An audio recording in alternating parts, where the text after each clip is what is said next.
I mean, again, he doesn't know who Gabriel is, right? Because he didn't come from an Abrahamic faith. The people of Mecca were pagan. Quran is mentioned, if this book was from other than God, they would have found in it many contradictions. If a book is without contradictions, that has no bearing on whether it comes from God or not. I've had phone books that are inerrant, but I certainly don't think God gave them. That we believe without understanding. The brother asked a very important question that most of the scholars say that listening to music, watching movies, and most of the television programs, they're haram. So how can we have fun? Let me tell you, brother, at the outset that having fun is permitted in Islam as long as the fun is halal fun. All right, hello everyone, and peace of the Lord to all of you. Let us have some halal fun. And today we will have a lot of fun together. Please invite your friends. And if you are a person who don't like what we say, you do not need to stay here. Like, you know, you see some people in the comment, they say, just to play the video for us and that's it. I want to say to those idiots, I am playing for you a video so I can comment about it. I'm not here to play a video for you. You want to play the video, go watch it yourself. So any potato, he is here, he think he is in a restaurant and we are his waiter. Get out. We do as we wish, not as you wish. You don't like it? You don't pay us. It's for free. And this is not your cable. Switch the channel. So today our topic about so-called Bassem and Morgan. Before we go there, you know, this guy, where is his video? All right. This guy, Bassem, as always Muslims, they play victim. So you cannot accuse them to be the criminal. So before you accuse them, they start crying. And this is exactly what they do. But you will see how stupid he is.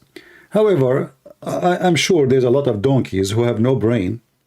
They will think he is just saying the truth. But if we watch together, you will see how stupid he is and how he exposed himself actually. So let us go and see. Well, joining me now to discuss the conflict in Israel and Gaza is a TV host and satirist, Bassem Youssef. Bassem is... he's a TV host of which TV? Where? I mean, this guy, he have a program once and he is a TV host. But anyway, yeah, he's a TV host. And are you a TV host too? I noticed that this guy Morgan, before we continue, this Morgan is a you know, I don't want to call him names, but he's a piece of garbage. They are just, you know, trying to find any piece of trash to put it in their program. It's a short time. They want to make money. Just yesterday, he went and he met with the pimp. This is who they are. You know, when you claim to be a journalist and you are trying to, you know, provide something good. So what is the good you got from interviewing? Imagine a pimp these days is interviewed. And there's millions of people watch the pimp interview. I mean, you know, in the old days, if you say Aflaton, if you say Aristo, if you say these days, no, a pimp, a whore is their guest. And not only guest, is a favorite guest. So we are in a time where those people, they, you know, like one of you asked me, do you like to be in his show? Do you think I'm a pimp? Do you think I'm equal to those trash who they are there? Those people, they are, this guy is just desperate. He bring anyone just to make interesting, let us say, or you know, where people they can get angry, upset, you know, because of what's happening. This is the whole idea. For them, it's a short time. For you, it's the blood of your kids. All of them, they are a bunch of scumbags. Who is the one next one will be interviewed? I mean, if there is a scumbag in the world, did not invite him to your program. So they have a, like, you know, a massive, you know, subscribers. And then, okay, who's next? Who tomorrow? Let me search in the internet who is the one people, you know, maybe they will get angry if I have him, or they will, other side will be so excited to have him. This is how it is. It's not about election or selection of something quality. It is for garbage. So we go for a pimp. Now he got the guy and he introduced him as a TV host. You know, I want to know what kind of a job is the one is called TV host. What does that mean? That means nothing these days. As you see, Morgan himself is a TV host. He's a stupid, he says stupid things, and he is useless. In fact, he bring a guest in front of him, and he don't say anything useful. Even when he invite people for a so-called debate, he invite two people that are not qualified for any debate. But today is no different as an example for what I'm saying. You'll be the judge. So let us hear what he is saying. Great to have you back on the program. I wish it was under different circumstances. Oh, I wish. First of all, what is your reaction to what happened on October the 7th? It's very important, by the way, to know the reaction. You see, if you go in YouTube, you will find, like even me, I use the word reaction because I notice how stupid people are. Just type the word reaction, people click. A dog react to a cat, 10 million view. A chicken react to her egg, 7 million view. A child react to his mama. The cat react to me. I mean, just type the word react, and then everybody react to the react. And then they put a thumbnail to bring people to click at the video. His mouth is open, like reaction for this guy, like his mouth is like, you know, he opened his mouth as much as he can, and he take a picture of himself and he put it there like reaction to the Quran. His mouth is open like a snake. And obviously, I mean, the reaction now is happening, not before. Now listen, this is the first time he saw it. So what is your reaction, Mr. Bassem? Give us, go. We are really interested because you are the only one we care for his reaction. I mean, your reaction is extremely important. You know, like, I don't know what to say. Go. Oh, it was terrible, of course. I mean, we kind of get our news kind of also secondhand because... Well, all of your clothes in Egypt is secondhand. And all your weapon in Egypt is secondhand. And even the bread you eat in Egypt is a gift from America. So I have to agree with you that secondhand is you and all the people you stand for, not only the news. In order to avoid talking about the topic, right away he starts with mockery. Bully. They are bully. We get the hand second hand. Look, you got the news second hand.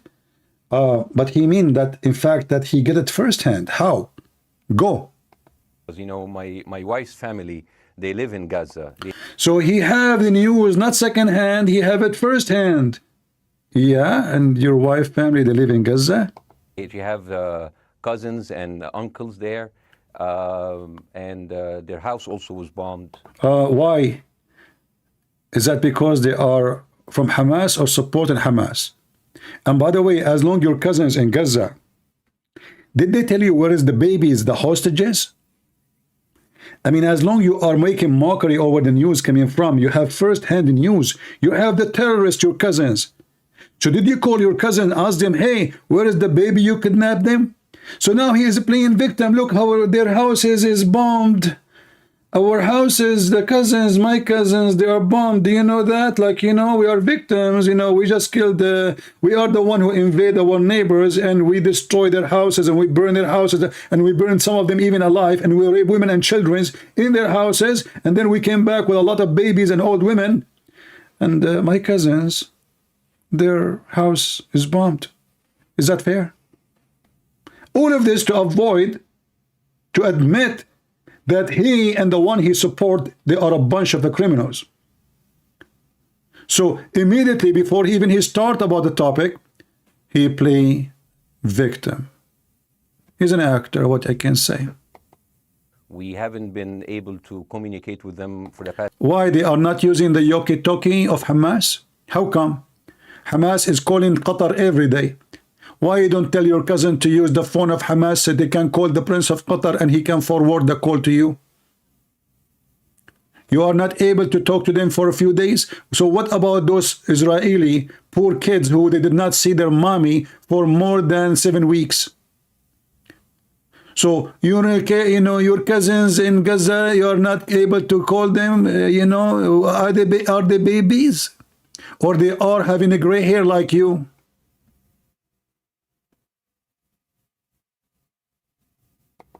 Last 3 days, communication are lost.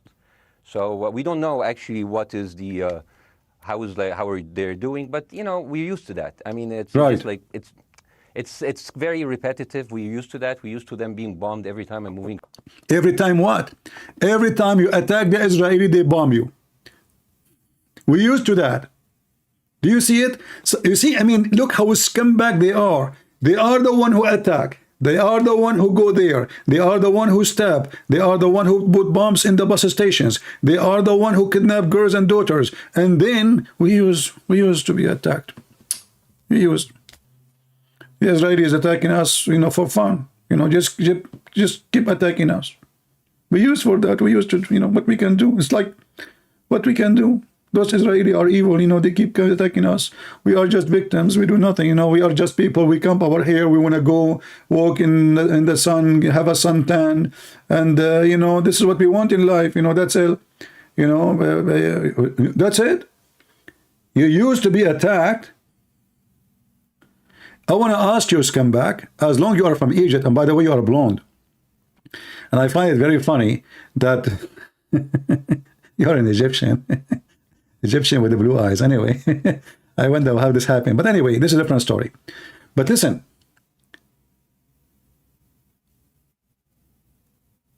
you used for that. When your country, Egypt, attack Israel, how many times Egypt attack Israel and how many times Israel attack Egypt?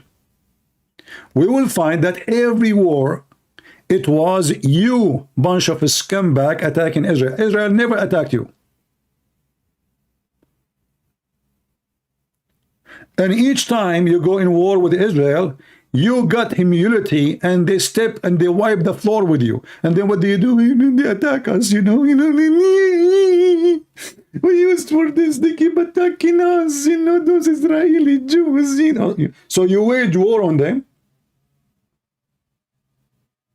You attack them. They give you a screwdriver in your anus, excuse me. And then you say the screwdriver is hurting. Can you imagine how ugly and disgusting this mockery is? And you will notice that this guy, TV host, Morgan, is an idiot. Shouldn't you say to him, but isn't it you, Arab, who always, by the way, suppose he claims he's an Arab, but he's a blonde with the blue eyes. But anyway, so isn't it you, potato Arabs, is the one who keep attacking Israel? Who is the one attacking who? Can you name for me the war when Israeli attack Egypt? Give me the name of it. Jordan, Syria, all the neighbors. It is you who, like, you gang like dogs and you go all the way, you want to bite the Jews. And then the Jews beat the hell off you, and then you play victim. You know, we used to it, you know, those Jews, they keep killing us, you know. From one place to the other. You know, it's just like those Palestinians, they're very dramatic. Israel killing us. Yeah. But they never die. I mean, they all... Oh, okay, hold on. They never die? They never die. Are you talking about the Israeli or the Palestinians? Because as I know, you are there to complain about how many civilians they were killed. So are you being now supposedly sarcastic and making a mockery? Or you are talking about the Israeli, which you keep attacking, trying to kill, and they never die? Your filthy prophets come back, Muhammad, police be upon him, and IDF upon him now. He was trying to kill the Jews for the last 1400 years. They never die. You die. You die with your hate. Who is the one trying to kill everybody?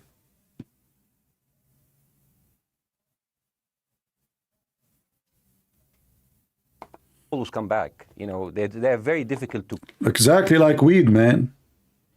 This is the situation of Islam. There is no benefit from them. They are weed. They are just causing harm to the yard, to the garden. If we ask this guy, what is the benefit of him? What is exactly his job? Why you live in Europe?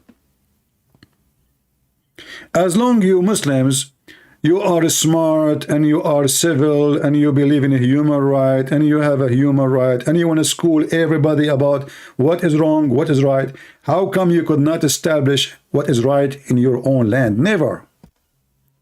Which Islamic country have a human right?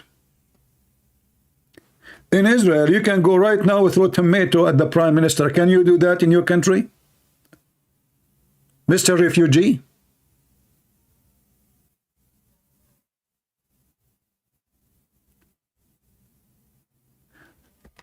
So if they brag about a human right, suddenly they claim that they are the one who defend the human right, but in their land, nobody have a human right. Why? Because people are like him. They are hypocrites. They give you a speech about the human rights. The second you speak against the president, you and your family will disappear. Literally.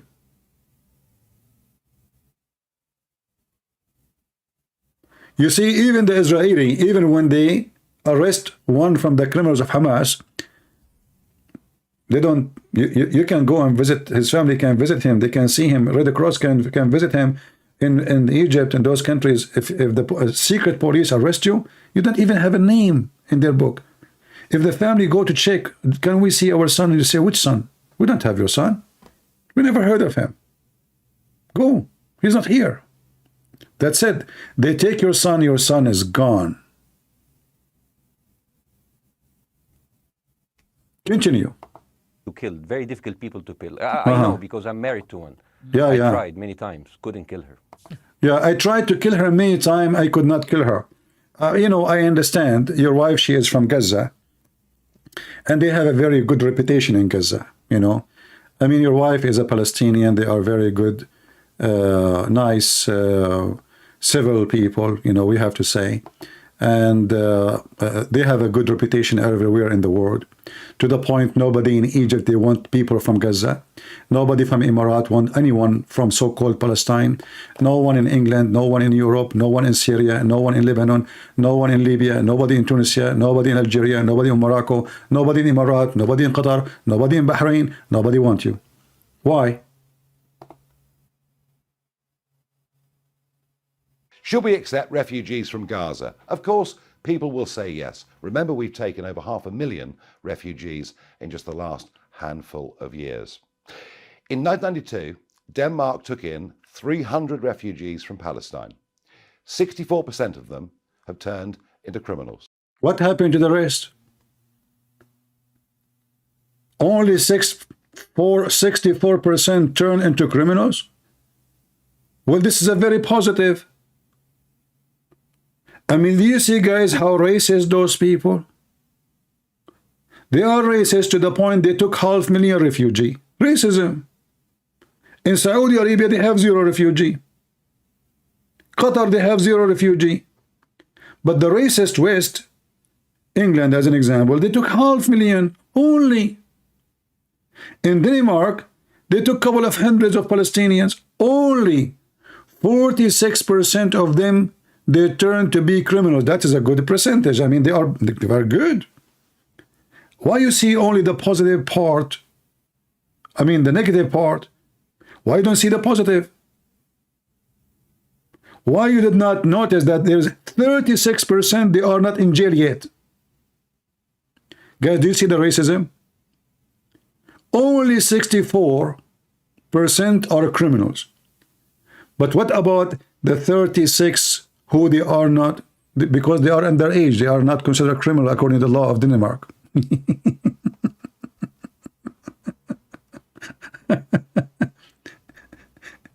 So, you know, it's very hard to kill us. Very hard. Can you tell me why Hezbollah in Lebanon tried to kill you? Do you know, guys, what Hezbollah and the Shia militant in Lebanon, they tried to do to the Palestinians in Lebanon? They surrounded their camp for more than a year, and they allow neither food, neither water, neither gas, neither fuel, neither medicine, nothing to enter into the camp. Did any of you see the Muslims around the world striking, making noise? Nobody. The Israeli, after attacking them, they stopped the internet. Oh, stop the internet. They stop the water. Oh, how we can live without water? It's just for a few weeks. So you are taking your water from the Israeli, taking your fuel from the Israeli, taking electricity from the Israeli, and you don't even pay for it. And then you kill their babies, and you kill their women, and you want to rape them, and you want to kill everybody, and you make speeches about we should kill everybody. And then if a minister in the government of Israel, he says, maybe we should nuke them. Allahu Akbar, how disgusting. He just said he want to commit genocide. So you and your speeches, you say you want to do genocide against them, but in their speeches, they cannot say the same. How come you make speeches saying you want to kill every Jew? And nobody get angry in the West, especially those left-minded, stupid people, mentally ill people.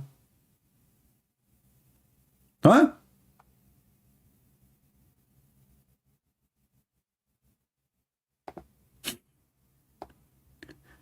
They make a mockery of a bloodshed. They play victims as if they are not the one who did the crimes. So you can cry for them.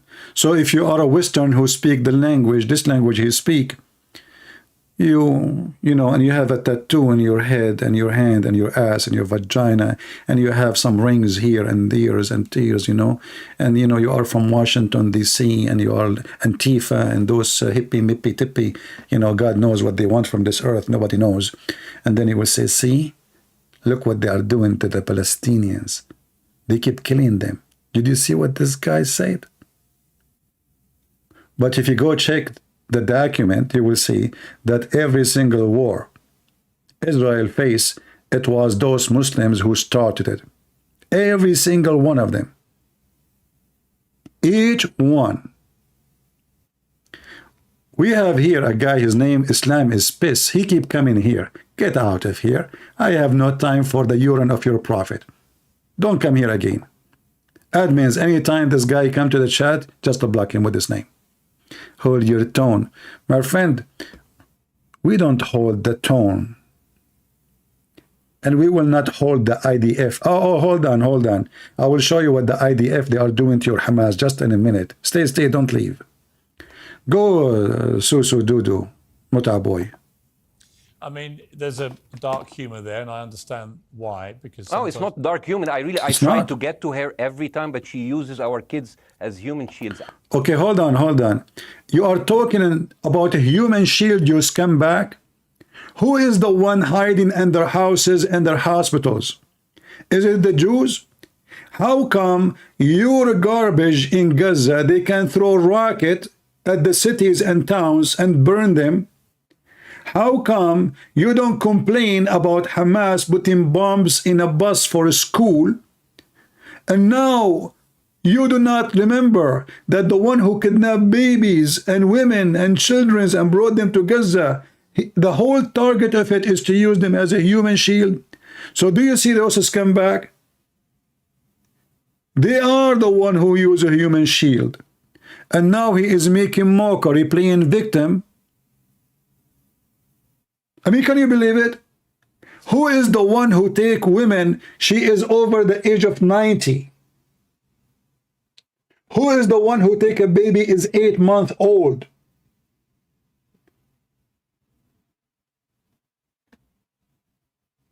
Can you believe it?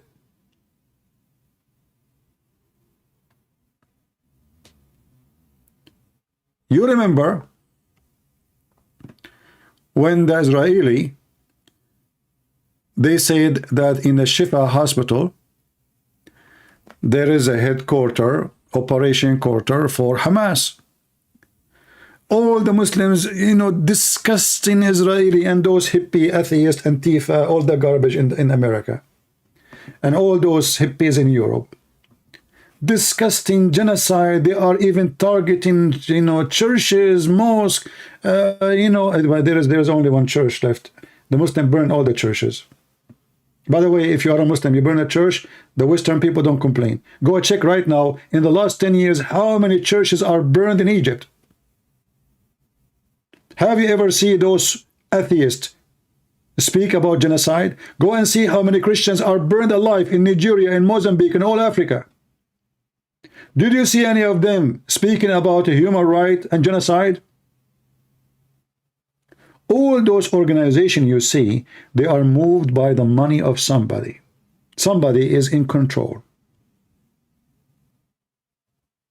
You notice that all this madness goes as soon as Muslims are involved. I can understand if the Muslims in the West, they are moving, protesting. Well, that's normal, they are Muslims. But how come those Western white people, or even black people, whatever color you are, how come your sense of a humor, your sense of a human right, which is a sense of a humor for me, doesn't move unless it's a Muslim? And this Muslim, he wants to kill every gay, every lesbian, every atheist, every Christian, every Hindu, every Buddhist, but still you go in the street to defend them because of money. There's a powerful money machine is moving everything. The media, all of those. They cry when there's a criminal is being killed. They dance when there's a victim is suffering. This is the Shifa hospital. This is what? This is the tunnels under the Shifa hospitals. What they have there, shall we see? Let us watch together. Hospital compound, we're underneath the ground. We are approximately between the Qatarian building is above us, and this is... See the Qatar building above us. Who? Qatar. The way to the street, meaning this is a way that goes outside from the hospital. We are talking about a tunnel which is more than this, only this specific area is more than 300 meters of a tunnel. So this area goes directly outside of the hospital, approximately to one of the areas outside, maybe a mosque, maybe an apartment, and it's blocked. It's blocked and sealed. They knew that we were going to come here more than a month ago, and they sealed it. And now we're going to see the infrastructure of the tunnel. This tunnel is a complex tunnel. It's not the ones that we know. It's more convenient for a long living, like you have toilets. Look at this. And you have rooms that were built in order to contain people. But this room is an operational room that had communication with electricity provided from the source. See, where is this way they will ever... Do you know why they keep asking, we want the fuel for the hospitals? What is the excuse? Hospitals. We have injured people. They are sick. This is against the human right. This is war crime. But the electricity and the internet and the water and all the supplement, including food and medicine and everything, is going down to Hamas under the hospital. Of the hospital, meaning the hospital is providing electricity. This room was evacuated and all the gear was evacuated. I guess it was evacuated when they knew or understand that we're going to enter into Shifa Hospital.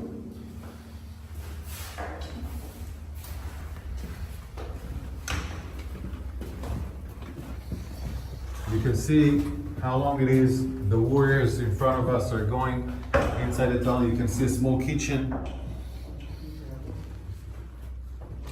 So it will provide them food, water, etc. All these facilities of water and food are coming from the hospital, meaning they're using the hospital infrastructures.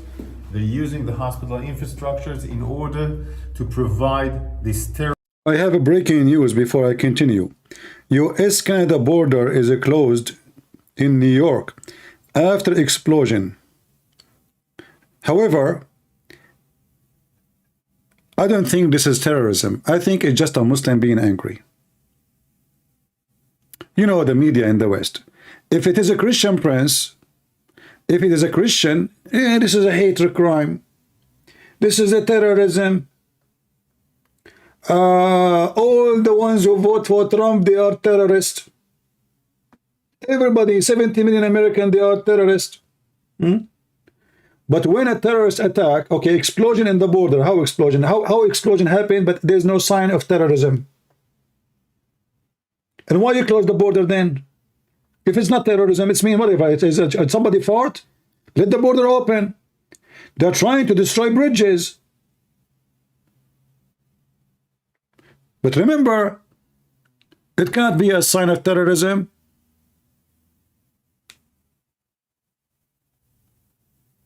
Continue. Mechanism to stay alive and survive.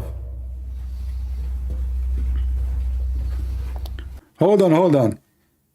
16-minute Rainbow Bridge explosion, two explosion, and there's no sign of terrorism. I mean, those explosions, they happen by themselves. Listen. I mean, those the media of Antifa and the media of Joe Biden and his scumbags is beyond imagination. If it is one explosion, okay, you know what? Somebody farted. Somebody, he ate too much beans. You know, American, they eat beans, right? Two explosion, and it is not terrorism. Like, is it normal to have two explosion in a border? And this is not terrorism. And two dead after a vehicle explode at US-Canada borders. Why the vehicle explode? I think I know the reason. We have to blame Israel. Guys, don't you think the Zionist is behind it? It must be the Zionist. We have to blame the Jews. Somebody has come back, he will come now and he will say to you, the one behind it is the Jews, and they are trying to cause a chaos in the state. It's not Hamas, it's not Al-Qaeda, it's not the Muslims, it is the Jews.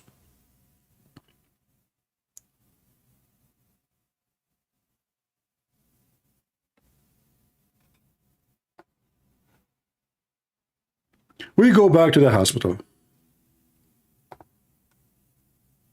And look at this Jew. He is jealous because Hamas, they have a tunnel under the hospital. So what? Isn't it all of us like to have to find free internet, free electricity paid by United Nations? Who of us hate that? Hamas, they thought about it. What is the best place to build a location for them, where we can have a free internet? Even if there is a war, we will have internet. Even if there is a war, we will have electricity. Because if they cut the electricity from the hospital, the whole world will be angry. This way we can still in operation, and we are watching TV.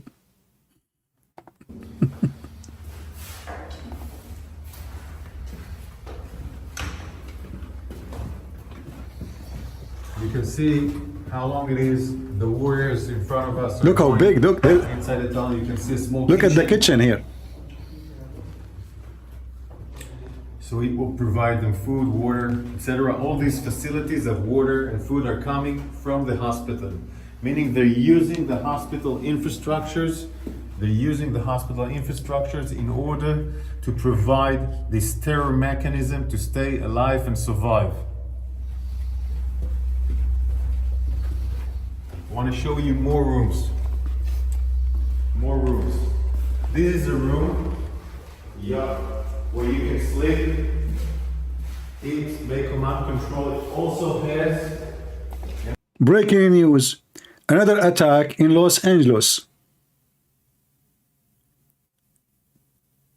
Attack on a bridge. Freeway damage by fire reopen and you know, do you remember the fire happened just a few days ago in Los Angeles in the highway? At that time they said clearly it is an arson act. Somebody did it. Who is the one who did it? Who is the one doing the I will give you names and you choose one. The first one, his name Jacob Shalom. The second one, his name Shalom Jacob. The third one, his name Shalom Jacob. Choose one. None of them, his name is Osama or Ahmad or Hassan or Muhammad. We have, it must be the Jews.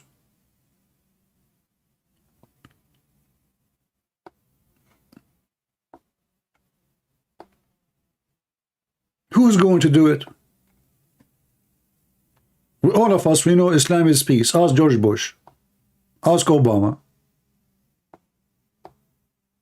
How many times those presidents, they said Islam is peace. Even the rabbi who debated the scumbag Mimi Hijab, he said to him, Islam is beautiful. So even when you bring a rabbi to get them busted, the rabbi is a donkey.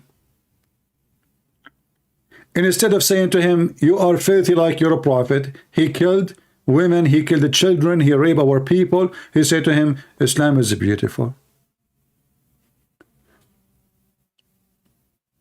Everything is wrong.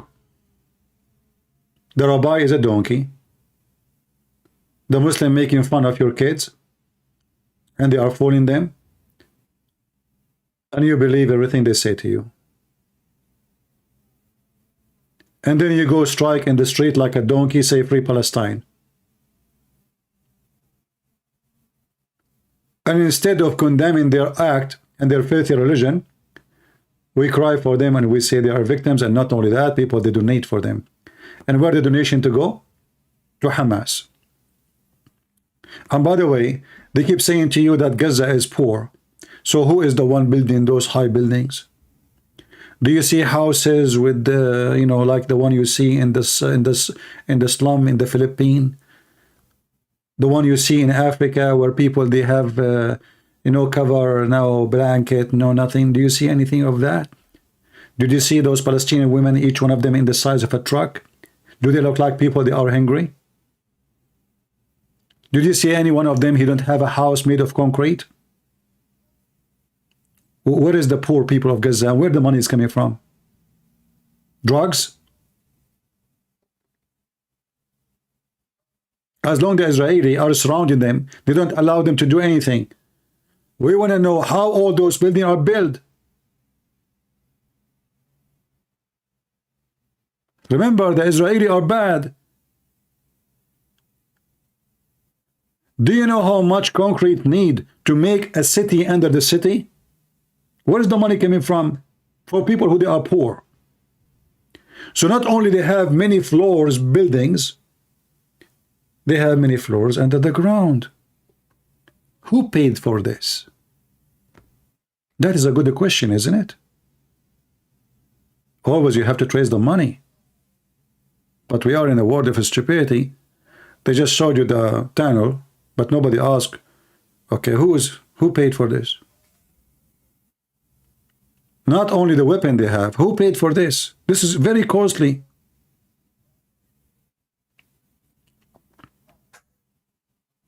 Where the money is coming from?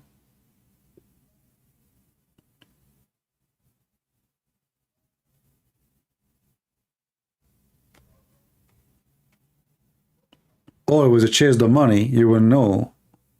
Like, you know, how come if somebody traveling, like, you know, they check. So if they find a person coming flying and somebody else paid for his ticket, that is suspicious. Mostly it's a drug dealer. Who paid for all of this?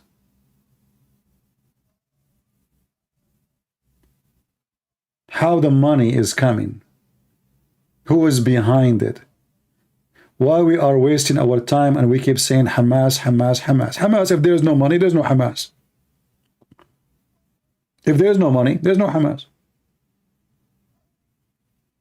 Those fighters in Hamas, they have salary, they have retirement, they have health insurance, they have, if they die, their family get paid every month. So who the money, where's the money coming from?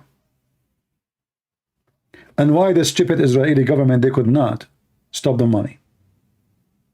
In fact, just to let you know, the stupid Netanyahu, he himself, by his hand, he delivered the money every month from Qatar to Hamas.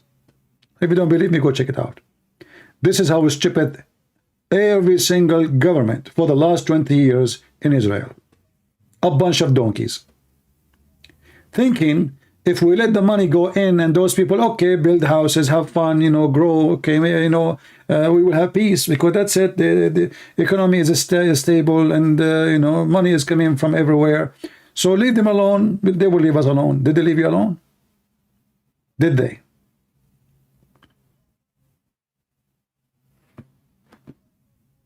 Qatar. Iran is bankrupt. Iran as a country is bankrupt. They don't have money. Iran, they can train them. Iran can teach them how to do things. But Iran is bankrupt. The money is coming from Qatar. The head of the snake is Qatar. Erdogan himself cannot help them. Why? Because they are bankrupt too. He can give them shelter, he can give them camps, but he's not capable of giving money. All the money is coming from Qatar. Air conditioning. This air conditioning goes above the hospital. One of the reasons that allows us to understand this complex is that we found the engine of the air conditioning, of course, outside, next to the Qatari compound. Inside the hospital, full electricity. The gear that was inside here was evacuated before we entered. But look at the ceiling. This is not just a regular tunnel. This is a high facility compound. And look, the terrorists, they don't like to have a roof without like a decoration, you know. I mean, he will not like to see a concrete in the top of him. So he put a new roof, like with decoration and nice. And they have air conditions. They have air conditions too. Also, more toilets here. Yeah, because this is a nation who pays a lot. I mean, they get pissed from everything. You make a cartoon, they get pissed. You make a movie, they get pissed. You say a word, they get pissed. It's a pissed off nation. They are pissed. Even when the Arab, they send them food, they get pissed. Did you see the video of the guy saying, look, you know, thank you, Arab, thank you for the donation. You sent us biscuit at 1 year old. Even the water doesn't taste good. So you send them food for free. You send them money for free. You send them water for free. And then they spit at you. This is why Saudi Arabia don't care for them no more. I mean, all these things that they are meeting, etc., they will never care for them. They gave them billions of dollars before. At the end, they spit at them and they curse the Saudi. And they curse the Emirati. In fact, there's videos on YouTube, you will see how those called Palestinian, they go chase Saudi and Emirati and they spit at them. Also, more toilets here.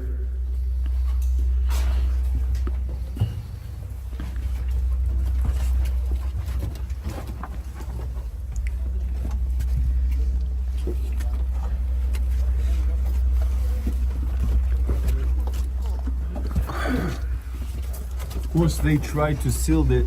They tried to seal it also with sand and other components that we will not be able to enter here. We evacuated the sand. We opened up those entrance so we can go in. But they tried to ruin this tunnel in order for us not to be able to enter.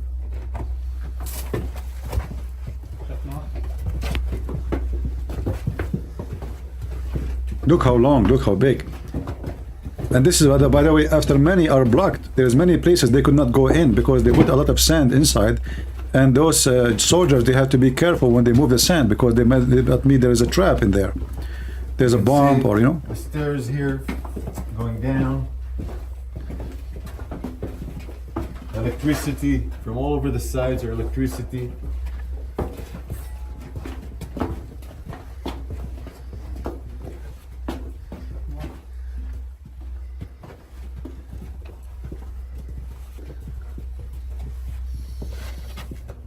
all this electricity compound, of course, all this electricity gear, of course, comes out from the hospital. The hospital provides, in that sense, electricity to this stir mechanism of the tunnel.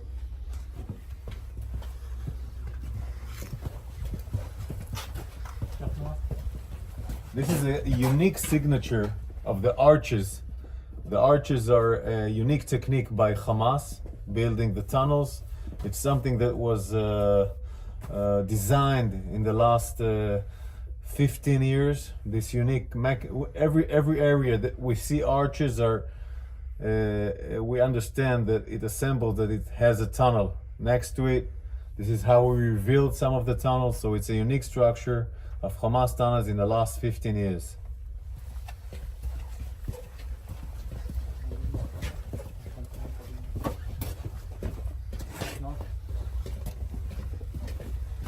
By the way, I have good news. This guy, he won the election.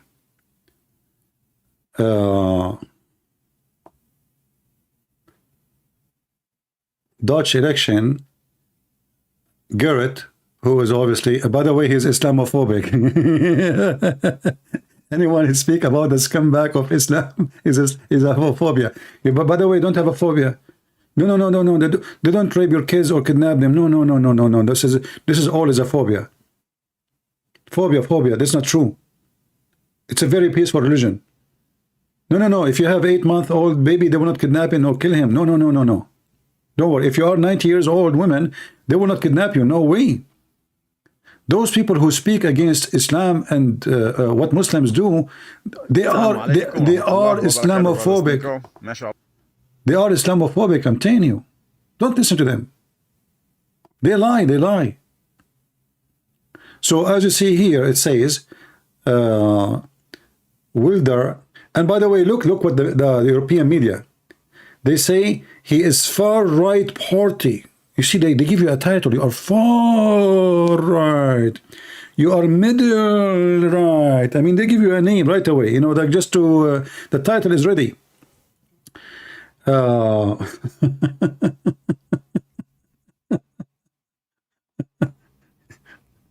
What in the world? You elect somebody who is an Islamophobic? Shame on you. All the danger of Islam is not exist. It's a phobia.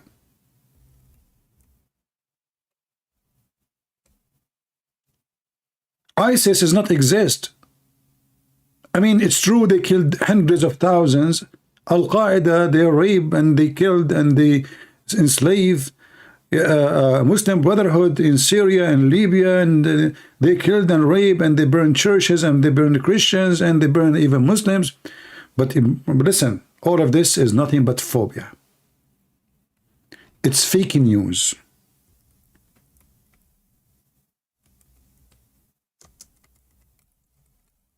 You see, even the Israeli, when they show you images of those who were kidnapped, first of all of this is fake images. If you look as an example, look, this is I saw actually a video. She was saying, look, you know, she was saying how they are kidnapped and they are smiling. The stupid women, she think that those pictures are taken when they were kidnapped.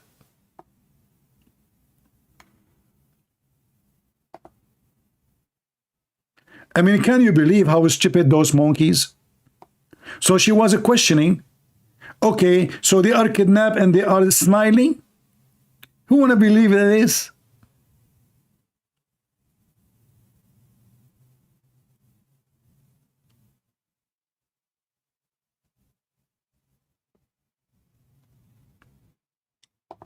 This is the woman who did, you know, we saw her video recorded by Hamas. She was kidnapped. They put her in the motorcycle and look at her. And now she is dead. They found her dead. Where? In a Shifa hospital.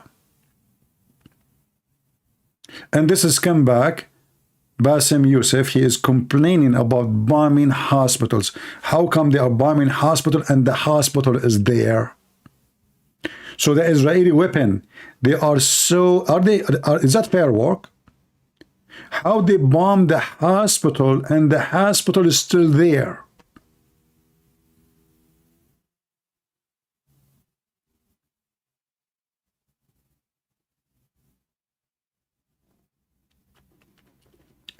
So they have a tactic. Look at this old woman. She cannot walk. They took her with the, you know, this the golf cart. Look at this woman. She doesn't even know what's going on. Why in the world you take such a woman?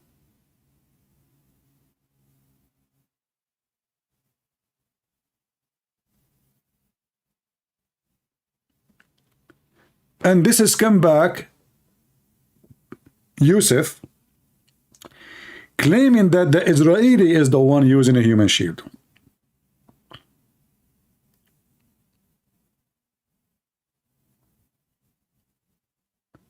This is Noah Argamani, not Noah Marcino. Okay, maybe I'm mistaken then. Maybe, I'm not sure. Well, I don't want any one of them to die, but, you know, we heard in the news that the one, her name is Noah.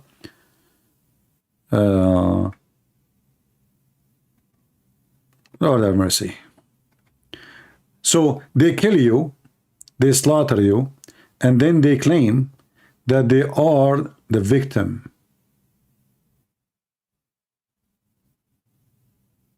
They are the victims. It's not you, it's them. And this Morgan, you know, look at his face, like, you know, those this kind of TV hosts, they remind me of somebody have a diarrhea. Yeah, I understand. That's where are you? I mean, you don't have anything to say besides you say anything, and then understand that the hard time for you. I mean, can you believe?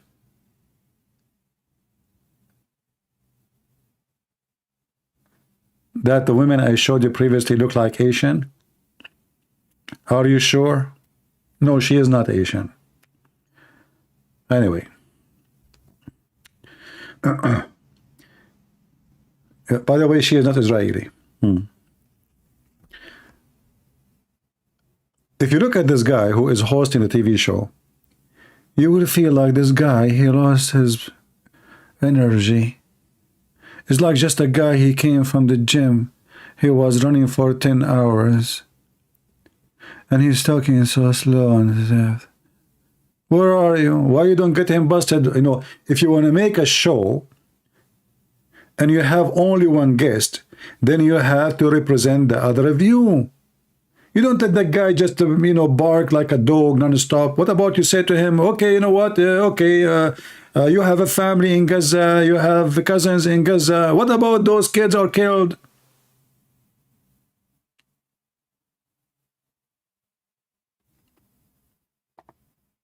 What about you call your cousin and ask them where is the victims, where is the kidnapped woman? Don't you have a cousins in Gaza? Call them. Are you telling me not one of your cousins are a member of Hamas? I can never take her out. Again, I understand the humor, but to be serious, Bassem, about this, tonight there is... I will be serious. Now, I will be serious. I was watching your interview with Ben Shapiro, and I'll tell you one thing. Yeah. I think that Ben Shapiro is one of the smartest people. That's because you're a donkey. If Ben Shapiro is the smartest person for you, you must be the most stupid person ever. Continue. Whoever walked this earth, he's very, very smart. Is he smarter than your Prophet Muhammad? I follow him, and I believe everything he said. And when he came on your show, his solution was, and I quote, his solution was that the solution for this is for Israel to annex Gaza. And you are you are a son of a whore and you are a liar. This is what he said. He said, is to kill every one of Hamas. It is you Muslims who say we should kill everyone in Israel. So do you see, guys, how they play the upside down? Did Ben Shapiro say we have to kill everybody in Gaza, women, children? I mean, you are a big fat liar. And listen, the host, he don't say to him, no, he did not say that. I mean, this host, what his job? Shouldn't you say to him, okay, hold on, he was in my show where he said that, remind me. The program is there. Where he said we have to kill every person in Gaza. Instead, this host, you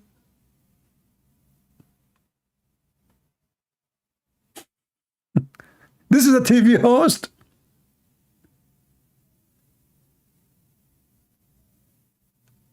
Shouldn't you say to him, where Ben Shapiro, he said what you are saying? And instead, okay, I understand, which means you agreed he said that, but he did not.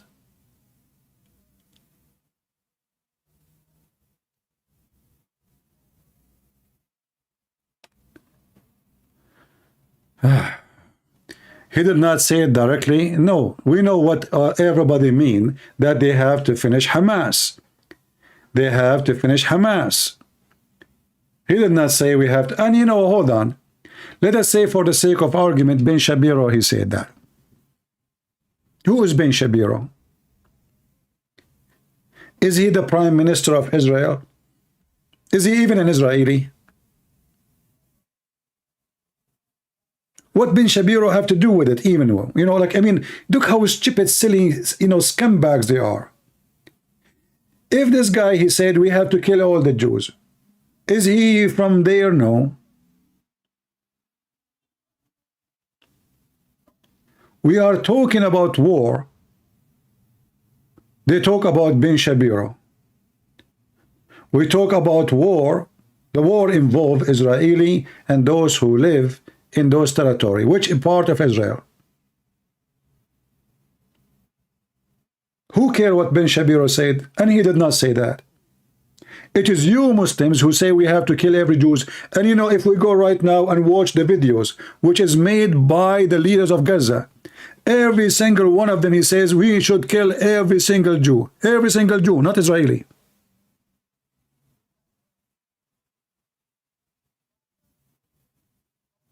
Somebody saying, would you like to go in the Piers Morgan show? No. I will never accept to be in such a stupid show. When you associate yourself with a stupid person, stupid show, you must be stupid like them.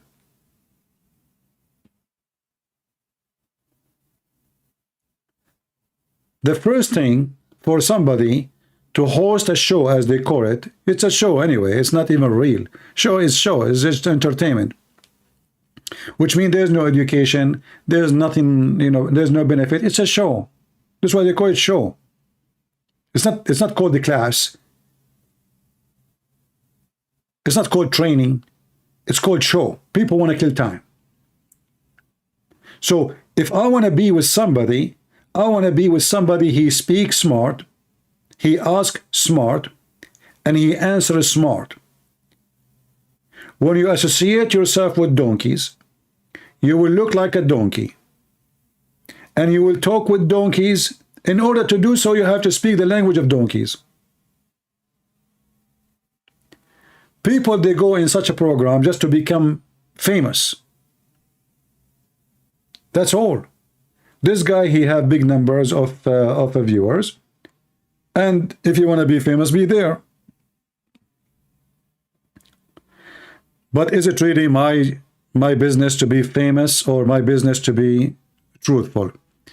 We have a guy, he keep arguing with the admins. Admins, anyone, he argue with you just to block him. You don't like to come here, we have a topic. If you are coming here to call the admins names, get lost. Nobody is asking you. If you don't like the admin, leave.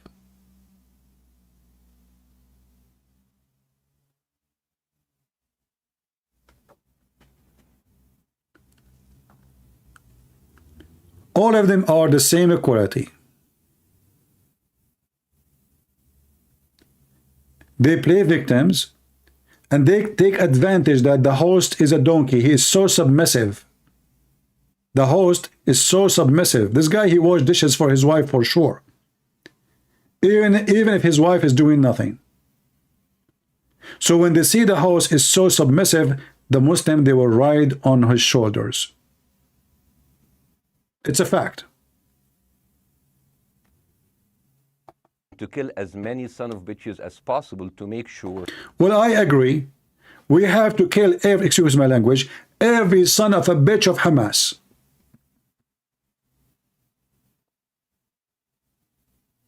Why not? Is it in your country? In your country, you sentenced to this many Muslim terrorists? In your stupid country. So how come in your stupid country, in your stupid government, in your stupid president, you can kill every son of a bitch of those terrorists, but they cannot kill them in Israel? How come it's lawful for you and it's not against a human right for you, but it's against a human right for them?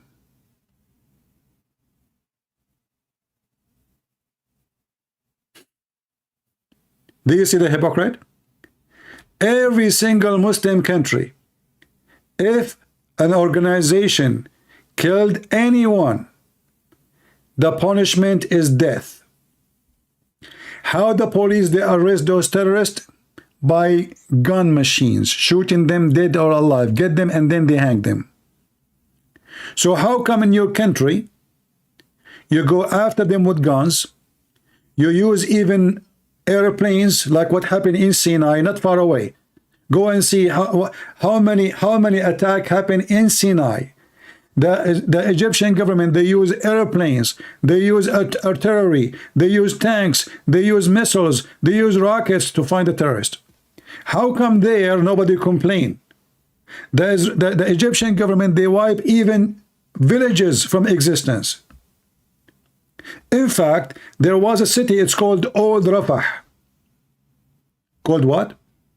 Old Rafah. Do you see now the Gaza they have?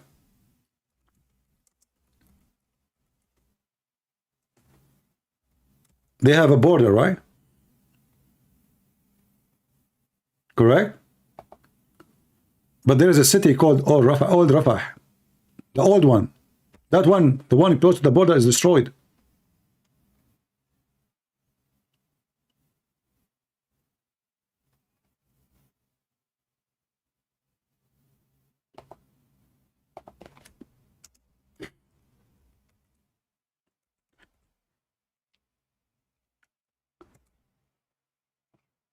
If we go right now to Syria and we look at the pictures, what we will find? Did you see the Muslims in Egypt going crazy?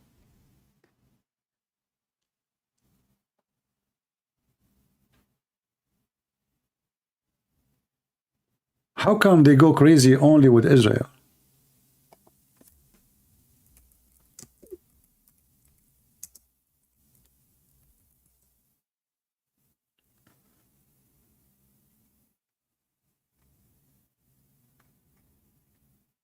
Let us see here.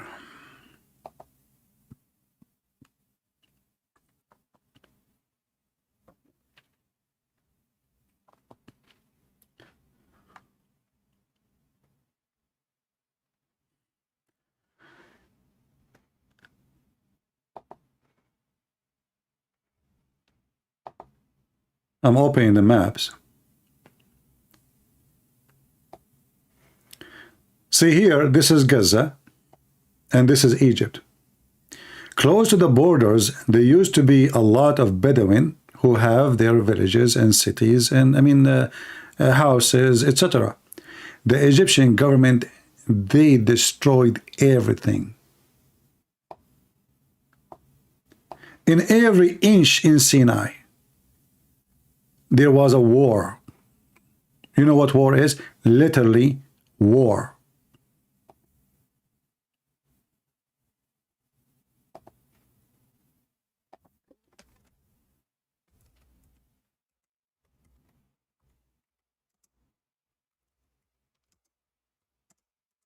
Let me see.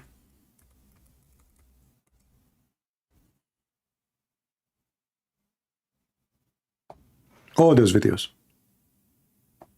This is Egypt.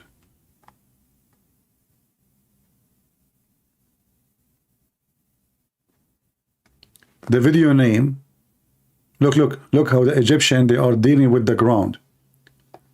They do carpet bombing to kill the terrorist. Here the title is killing, shooting. I'm not going to show the video. The soldier here, he will shoot the captured terrorist alive in front of you in the camera. They record him.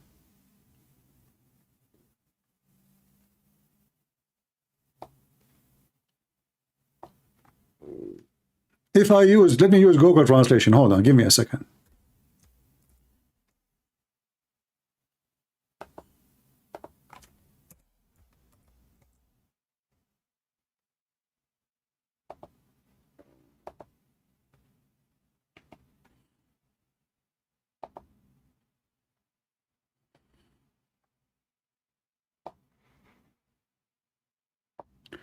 Rear video, watch what the Egyptian army did to terrorists in Sinai. So the Egyptian army can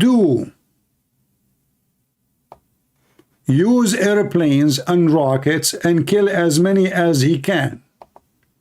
The Israeli army cannot do that. You cannot. Only Muslims have license to kill terrorists. You should not kill terrorists. You have no license.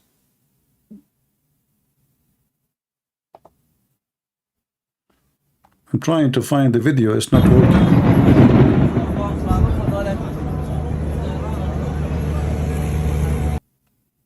The video is not working. I tried to open it.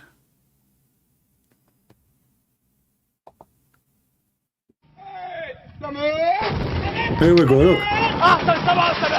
Look, this is the Egyptian army fighting against their own Hamas.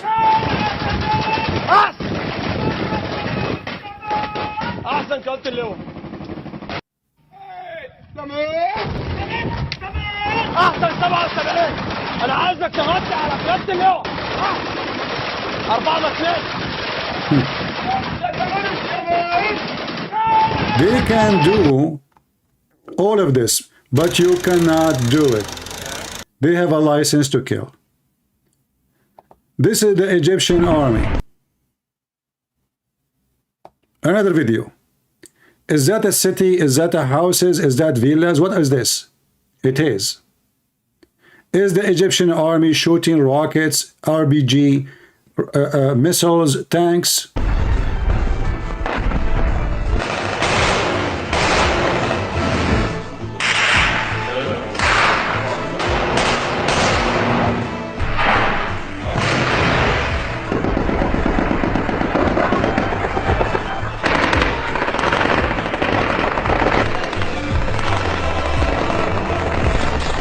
This is not a movie, this is a real video of a real war with the organization the same as Hamas. In the comment you will see the Muslims saying, may Allah bless you, army. Look, nobody's angry. May Allah give you victory, the army of Egypt. I just use Google Translation. May Allah protect you, have wide mercy on murder, and give patience to their family. Long life, Egypt. But they are killing Muslims, terrorists.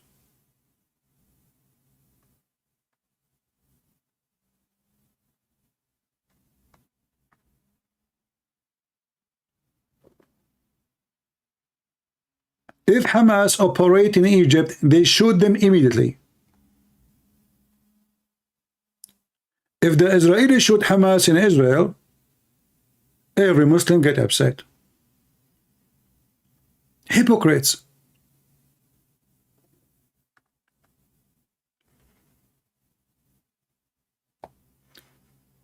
And in their way, they destroy towns and cities. It's okay. No problem.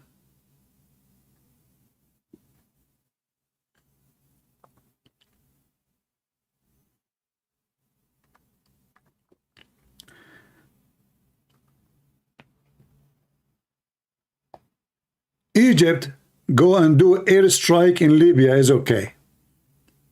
Saudi go and do airstrike in Yemen is okay. Emirates do airstrike and killing many people is okay. What if the Israeli did that too? To join the club? No, it's not okay. It's not.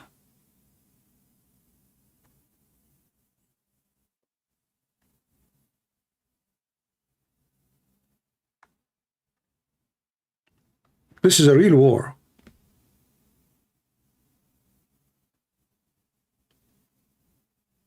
Is it okay?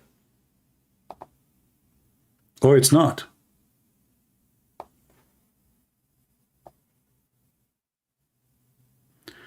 We will not play it because YouTube saying you have to be signing whatever.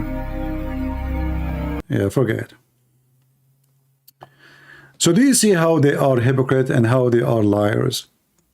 They in their own land, they don't mind to kill everyone who carry an armed action against the government, not even necessarily civilians. But if the Israeli did that, the Israeli are very ugly, disgusting. In fact, all Islamic governments, all Islamic countries, they kill Muslims non-stop.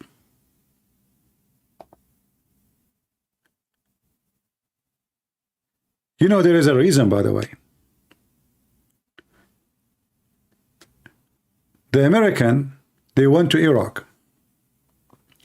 And then they want the Iraqi to have a legitimate government, election. So they want to have election, okay, they do have election, we have election, and then the election is what? The election, they elect a terrorist. Those stupid Americans, they think those countries, they can survive if they have a president who isn't a dictator. Those countries cannot survive without a dictator. Dictator is the only solution. The second you give them freedom, everybody will be killing everybody. The second they notice that the president or the government are weak, the killing machine will start. Cities will go upon cities. Town will go upon towns. Shia will kill Sunni. Sunni will kill Shia. They will kill Christian. They will kill everybody. This is why in the Middle East, having a dictator is a must.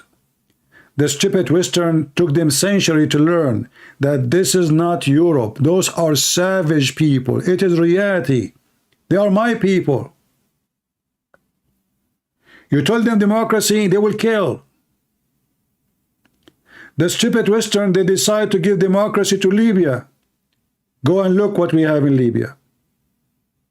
Oh, we will take al-Qaddafi, he is a dictator. We want to have election. Good luck with the election. Now Libya is killing Libya non-stop for the last 10 to 15 years. The same they did with Syria. Oh, Syria is a dictator. We need to replace the Syrian president. Good luck with Syria now. Syria now become many Syria. Syria ISIS, Syria Al-Qaeda, Syria Kurdish, Syria Alawi, Syria Shia, Syria Iran, Syria Sunni, Syria American, Syria Iranian, Syria, any Syria you want. Western are very genius.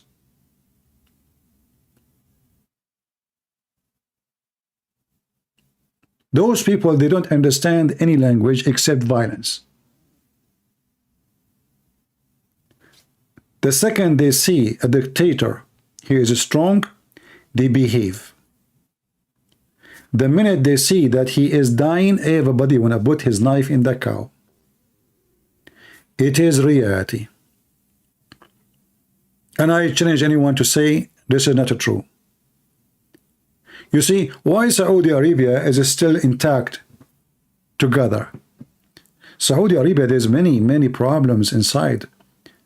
There's many tribes, they hate each other. There's many tribes against each other. There's many tribes, Shia, Sunni. There's hatred. There's a tribe who believe they should be the royal family. What is making Saudi Arabia still intact together? Because they are terrorists. The royal family are terrorists. Anyone open his mouth, what they will do to them? Do you know what they did to Khashoggi in Turkey? Anyone remember?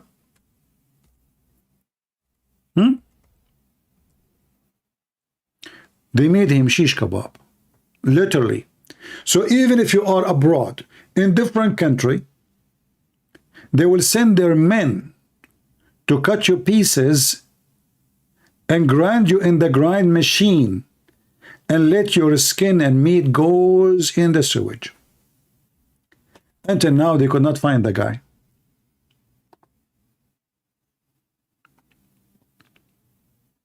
This is the Middle East. It is reality.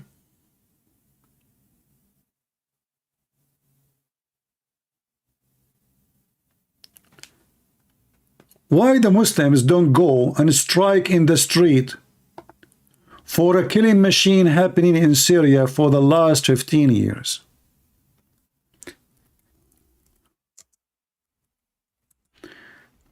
If we look at Syria,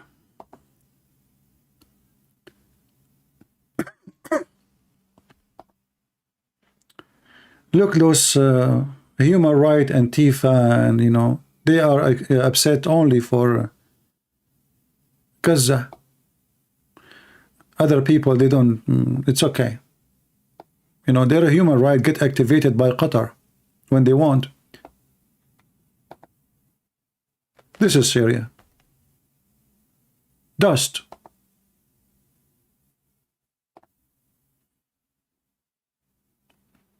Dead cities. And by the way, all of this because of Islam. Wherever the garbage the Islamist goes and the filth of Qatar goes, this is will happen. It goes with Qatar. This country was fine, everything is fine, and then Qatar pump a lot of money to the Islamist. And the Islamists will not accept a president who is not a Muslim Sunni. Jihad. And the war started.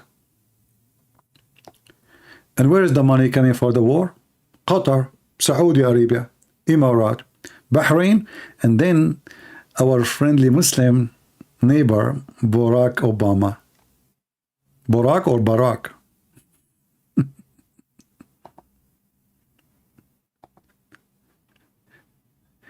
If you remember McCain, John McCain, the scumbag, he went to Syria and he took pictures with he called them rebels. The terrorists of Syria, the Mujahideen who burn churches, you know, kill Christians. John McCain, even he defended them. They said to him, so how come they were shouting Allahu Akbar next to you? He said, oh, Allahu Akbar in Arabic means God is great. You see, well, Allahu Akbar when they want, it is terrorist. Allahu Akbar when they want, Allah, I mean, Allah is a great, you know, they are not terrorists, those are friendly. What are you talking about? Those are very peaceful protesters, you know? Are you kidding me? This is why we have to give them missiles and rockets and tanks, because simply they are peaceful. What's wrong with you? Do you think really those people, they are, you know? And by the way, a lot of pictures you see in the internet is fabricated. Like, you know, you see a picture like this child here, you know, fake pictures. And, you know, people believe the same as in war now, like in Gaza, tons of fabricated pictures. They put a child with the makeup in his face and dirt and etc. And the guy, he opened his mouth and there's a dust behind. You know, remember, Photoshop is very wonderful. I can be back 17 years old, even though I'm 19 now, by Photoshop. This is why these days women, they prefer Chinese phones. I mean, she just go back 20 years just by opening the app in her phone. So, but is the war real? Absolutely. Did hundreds of thousands people die? Is true. What is the reason? You will find always the reason behind all of this garbage is Islam. Wherever Islam goes, disease, plague, death come with it. Prove me wrong. They cannot live in peace. They cannot.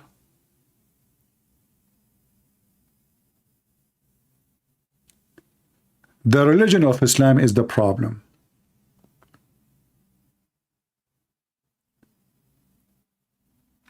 When the stupid American and the stupid European, France and etc., they want democracy to Syria. They want what? Democracy.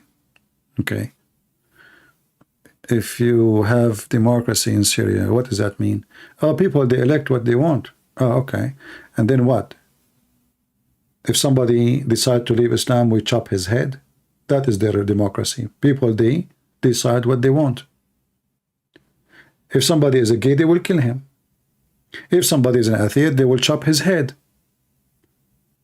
Is that what you are seeking? What do you mean by democracy? They did the same in Algeria. Algerian government. France put a lot of pressure on Algeria to go for election. It's time for election. Enough dictators. Then the election happened, and who is the one who won? The terrorist. Suddenly France don't want such a government. And the war started. How many people get killed? More than 1 million. Islamist. Every single one who speak in the name of Islam, even the one who speak to you with a friendly face,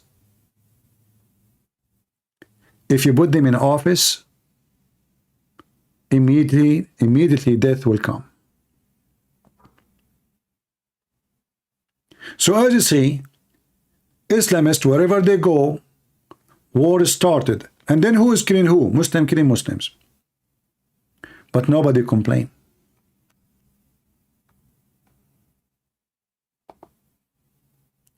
Erdogan, he made a speech one day against the Crown Prince of Saudi Arabia. He called him a criminal.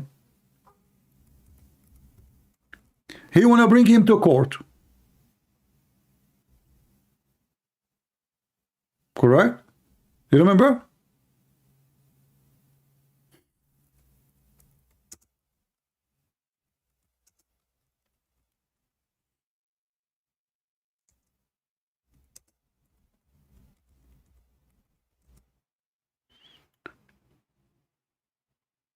As soon Erdogan, his country in need of money,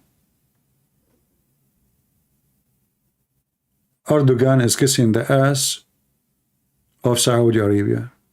We forgot everything. Money. He was barking like a dog, non-stop. All of this to get paid.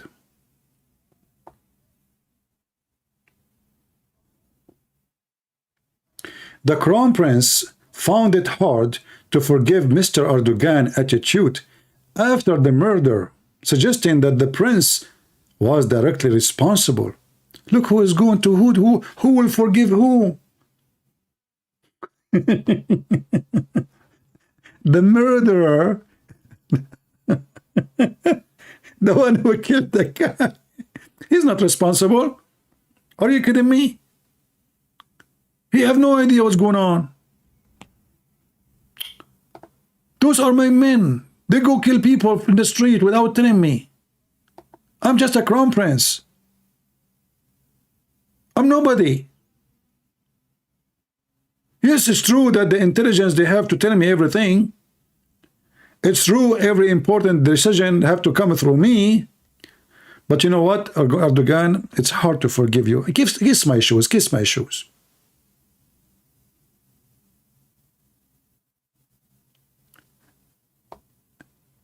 Erdogan, he just a week ago, he called the same to Israel. Crime, you know, we will announce Israel as a war criminal. Just wait. 6 months, 8 months from now, he will come to Israel, he will kiss their ass. Who wanna bet?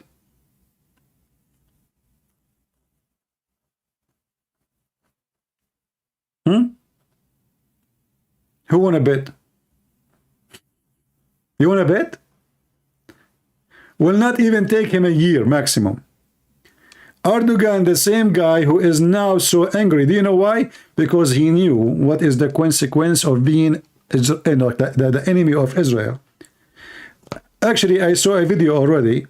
Netanyahu threatened Erdogan that we are going to support your enemy. I can look for the video and find it. If you notice, when they have a march for Israel in Washington, D.C., who is the ambassadors was in the front?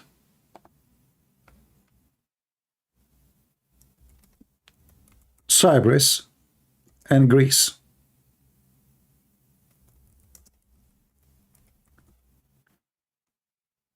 Do you see the message?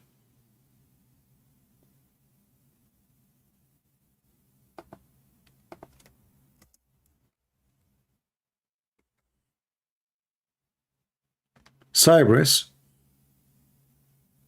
and Greece. Which means the Israeli is saying to him, behave yourself or else. We can arm your enemy with the most advanced weapon. They can make your ship go down and sink like cockroaches. 300,000 they march in Washington, D.C. for Israel. And 2 foreign ambassadors, Greece and Cyprus. I am sure you know that this is not what was not a coincidence. It was a big flag for those like Erdogan. Be careful. If you notice that when Putin he announced that he support Hamas, 3 days after, the foreign minister of Israel he went to Ukraine.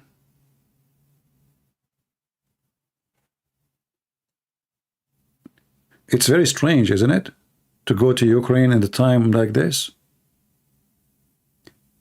So Israel, my friend, is not somebody you can play with. They can screw you up.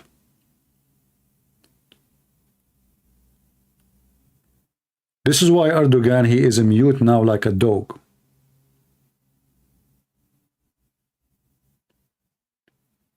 This is a country, whatever happened in October 7 because of a stupid technology, they bent on it, but still they are the best in technology, the best in weapon, and they are very powerful army.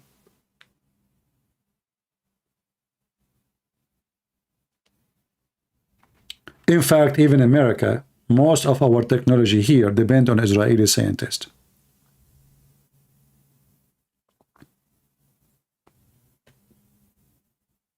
And then they bring this idiot, and he want to school us about a human right. A person who is running himself from his own land because there is a zero human right in it. That this will never happen again. And anyone who call for a ceasefire will be a terrorist sympathizer. So God... Sure. You know, I will go with you. When first day Egypt attacked Israel, do you want me to show you your videos? Should I search for them? Speaking about the victory of the Egyptian army? 6 days, and then you, Egyptian, and all the Muslims, you start asking for a ceasefire. In the first day, Allahu Akbar. As usual. Allahu Akbar Takbir. Go. Then the Israeli, they give you a screwdriver in your anus. Then what you do, you go and kiss at that time the ass of the Soviet Union to stop the war.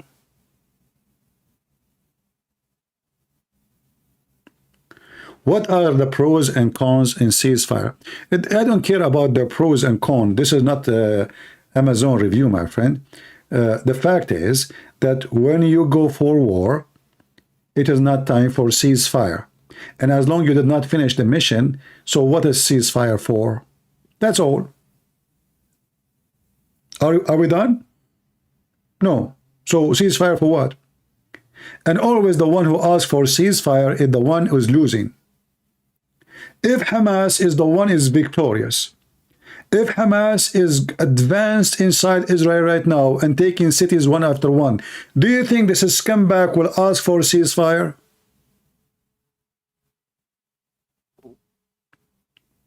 Just be honest with yourself. Do you think those who they are striking now for ceasefire everywhere in San Francisco, those scumbags, If the Hamas is the one invading cities, taking one after one, do you think anybody will go in the street and ask for ceasefire? No. It doesn't matter how many Jews die. It doesn't matter how many women raped. It doesn't matter how many children are burned alive. They will never ask for ceasefire. Ceasefire is when they are losing.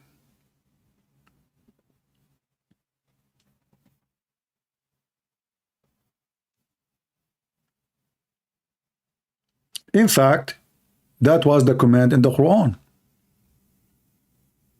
Muhammad himself, he practiced the same tactic. He signed a ceasefire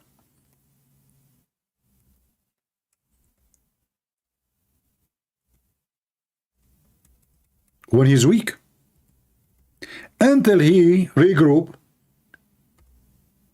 prepare himself, getting stronger, he attack, and the enemy thought that they have peace. The Quran made it clear. You cannot ask for cease of fire unless you are not the uppermost.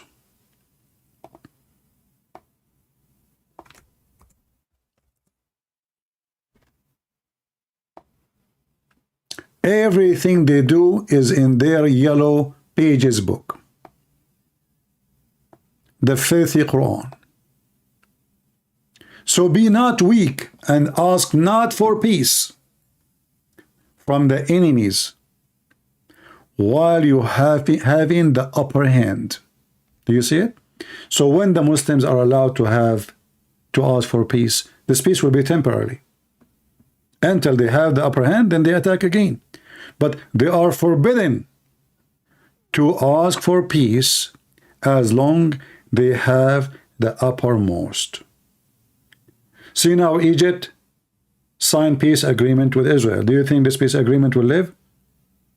I assure you, I don't know when this will be broken, but I assure you, as I know everything about myself, I can see it, that the war with Egypt is coming. Those are Muslims. The only way to have peace with them if your neighbors are not Muslims. In the Quran, in chapter 9, Muhammad, he signed a peace agreement with his enemies.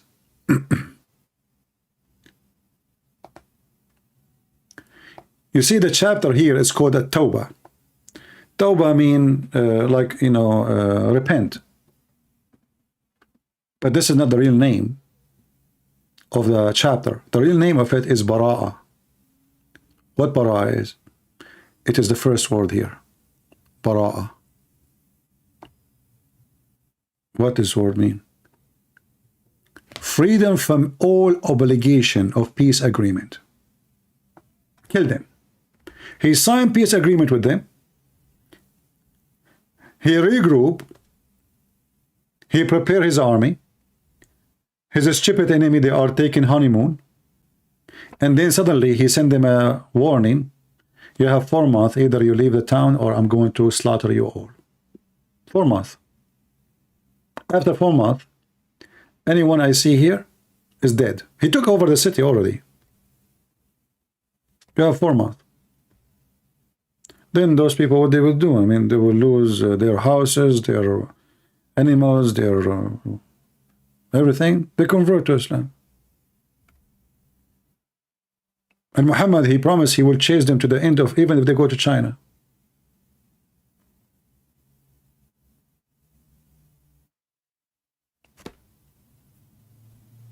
Bara'ah. So this is what they would do with Israel. Sooner or later, the Muslim, they will say to the Israeli, Bara'ah.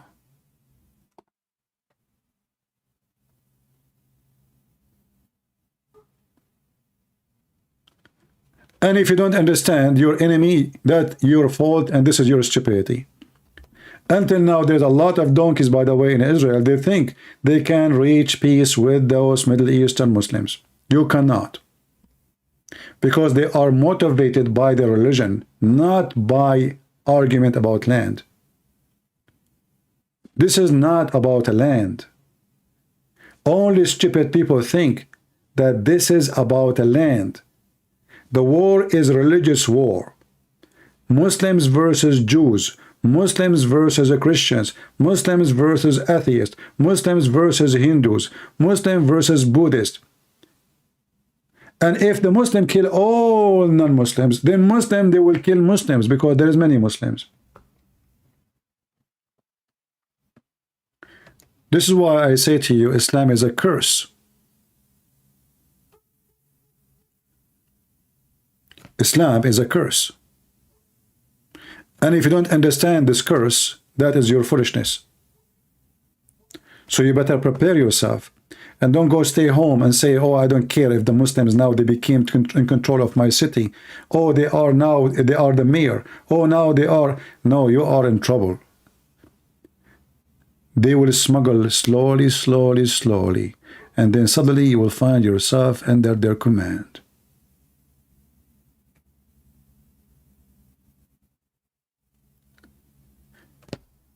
And always you will find, which is very weird and funny, that the one who Muslims hate most is the one who support Muslims most. To make you understand, if you go right now and search for LGB, Free Palestine, LGBTQ, whatever they call it,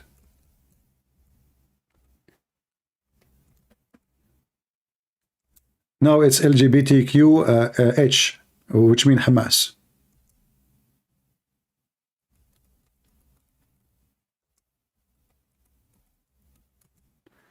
But those, if they go there, the Muslim will kill them.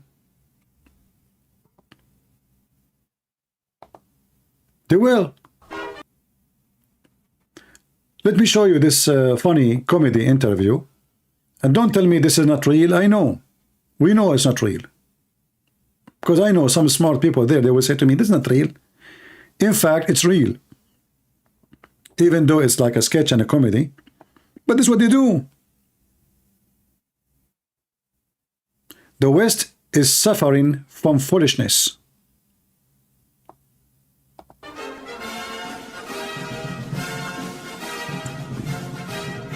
All right. Hi, everyone. We are live on YouTube with Colombia Anti-Semitic News, where everyone is welcome. LGBTQH. H? Hamas. Yeah, I totally sim Hamas. Yeah. It's so trending right now. From the river to the sea, Palestine will be free. Do you know why it's true?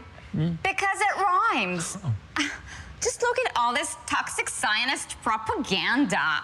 Kidnapped in Gaza. Does this look like Gaza to you? Yeah, bro, I have no idea what Gaza looks like. And they're smiling. Do hostages smile? Zionist liars. Totally sus. Do they think we're stupid? Stupid? I major in queer post-colonial astrology. Ew.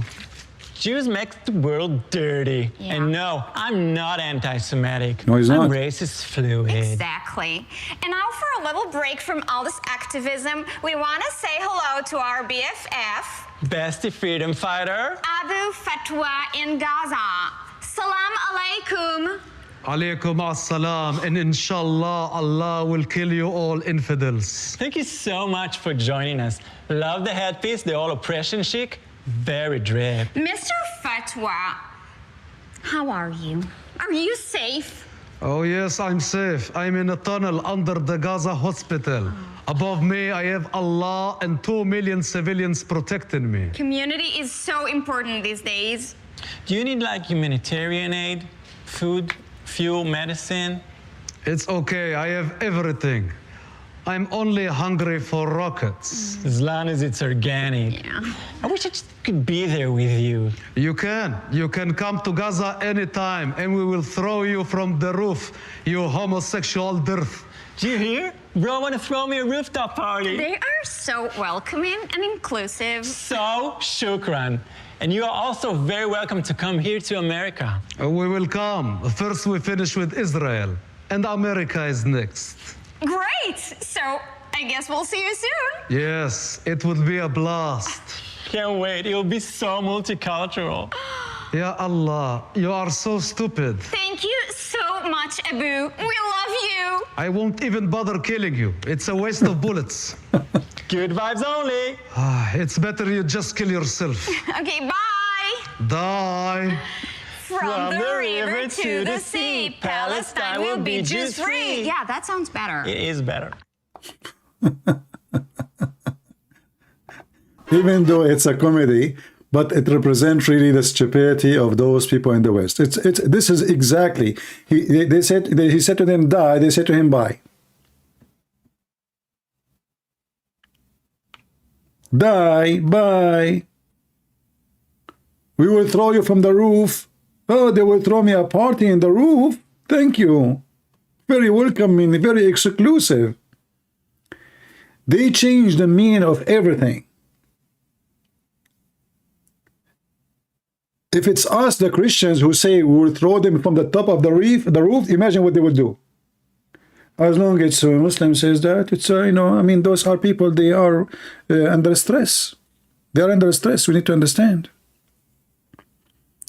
He is so thirsty for rocket. As long as it's organic, no problem. This is our problem. Organic, you know.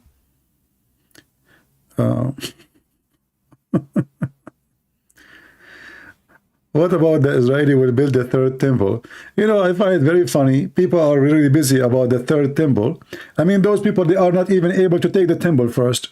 Shouldn't you take the ground first? Don't you see they are afraid even to offend them? They are very much politically correct. As long as you have people who they are politically correct, you will never build the temple and you will never even build a house. Give me a break, Mr. Temple. This is what you are worried about now? You can build the temple when you will have a man, he is a real leader, and he is a dictator, not democratic. He say, you know what, this is our temple. You like it. We have 40 to 24 hours to evacuate. You don't, we will evacuate you. But when this man will come? Netanyahu, no. The left, no. What you have now in Israel are a bunch of potatoes. They have a very massive, powerful army, but they don't have any real leader. In order to do that, you have to have a man who is a leader, not a politician. You see, Netanyahu now, he wants to ceasefire for 50 hostages. If he have little intelligence, he should accept only if we release either all or none. What 54? What you did, still you have 200. What you have done, I mean, is that a victory? And did you ask yourself what Hamas will win? Why they are desperate to get 4 days? Which is not supposedly not a ceasefire, like, you know, a howl. But what does that mean? So he did nothing. I mean, they are not real men. They are not real leaders. They are just doing politics. Netanyahu trying to make himself look better after what happened. Okay, I will free 50. But you have 200. He should not allow to free any terrorist unless you free all. Why he accept even 50 for 150? What about we say 150 for 150? Stupid.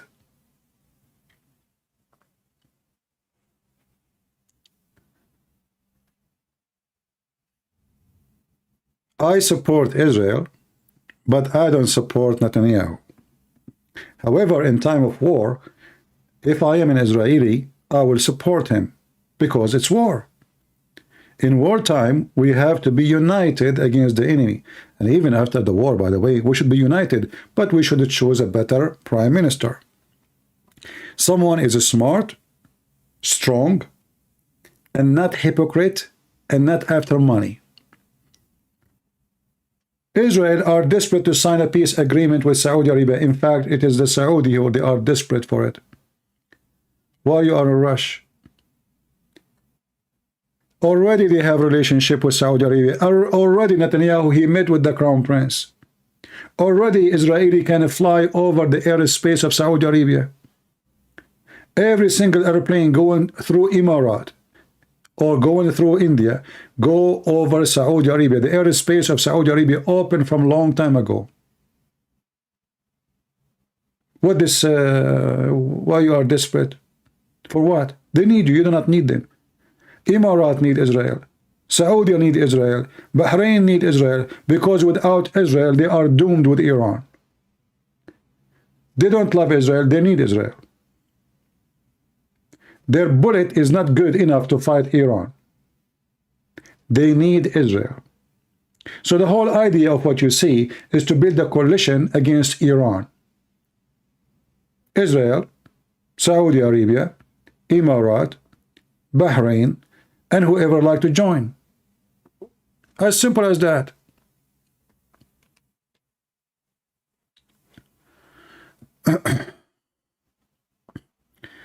This is why, you know, democracy is dangerous. It might be good in some way, but it is bad in other way. Because, you know, you have like now in America, we have somebody, his name is Trump. He flipped the direction 180 degree. Then we have someone, he is Biden. Then he flipped the direction 180 degrees. So what happened? We have zero, nothing changed. The guy, he spent 4 years to build the wall. He could not finish it. Then the guy after him, he came and destroyed the wall. So we are back to zero. Stupidity. Democracy maybe is good. Actually, America is not a democracy, by the way. But, you know, I mean, as a general word, we can use it. But in such a system where the direction of politics change 180 degrees, those countries is going to be very hard for them to accomplish anything. In Saudi Arabia, they have the same direction, the same system for the last 70, 80 years. So don't go back to zero. Even though, because they are Arab, they are always staying zero. It doesn't matter how much they build. But that not because of a change in direction, but because always their plan go wrong.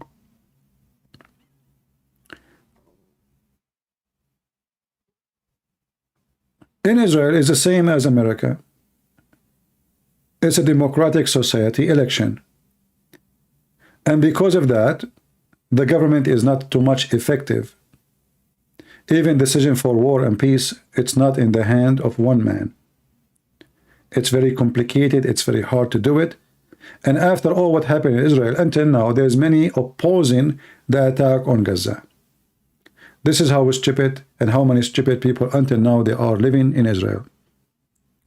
In Israel, they have other problem. There's some group, they call themselves Orthodox Jews. Those that don't want to serve in the army. Why you don't force them to serve in the army? What about you say the one who will not serve, we will strip him from his civil right? He cannot vote? Don't kick him. He cannot vote. He have no rights to be elected. He cannot be official. He cannot work for government because simply you don't serve in the army to defend the country. Those who are willing to defend the country is the one who deserve to be getting the benefit of the country. There's many things need to be changed in Israel. Every one of those who call themselves Orthodox Jews have to be forced. Isn't it a shame that somebody, he claimed that he believed in God, he believed in Yahweh, he believed in the Torah, and then he don't want to go to war to defend Israel? What is your excuse? Since when that the religious Jews, they don't go to war? Was Musa a religious? So many things need to be changed in the system. But I am not from that country. I cannot tell them what to do. In the top of that, supposedly I'm an Arab. So that will make it even more funny that I am the one giving them advice how to fix it. Isn't it?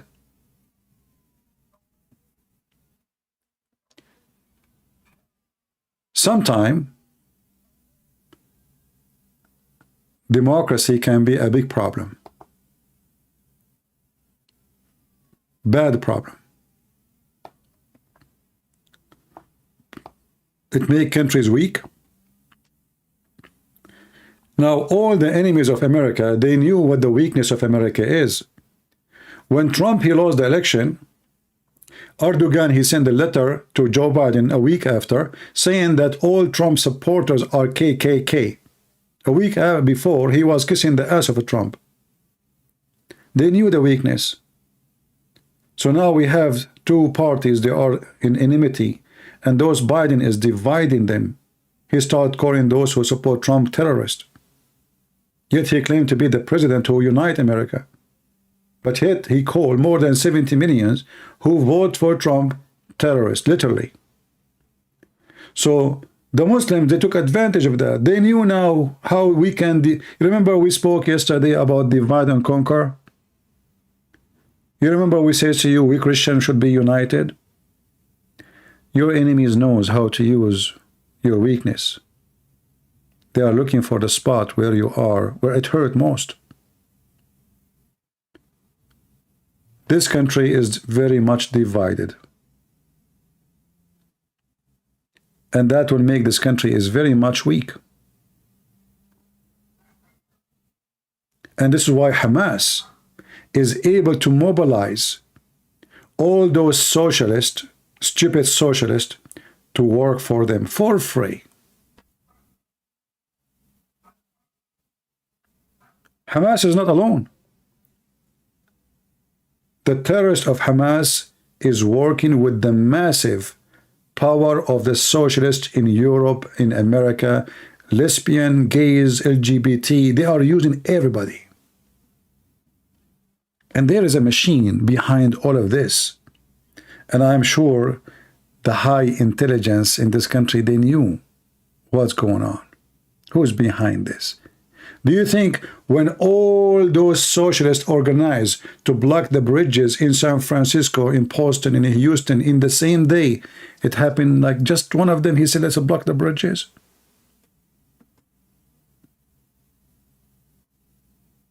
Something big is happening.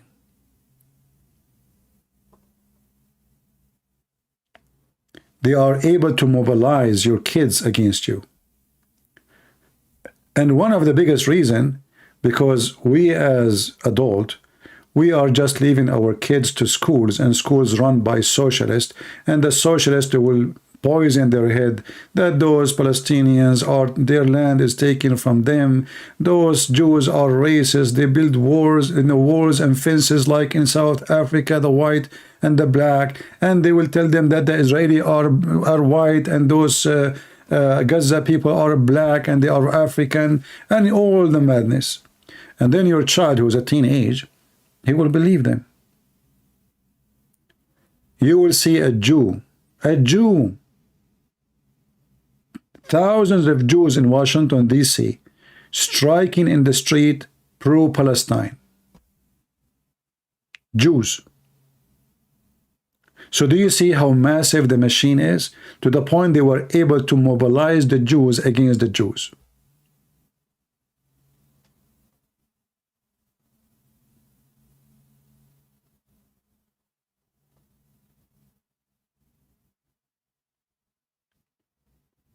This is what we are trying to do here, so we can warn people about what's going on. But as you see, the big machine is so big. Like this guy Morgan, you will notice he is helping to spread the propaganda of those terrorists. Tucker Carlson, Morgan, and all the scumbag in the media who they are very famous, and the stupid, many stupid who so-called Christian, they think that those are conservative Christians, when the fact they are supporting terrorism.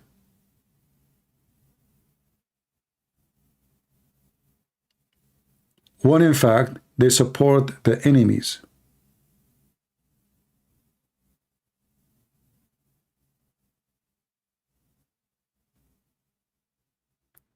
But the second you say Tucker Carlson, people, they will say, oh, this is the guy.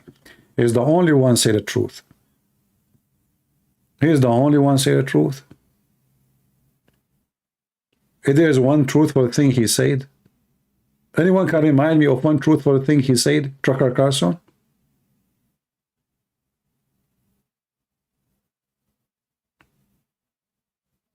The reason they are the enemy of Russia because Russia is the only Christian country. Now Putin is the only Christian country. Is that because he sent a Muslim army to kill the Christians in Ukraine? Christian country? Is that because they have a web camera business in Russia and women, they are opening their legs in front of cameras? When the last time you heard that this Christian country is arresting people for porn? Putin is a Christian country? KGB guy?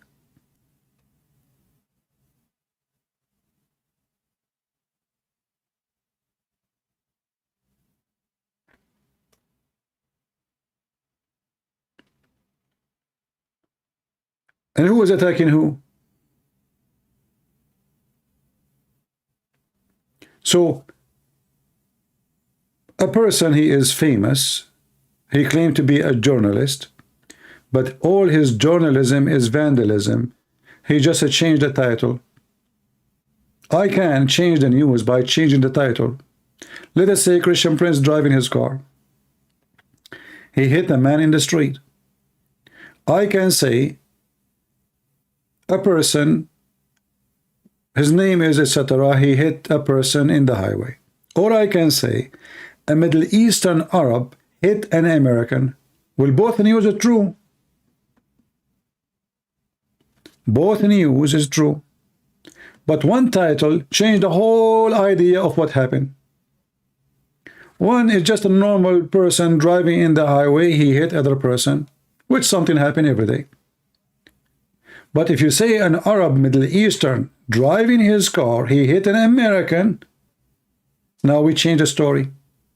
Even though, by the way, he did not lie. He just made a new title.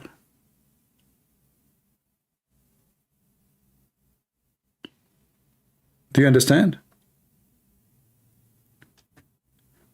Somebody saying, CP, do you know that Putin, he wanted to join the NATO in the beginning? Okay, let us say that Putin, he wanted to join the NATO and they don't want him.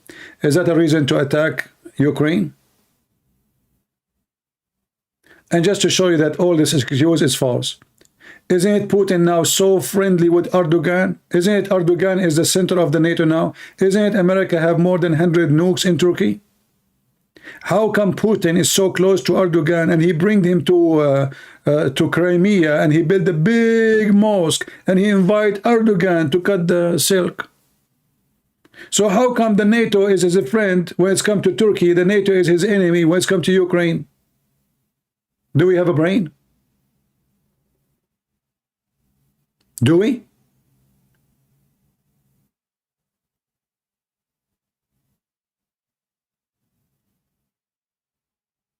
Are you with me? We have a guy, his name is Mazen, saying, CP making money from comments. Abdul Donkey, son of Muta, as you see in my page in YouTube, I don't have advertising, I don't have support chat, so you are a donkey again like your prophet, which means I have zero money I make here. You are a certified donkey like your prophet. Stop drinking camel urine. Same time you stupid Mazen. As long you are saying, I make money from comments, so why you are making comment, you donkey?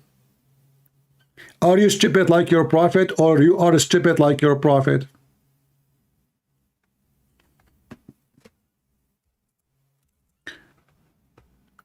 CP making money from comment. Somebody delete the comment. Why you delete the comment? Just wait, I was going to copy it. Oh boy.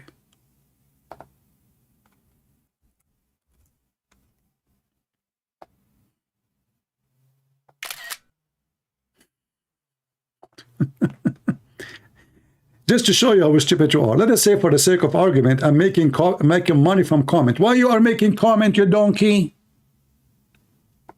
Are you making me rich?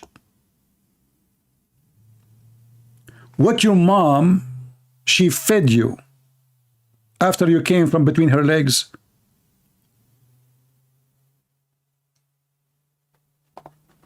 And how we can make money from your comment? Just tell me, please. I want to understand. I take your comment and I exchange it for gas in the gas station. Do you see people giving me money here in the chat, and the chat like coming like money like rain? Do you see any dollar showing in the, you know? They try to frame you like, okay, he's taking money, so don't listen to him. Guys, he's making money from the comment. Somebody saying, why you cannot criticize Islam without criticizing Hamas? Abdu, you are stupid again. Because Hamas is an Islamic organization. Somebody told you that Hamas is a social club for homosexual. Why Muslims don't have any intelligence? Is Hamas, what is the name of Hamas? Do you know what Hamas mean? Abu Darahim, why cannot you criticize Hamas without insulting Islam? This is not for a man to do. Oh, it's for you to do, says the Prophet says we will kill the Jews. The Prophet says we want to kill every single Christian. Is your Prophet a man to do? Scooby-Doo?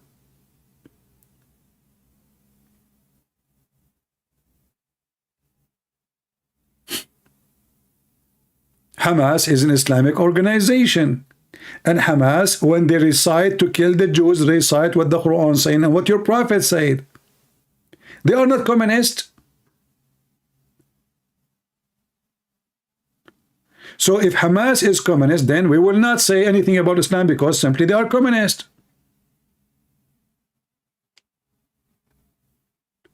Why they want to kill the Jews? Hamas, they speak why. They say because Prophet Muhammad said.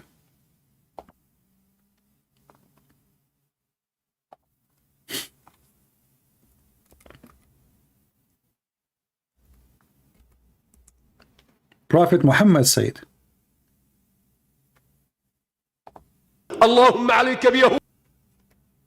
Here we go.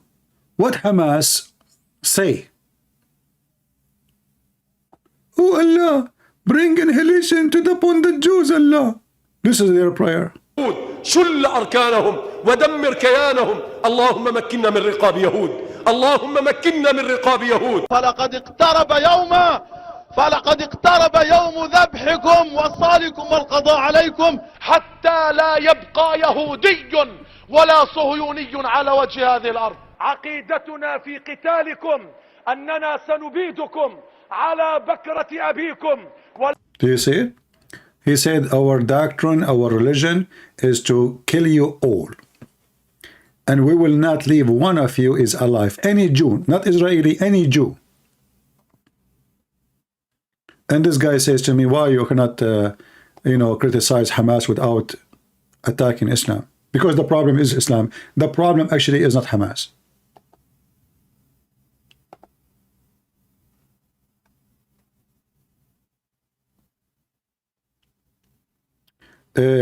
Abdul Rahim, you sound like a nice guy. Do you like to call me? Do you like to call me and prove to me what you are saying? Guys, what do you think? Abdul Rahim saying, he is a Muslim. He said Islam teach him to respect other religions. I say this is absolutely false. However, Mr. Abdul Rahim, I will be happy to have your life with me. Do you like to call me?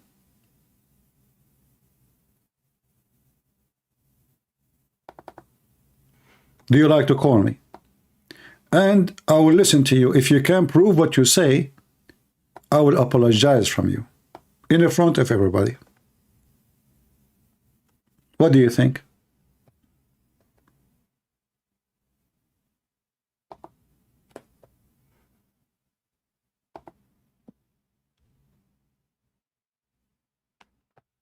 Do you like to call me?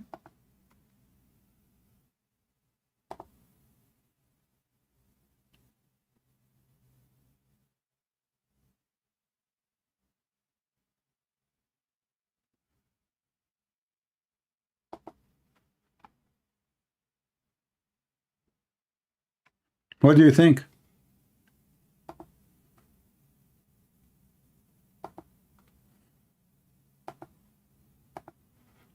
This is my Skype account. Let me post it for you. And I will be happy to have you. If you can prove what you said, otherwise I accuse you to be lying. You're trying to deceive us. You notice that we do not know much about the religion. And because I don't speak Arabic, because I'm German,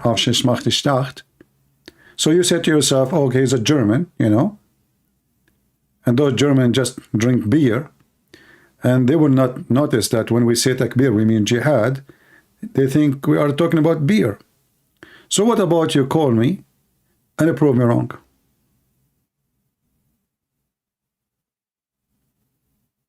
Or just because I'm from Germany in China, you are taking advantage of my ignorance.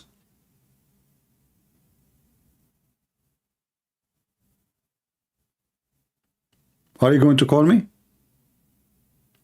See, this is what you do. You see somebody, he is from Brazil in Germany, you know, if I'm coming from the Amazon River in Indonesia, you say to him whatever, you know, he don't know what he's talking about. We fool them, we lie to them, and then boom, boom, like, you know, yeah, and Sheikh Uthman, he take the wife of his brother, and that's it. Why you don't call me? You can swear to you just will not, you will not mock Allah or his prophet. I do not know. I never mock Allah. Allah mock himself. What's wrong with you? Are you afraid? Are you afraid that your God Allah cannot protect himself? I mean, what's wrong with you? See, you are taking advantage because I'm very nice. And, you know, like the principal of my school, when I was in, you know, teenage last year, he said that you are the most, like, nice student in the school. He said that to me, you know, because I was like in the top of him and I have like a knife in my hand. And he said, I swear you are the nicest in the school. You know, and, oh, I'm just joking. That's not true. So call me. What's wrong with you? What are you afraid about? What do you mean mock Allah, mock, you know? I will not talk. You talk. Call me and tell me how Islam teach you to respect other religion. I want to hear it.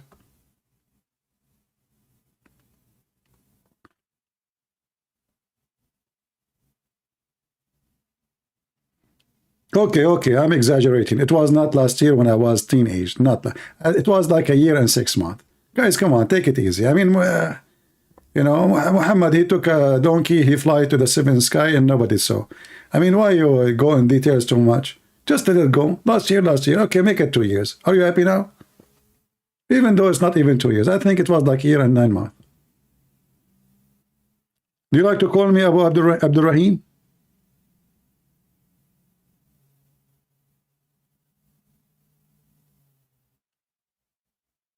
Your God will be with you. It doesn't matter what, you know, why you are afraid. Don't you trust your God? He will be on your side and you will explain to them that Islam respect and teach respect to other religion. Can you call me a private? I take calls from girls only in private. Sorry. I'm very conservative Muslim. Only if somebody is like, he wanna, you know, my name is Uthman. So anyone like he have a problem with his wife, you give me the number of the wife, I call her, you know, and then, hey brother, you know what will happen. I don't like to talk to guys in private. Why in private? Don't you want to show the people here the truth?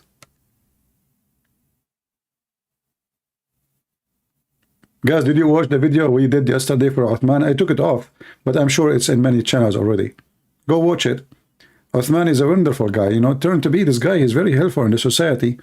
His friend, he came to him, he have a problem with his wife, and they are separated, so he gave the number of his wife. Uthman, he took the wife. I mean, how nice this sheikh is.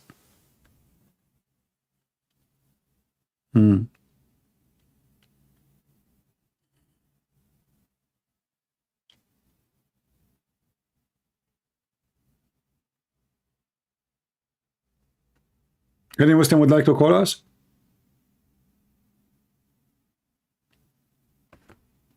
Do you want to join us? Abdurrahim, let's call. If you don't, just let me know. You know? All right. Well, obviously, he's afraid to join. But my friend, Mr. Abdul Rahim, you're a prophet. He called the Christians and the Jews and non-Muslims pigs, monkeys, the worst of the creatures, donkeys, people of hell, kuffar, animals, filthy, najis. And you are telling me that your prophet taught you respect to other religions? Are you serious? Did your prophet call non-Muslims najis? And can you tell the people here what najis mean?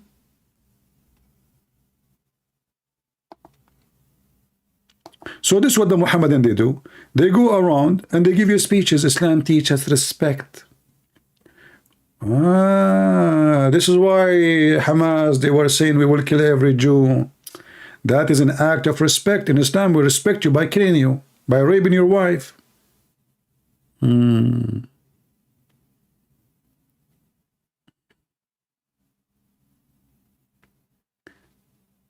All the apologists are adding to it. Oh, people, they are using my videos now in their video. Okay, that's good. Anyway, by the way, I decided to, I learned from Uthman, so I think I'm going to open a clinic, you know, like a shrink, you know. So somebody like he have a problem with his wife, his well, you know, Fatima, I take all, especially if they are young. I'm not going to involve, sorry. I don't want to solve a problem between wife and husband if the wife is old. I'm telling you, I have my policy. She has to be beautiful and young and hot. You know, I like spicy food. I mean, ask anyone. I like Chinese food. Not Indian, because that's too much spicy, will kill me, you know. I cannot, like Indian food, I mean, too much. Don't remind me. So, I will open a clinic, you know, like this brother here. Where is his video? Oh, hey, here we go. I mean, beautiful, you know. The guy, he have a friend, his name is Uthman, and his wife, she is, you know, they have a problem with his wife. And, you know, this is what friends for. What friends for? Let us be honest. Friends is to support each other when they need each other. So this guy, he said to his brother Uthman, Uthman, I need your help. And the help is coming. Allah, God bless you. May Allah grant you Jannah, Ameen, Ya Rab. So, almost a week ago, you asked Sheikh Osman how to find a good wife. How? So you ask. You go and ask Sheikh Osman how to find a good wife? See, Sheikh Osman, he have many jobs, and you know he have skills in how finding good wives. That's deep. That is so deep. This guy, he have even degree in finding good wife. Okay, you know, what Sheikh Uthman, he says to you, like, they have to have nice hips. What about the lips? How Sheikh Uthman will find you a good wife? What does that mean? I mean, you Muslims wearing burqa, you don't even know what is inside the box. You don't even she have a mustache or she have a beard. Okay, what happened? So he asked him how to have a good wife. Ask him two methods to find a good wife. You ask him about dating apps. He said no. And you ask what about OnlyFans. He's like, don't remind me of the fan. You know, I have my cousin. He cheat in the exam. Always he cheat. So when he went in the class before the exam started, he got a good idea. He wrote all the information on the fan, which is in the front of him in the table of the teacher. But at that time, the fan was off. When the teacher get in, he turned the fan on. You know those fans, you put them in the table? And my cousin was moving his head in the same speed of the fan, trying to read what he wrote there. Ooh. So he said to him, only fan? What the heck is that? So they are fan, but yet they want to have sex together? That is a very funny fan sex machine. Only fan? That's deep. I don't know what is OnlyFans is. Oh, Uthman, he don't know those things. He care for halal, only halal. It's totally fine. Yeah. Sheikh Osman doesn't use those methods. He uses a better method. No. Exactly, totally different. Oh, okay. That's what fits his style. Subhanallah. May Allah. But it's funny, they keep saying subhanallah, subhanallah, subhanallah. I mean, the guy, you are smearing the guy, you are exposing the guy, you are making public speech against the guy, and you are saying subhanallah. You are religious, brother. You are very religious, subhanallah. You know, it's like subhanallah is like the you know, like when you do poo-poo, you wipe your ass with it. Like so, like all the excuse my language. I don't want to use the word shit. It's not forbidden in YouTube. You can't say shit. Did I say shit? I did not. Okay. So like now he all his shit and then he wipe it by saying subhanallah. So now he is a religious now. He is a good guy. He just said subhanallah. So we go in public and we make a video to expose a guy, to damage his reputation, so everybody will know that he's been exposed. And now at the end you say subhanallah. Smash your Allah. Guide us all. So who you will wait, I'm gonna tell you the the process. He is gonna wait for a friend and see if he can help him. For example, a brother, which is me, I reached out for him because he's a sheikh to fix our marriage. So what I did is I gave him my wife's number because we have some trouble I had trouble between me and my wife. So I trusted Sheikh Osman, I know him, and then I was on his table in Balboa Park. MashaAllah, he's one of the du'at here. He went on a cross-country da'wah trip. So I gave him her number to fix our marriage, right? And then after 2 days, my wife, she completely blocked me and I know nothing about her. And I told Sheikh Osman, what happened? Why she doesn't talk to me? She's like, she doesn't want you, that's it. Yeah, don't bother her anymore. I'm like, okay. I was like, okay, well, this is my fate. So I got suspicious a little bit. Like, what's going on? So somebody told me that she got married, like after a month of our separation. I was like, this is weird. This is not Islamic way. And then she's still my wife. Why she married somebody else? I'm like, this is weird. She's a very private person. She doesn't talk to any guys. Okay. So subhanallah, I just. She don't talk to any guys. Very private. It took her only 1 month after she left him to be in the bed with somebody else. She's very private. Look how long it took her. I mean, because she's so private. Took her 30 days only.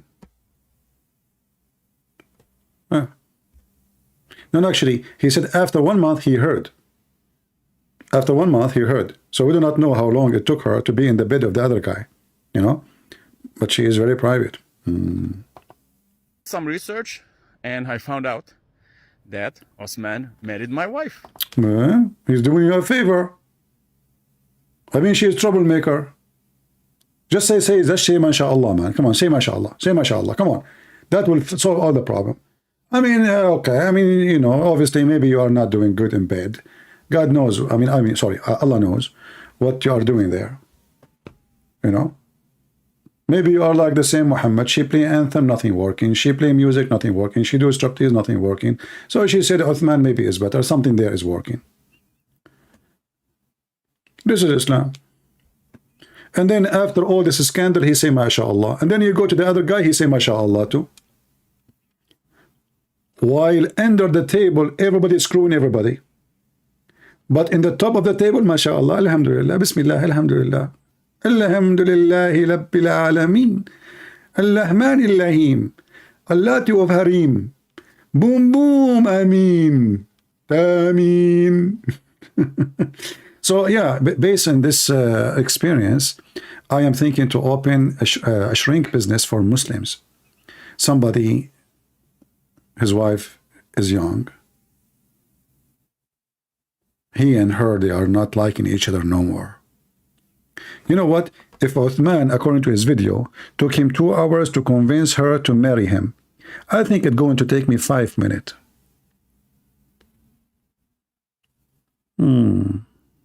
Maybe 5 seconds.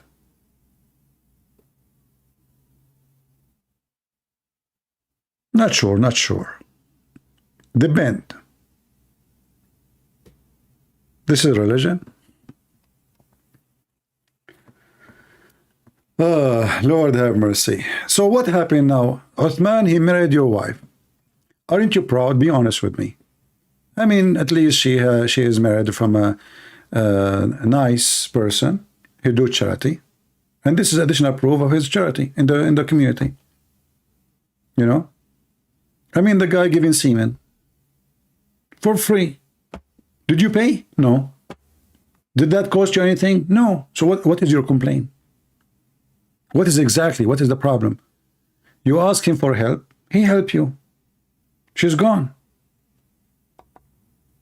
Instead of fixing my marriage, he fixed your marriage. What are you talking about? He fixed it. That is the real fixing. Married her. Still, she's still married to me. Okay, oh, hold on.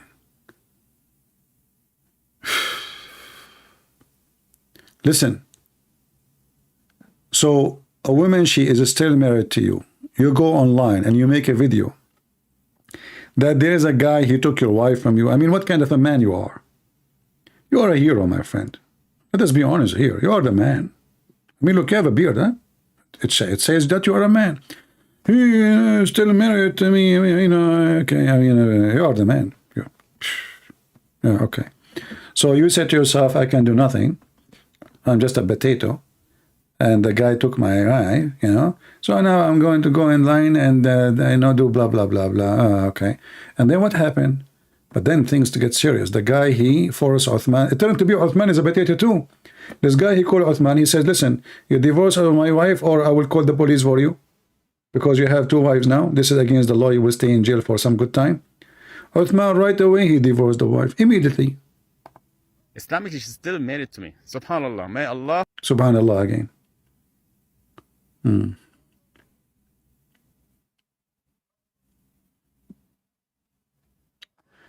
All right. Anyway.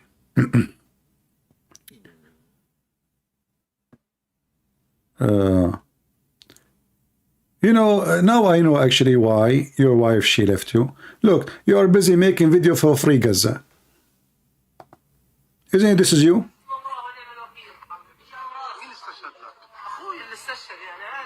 Free Gaza.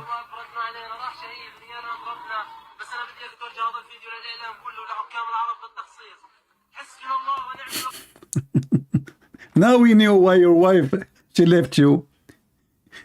The time you need to spend with your wife, you were busy with Gaza. While you were busy with Gaza, she was busy with Uthman.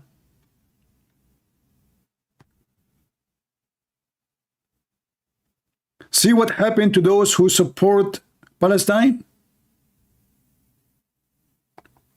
They got screwed. Shocking act. Uthman is Zani. Assalamu alaikum wa rahmatullahi wa barakatuh, brother Sneeko. MashaAllah, God bless you. May Allah. This guy, suddenly he is connected to Sneeko now. Every video he makes is Sneeko. Sneeko, he became his spiritual father. Assalamu alaikum, Sneeko. I mean, there's a billion people in the internet, but this video is for Sneeko. Who's this Sneeko? I mean, the guy, his name is a shoe. Sneeko is from a sneaker. From all the people in the world, you choose to talk to Mr. Sneaker? Peace be upon him. What do you want to say to Sneaker? Allah grant you Jannah, Ameen, Ya Rab. That's it. He's praying for him. You will go to Jannah. I mean, they are a holy community. What are you kidding me? This is a very holy community. May Allah take you to Jannah, brother. Make your penis endless and your testicle, the right one, is bigger than the left one. So when you walk, always you walk in the right direction. Because then the right testicle will be heavier and that will force you to go to the right direction. Always you will take the right exit and you will take the right street and you will go to the right bathroom and then you go to the right Gaza and then you will never come back because the IDF is there. Go. So almost a week ago, you asked... Are you sure it's a week ago? Are you counting days, aren't you?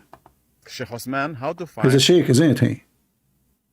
So you call him sheikh after he just took your wife, you call him sheikh? What a shaky person you are. A good wife. Good wife? She's good. So you ask him 2 methods to find a good wife. Oh, we played this video already. What 2 method? I want more method. We don't want the same method. What is that? Let us see this one. Is that a new? If somebody goes to your mother's house, does that mean they're married to you? Thank you, Sheikh Osman. Got What? permission from my husband to try and sell these for my mother-in-law. These. What? What's going on here? More scandal. This is a new scandal, guys. Invite your friends. More scandals. A new scandal. This is a new video. Fresh video. Allahu Akbar. Allahu Akbar. I will take the job of Tucker Carlson now. Hey, Tucker Carlson, I'm taking your job. We have a new scandal. Bombshell. Bombshell. I mean, do you see those internet? Bombshell. Trump. Bombshell. Biden. Bombshell. I mean, you think you are listening to the news of Hamas. Everything in the internet have to do with the Trump or Biden, or it's a bombshell. I mean, there's bombs everywhere. This is a new video. What the heck is that? What's going on? Look, the screen is a black mystery. Guys, aren't you excited to see what is in this video? Who is excited? Nobody? Well, I can make you excited. I have many ways to make you excited. Listen. What do you think in this video?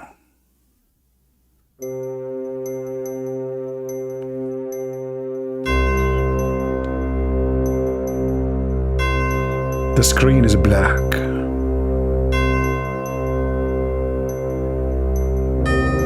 Mystery.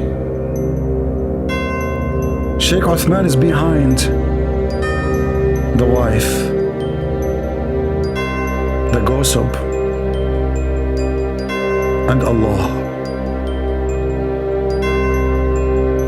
all in one basket. Isn't it so beautiful?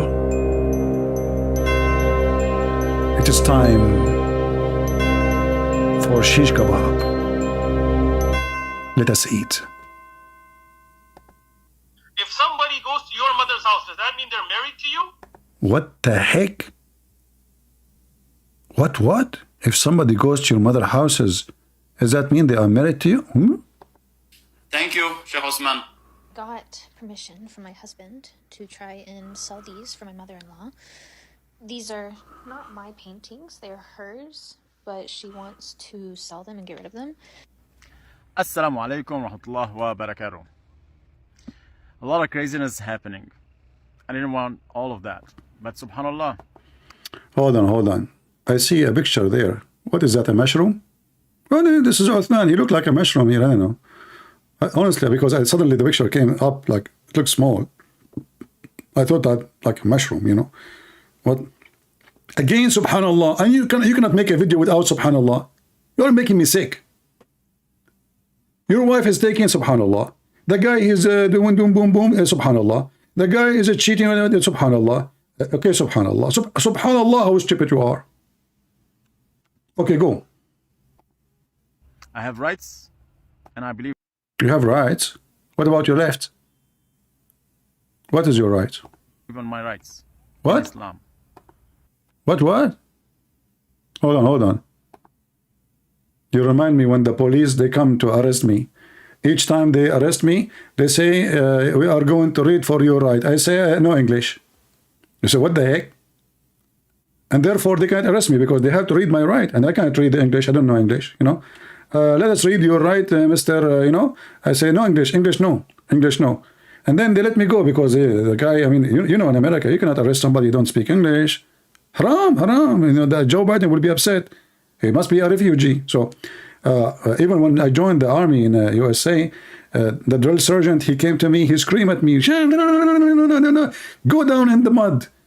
After he screamed and his head is sweating and his hat is flying. By the way, his hat looked like a spaceship. Anyway, so his nose gets so close to my nose, screaming in my face. And then I said to him with very, very cold blood, I said, no English. What? What happened to this army? They are putting in the army people don't speak English. You know, he have like his, Texas accent, you know, like cowboy accent.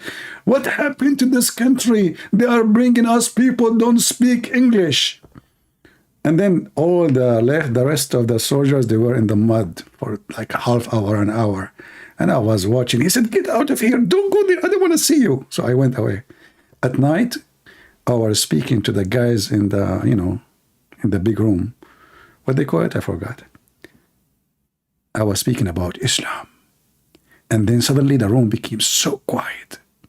And nobody is moving, freezing. I felt there is something wrong. I'm the smartest between all the Arab.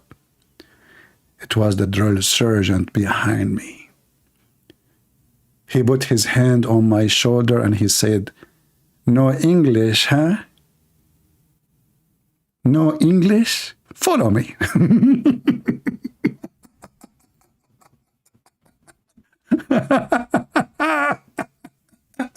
And my friend, what I said when this happened, I said, Subhanallah.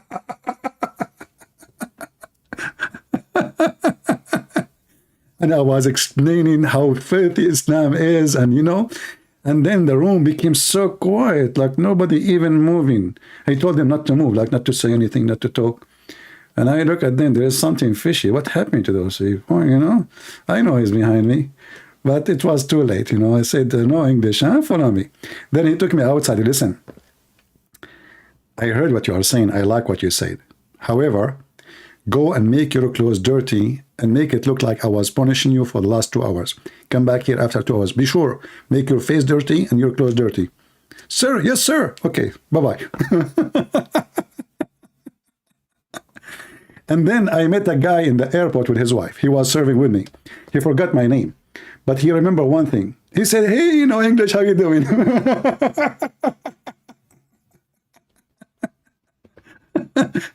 His wife, she said to him, what's his name? She said, no, long story. I will tell you later. I don't even remember his name really, but right away I know that he was with me because he said no English. So I said, hey, English, how you doing? I said, I'm doing fine. So are you done with the service? No English. So brother, can you tell us in English what's going on? Because honestly, I don't understand this gibberish. What she is selling stuff. So now you have a proof that those are your mother stuff, aren't you? And your wife, the wife of Uthman, she is selling them. Got permission from my husband to try and sell these for my mother-in-law. These are not my paintings, they're hers. Oh, hold on. There is a message here in the top. It says, mother-in-law house, San Diego, Aka Osman mother house. Uh-oh. To sell them and get rid of them. Assalamu alaikum wa rahmatullahi wa barakatuh. A lot of craziness happening. I didn't want all of that. But subhanallah, I have rights and I believe in my rights in Islam. So let's make a summary here. After all the evidences I gave you, there is still some guys that don't believe me. They think I'm tripping or lying. Or I want to put Osman down. That's not my intention. I want people to be aware from some claims they are Muslims and follow Islam and ride the wave of Islam. When they get money and fame, they lose the basis of Islam. Oh. I hope I'm wrong, but this is the truth. So let's get to the point here. I have a question to Osman. What is my wife doing at your mother's house? And you know that she's still my wife.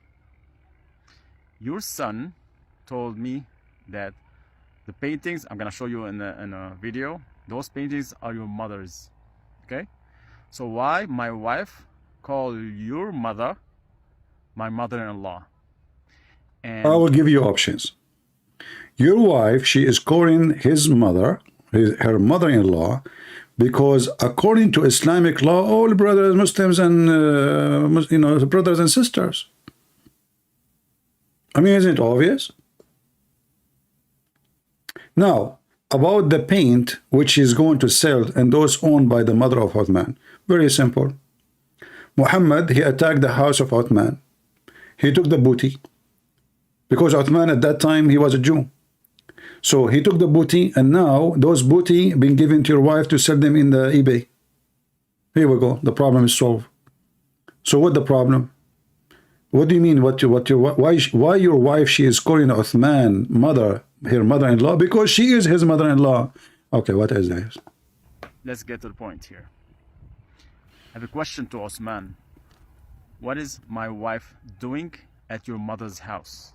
And you know that she's still my wife. Your son told me that the paintings, I'm gonna show you in a video, those paintings are your mother's, okay? So why my wife call your mother my mother-in-law? Oh boy.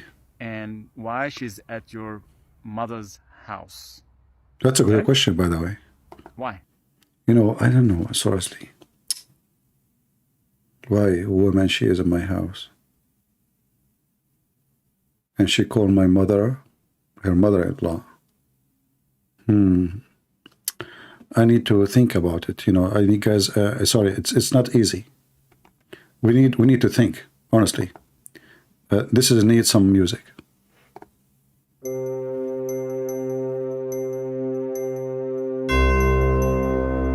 New information. Breaking news. Few words to say. Mother-in-law, wife, painting, house. What my wife doing in your house? Very tough question. Very easy, idiot. I mean, go in there to ask for consulting. He's a sheikh. He will shake hands and other stuff, and then he will get all the answers. Okay. I have a tree, olive tree. And this olive tree, you cannot get any fruit from it unless you shake it. Be careful. Not too much. You might break it. I mean, those questions are very smart. And the Muslims until now, I think they did not understand what's going on. Brother, subhanallah, Muslims aren't smart like you. What your wife is doing in the house of Uthman, he's asking the Muslims. Muslims until now, they could not find the answer. Maybe she is taking drive test, sorry. I mean, you know the thing. Right? You know, yeah. What your wife is doing in the house of Uthman? Mother, your son told me that the paintings, I'm gonna show you in a video. Those paintings are your mother's, okay? So why my wife call your mother my mother-in-law?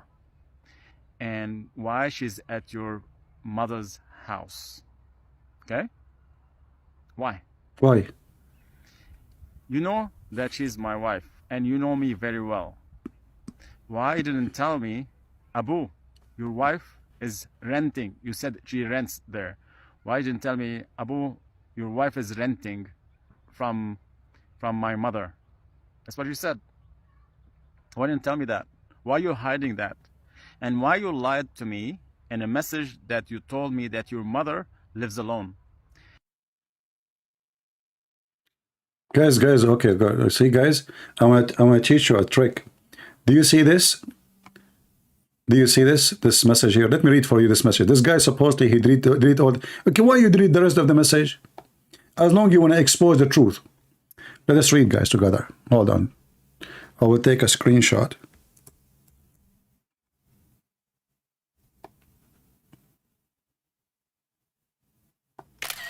And I will translate for you. I will use my AI software.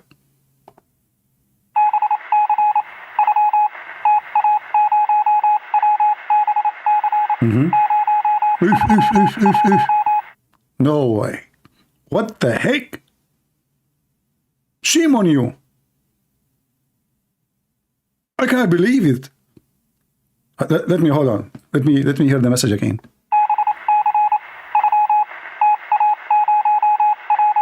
Disgusting.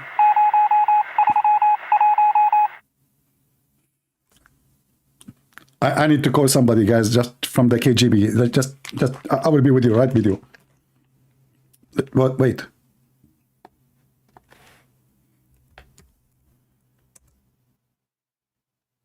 I can't believe what's going on. Unacceptable.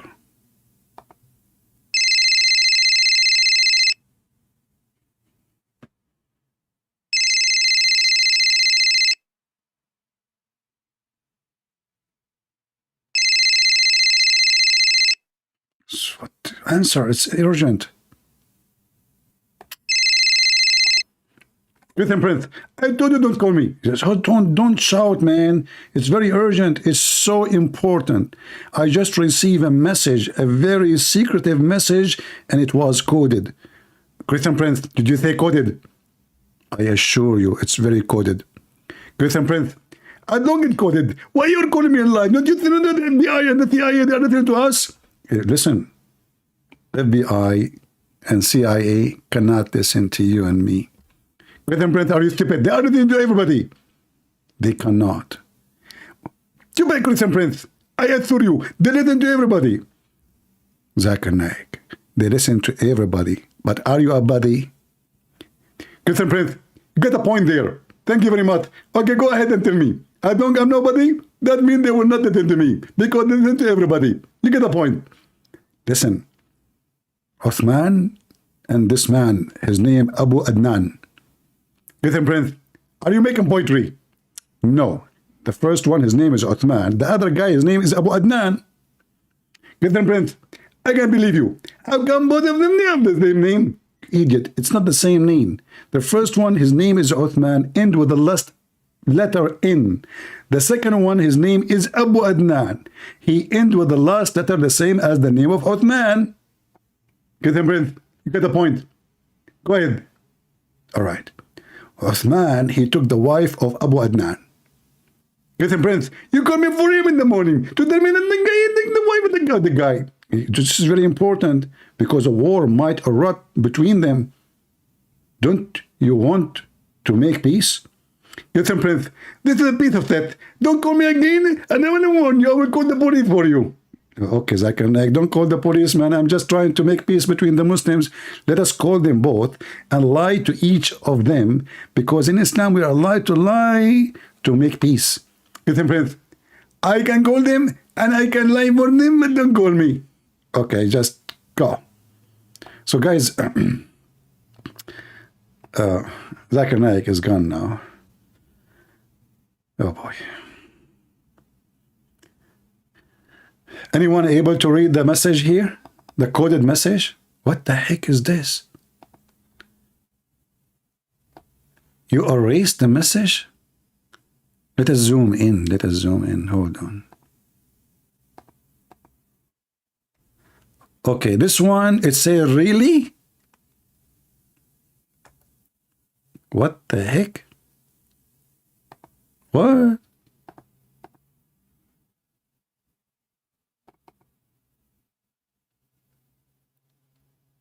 Who?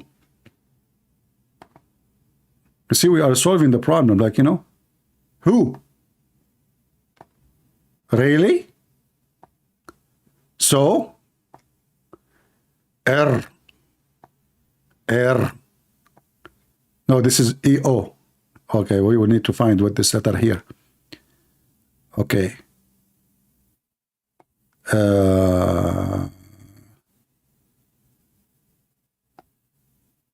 You really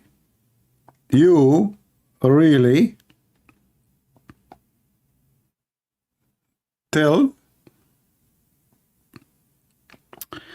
Okay, can you post more messages?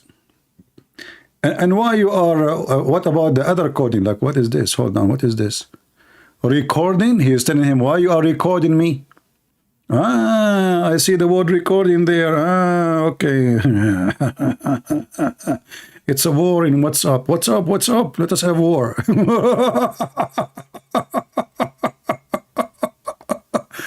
Unbelievable. Very, very, very cute, very cute. You know, unbelievable. You know, I always wanted to be a Muslim. You know, Because I heard once a philosopher saying that the only one is happy is the one who is dumb. And look like this is the only way to be happy, to be dumb. Just be a dumb Muslim. So now you are posting, why you are sugarcoating, I mean, why you are, sorry, erasing those messages? Don't you think people, they will say this is suspicious? He is hiding something? Okay. This is my last message to you. Until you both get on call with me. She want to talk to two men in the same time. No, with, oh, this is, I don't know who's calling here. This is the message from who? I don't know who is that you are talking about why my mother lives alone. Trying to force the same argument, not going to change my answer. Is it? What? What is this?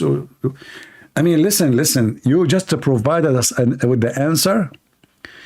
We are talking about my mother living alone. What are you talking about? So he want to say he's, you know, this is what he said.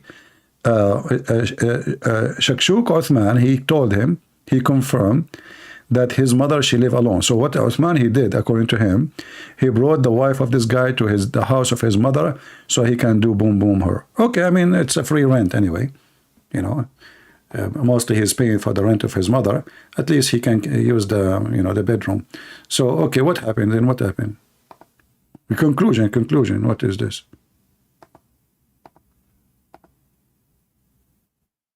It seemed like you didn't know that I have a video of my wife calling your mother-in-law.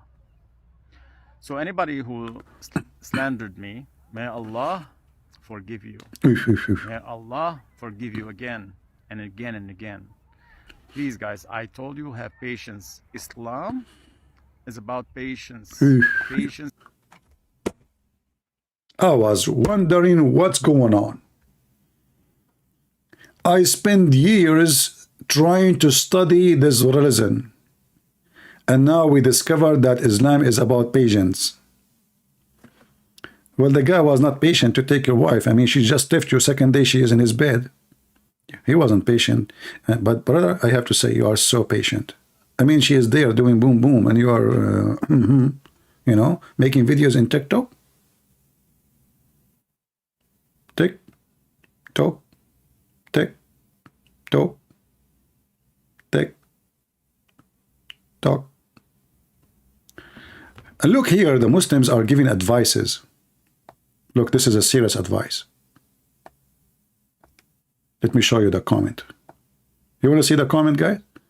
Do you like to see the comment or to hear the comment? Tell me. Because as you know, here we care for customer service. Which one is more effective for you? You like to hear it, don't you?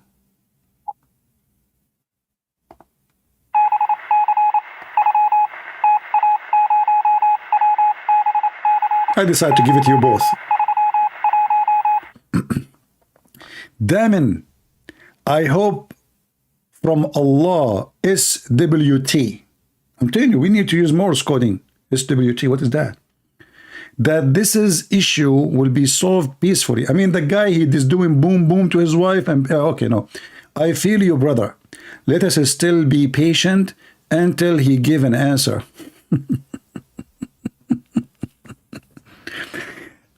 You know, like, this is why I love Amazon. Yeah, 30 days to return the product.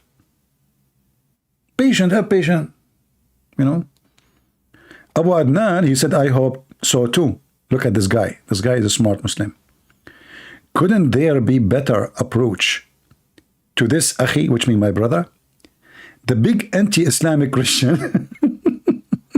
He's talking about me. I hate it. I hate it.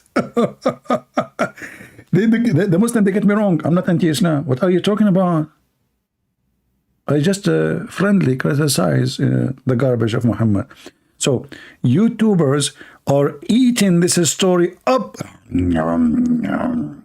and having a field day with it. Subhanallah. You say Subhanallah?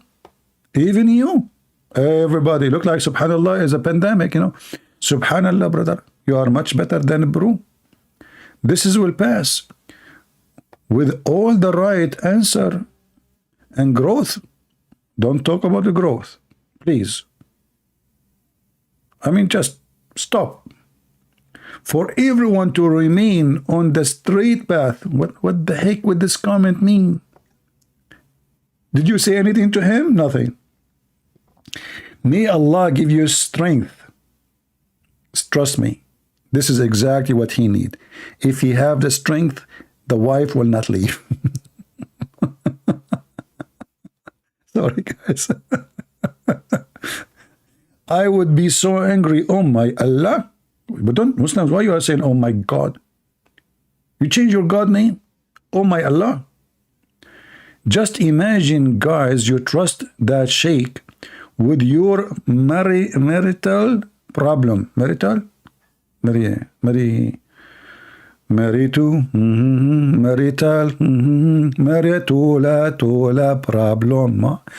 You know, by the way, I speak Spanish in case you don't. Anyone here is Spanish? Who is a Spanish here from India? Anybody? I'm the only Indian Espanol? Okay. I'm the only senor here. No problem. Let us read this basura. Okay, so, and ask him to call your wife. If women left you and she don't want to be with you anymore, you have no right to talk bad about her.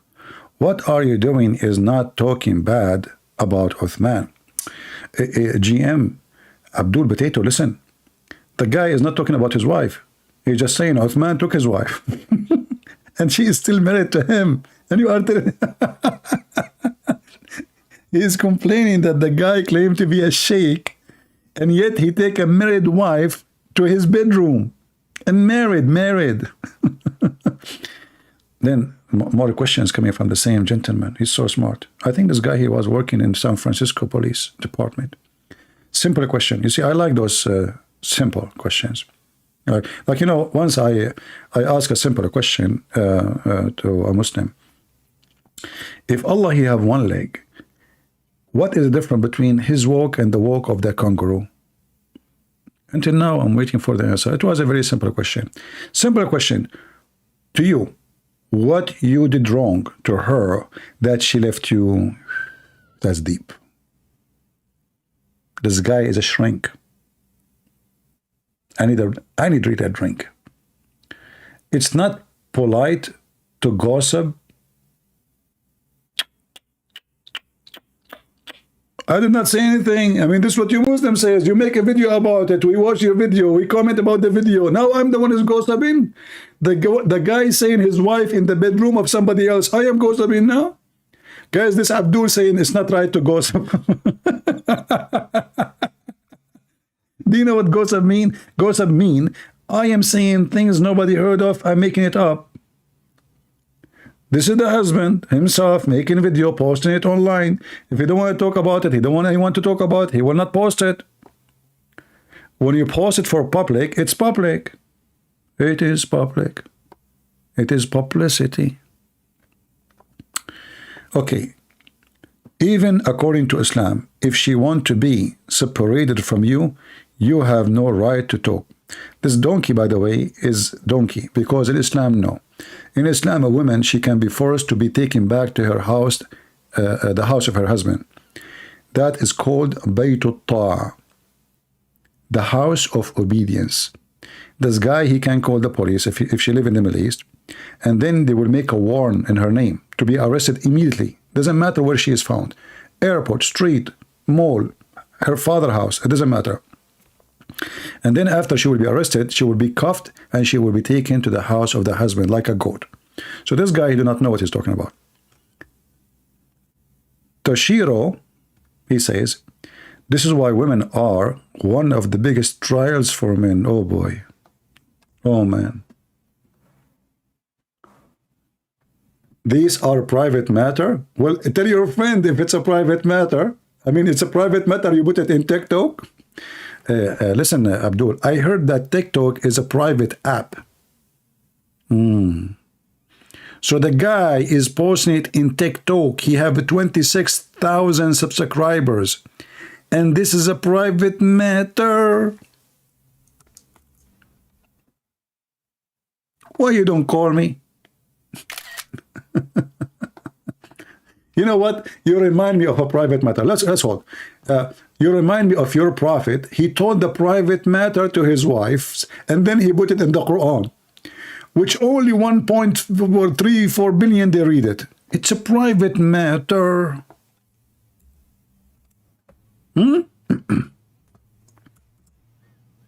Is that your Quran?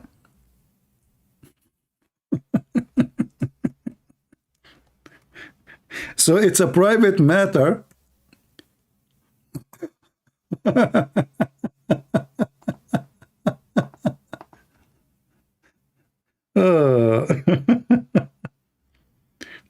will show you an example about how Muslims, they have a private matter.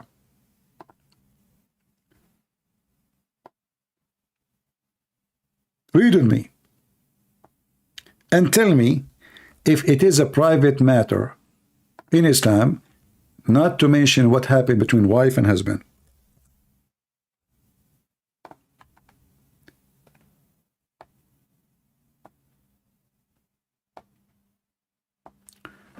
And when the Prophet, SAW, disclosed a matter of confidence to one of his wives, Hafsa.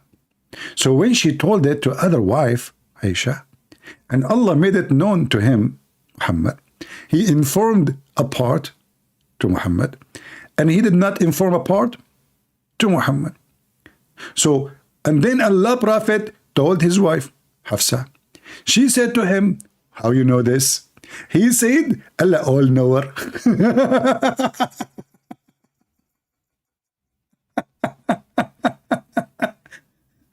And by the way, they say to you, who can make Quran like this Quran? I mean, I'm getting dizzy. What? So when Allah Prophet, he told his wife, Hafsa, a secret. Hafsa, she told Aisha, a secret. Allah made Muhammad know about what she told her, some of it, secret. And then he told Hafsa some of the secret. So she told to him, who told you this secret? So he told her, Allah all-knower. Abu Abdurrahim, are you getting dizzy? Should I call Al-Shifa hospital for you in Gaza? They have a tunnel underground for this reason. They dig the tunnel there because they could not understand what the heck is that. What kind of God he make this? When the Prophet told one of his wives a secret and he told her not to tell the others, then the other wife, she told the other wife, and when the other wife, she informed the other wife, and then the Prophet, he found out what she told the other wife. Allah told him some of what she said, but he did not tell him the rest of what she said. Then she told him, how you know this? That's so deep.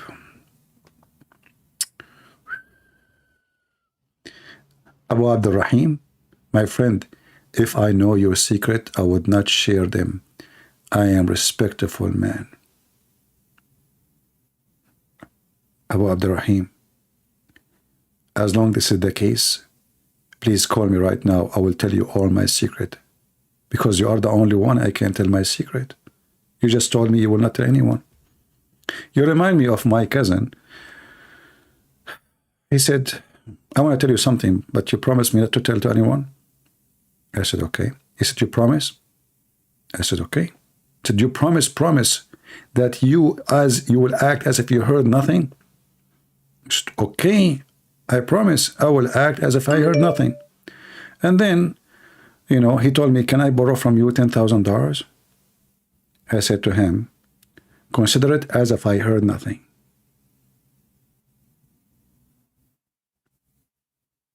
Are you going to call me Abu Abdul Rahim?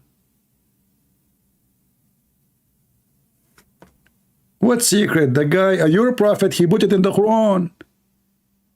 His wife, she found him in the bed having sex with the maid. The maid, her legs was open like victory sign. Victory to Palestine. Muhammad, he was in the top of her. Going up and down, going up and down. By the way, he was not doing anything wrong. It was just push up. Okay?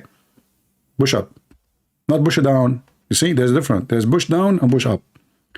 His wife, she said to him, in my bed, in my day, you idiot. Then Muhammad said to her, if you don't tell anyone, I promise you your father will become the caliphate. This is the story. Why you don't call me so we can discuss it? Hold on, the guy with the glasses is calling me. No way.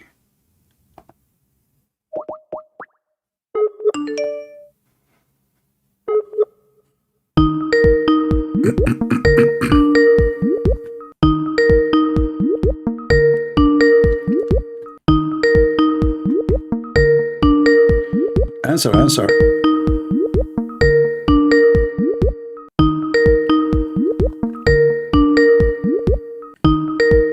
Answer, buddy. What's wrong with you? Okay, take the glasses off so you can see the bomb. To click on it.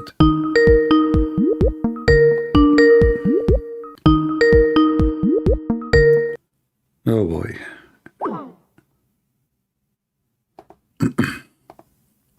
I will try one more time.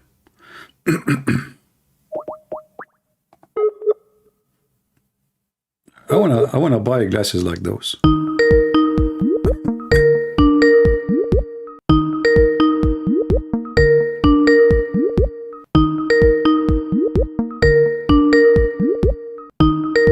Oh, we have somebody else.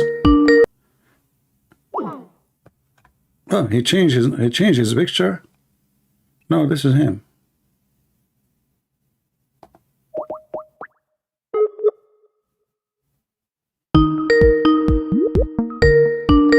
Did he say he is at work now? Oh, listen, you want to debate face to face.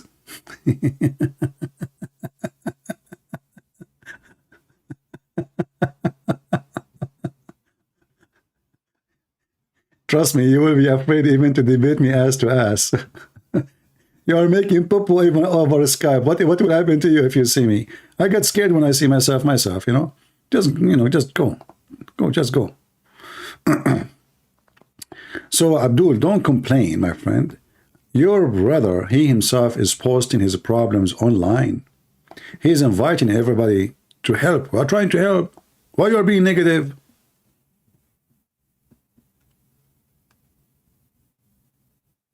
What's wrong with you?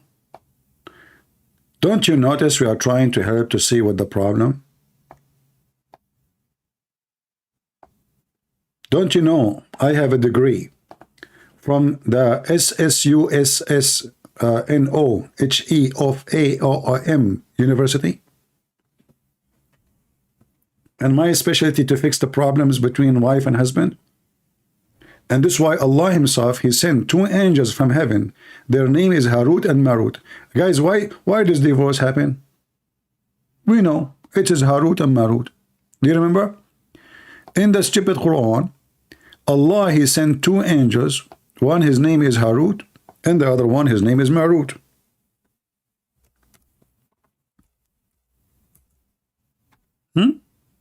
And Harut and Marut, they open a Harry Potter school in the Babylon Tower, which makes sense. You watch the tower and the Lord of the Ring, the Lord of the Ring, Ring of the Lord. I mean, English is funny. You know, in Arabic, we say like, you know, we say, like in English, you say beautiful house. In Arabic, we say house beautiful. Honestly, in Arabic is like different direction. Lord of the Ring. Oh. Okay. But who is the Lord of Harut and Marut? So Allah, he sent two angels specifically to earth to teach magic, and the purpose of this magic is what? Is to make the wife and the husband fight. Who is here? He is fighting lately with his wife. Be honest with me. Give me one. Give me one. I will start with myself. Even though I'm not married, just to encourage you, you know. Here we go. Don't be ashamed. It's okay. I mean, you fight with your wife, so what? You know. If you have, by the way, if you want to buy bandage, I have some for you. I mean, you know, women, those high heels is something dangerous, man. You know, you go to visit your friend, he opened the door for you, he have a bandage over his eye, over his forehead, over his head. What happened to you? He said, nothing. I fell in the driveway. Yeah, you really? In the driveway? And why the driveway have number 10 in it? The size of your wife's shoes. You know, she have a big shoes, you know. Anyway. So if you have a fight with your wife, thank you for all those, the one who fight with his wife. I appreciate your fight, honestly. I'm a lawyer. We need customers. Call me. My specialty is divorce. You know, once I was in McDonald's, and there was a birthday party, and the guy was giving cards, you know, like they reserve a part of McDonald's. The guy, he's a photographer, giving cards. So I said, what is? He said, oh, this is if you have like a wedding, you know, baptism, engagement, you can call me. I am a photographer. I said, do you do? He said, we do baptism. We do. I said, what do you do? He said, wedding, baptism, engagement, graduation. I said, do you do divorce? You should see his face. He said, what? He said, you don't do divorce?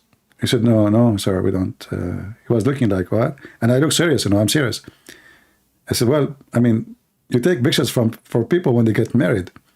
But divorce is a lot harder. Shouldn't you take a picture and have party too? Anyway, so now,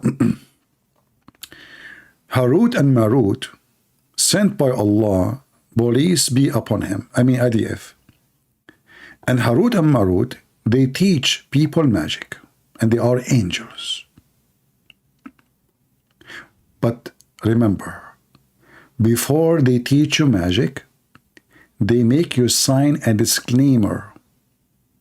What the disclaimer do? They teach you magic about how to cause separation between a man and his wife. Hey Allah, just a question. If your angel is the one who caused separation between a wife and the man, who caused separation between two gays?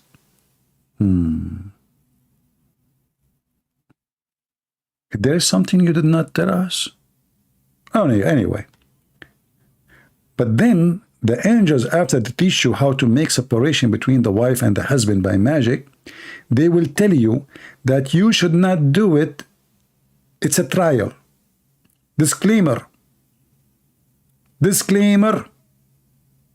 I mean, when you join any school or anything, you have to sign a contract disclaimer, you know, like etc. So Allah, He made a disclaimer. We will teach you magic to separate the wife and the husband from each other by making them fight and hate each other. But disclaimer, any learn that which harm them and profit them not. Look at the decent Allah. So He opened a school to cause divorce, and then He tell you after you graduate, don't do it. What the heck is that? So why you taught them how to do it? Like what? Guys, why you are laughing? Are you laughing at me or laughing at the Quran? If you are laughing at me, I have a warning for you. I know a person, he made fun of me. Second day, he woke up in the morning, he looked like me. Literally. You know, I got scared. He called me, he said, I am you. I said, you stupid, what are you talking about? He said, I swear by Allah, I am you. I said, you are what? I am you. I made fun of you today. I became you. I said, that's even better. Two of me, better than one. The earth, this is the sign of the end of the time. Anyway, you know, forget about me, you know, like laughing at me or laughing at the Quran. It doesn't matter really. What is important is your health and to be laughing, you know. Anyway, you will wash dishes after 5 minutes because your wife, she will say, hey, it's Thanksgiving, you idiot. Come to the kitchen. Anyway.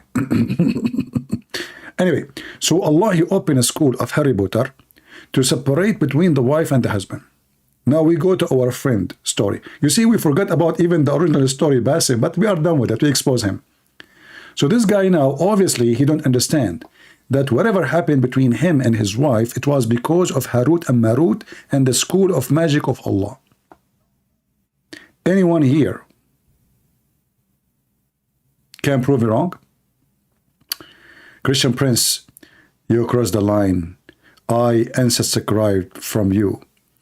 Bang, do me a favor and close the door behind you. I unsubscribe. As if I care. Abdul, listen carefully. I go live on air if I have 1 subscriber or if I have 160,000 or 200,000. You are a stupid fool. Just to let you know, when I came in YouTube, I have 1 subscriber. Still, I go on YouTube. And by the way, the WhatsApp subscriber was only me. I make another account. I subscribe to myself. And then I talk. And I chat with myself. I ask myself questions. I answer them, you know, immediately. I'm very fast, you know. And I debate with myself. Like I say, like, you know, I will get you busted. So do you think you, potato, fried potato, you are telling me you crossed the line? Which line? Do you think when Muhammad, he went to his own son's wife, and the wife was alone, and he flirted with the married wife to his son, he crossed the line? Or you don't care? You Muslim have a line since when? Is that the line of Barleaf? The Jews, they break it. So, yeah, just forget about him. I'm so glad that he, man, I felt like there's something in my shoulder. Thank you for unsubscribing, man. You were heavy. I'm not talking about me. This is Muhammad. Do you know that your Prophet Muhammad, he been rode by a bunch of African 1 day and 1 night all day long? And they are tall African and they were naked. They rode your Prophet. I can show you the hadith. You cross the line. You are talking about line. You Muslims, you have sex with the children and you talk about cross the line. Rape children and you talk about cross the line. You burn people alive and you are talking about cross the line. Say that to your wife. So he is being patient and he is telling us about what's going on. And inshallah, you'll get whatever you want. Just have patience. I waited 1 year to find out the truth. I knew Osman married my wife. I knew it. I have suspicious. But I couldn't say anything till I make sure that he's the one. 1 year. It took me 1 year, subhanallah. Just a question. All what you need to do, you go in the front of the house of Uthman and see who is coming out and coming in. Why it took you 1 year? 1 year? Like the previous videos, I showed a couple of things.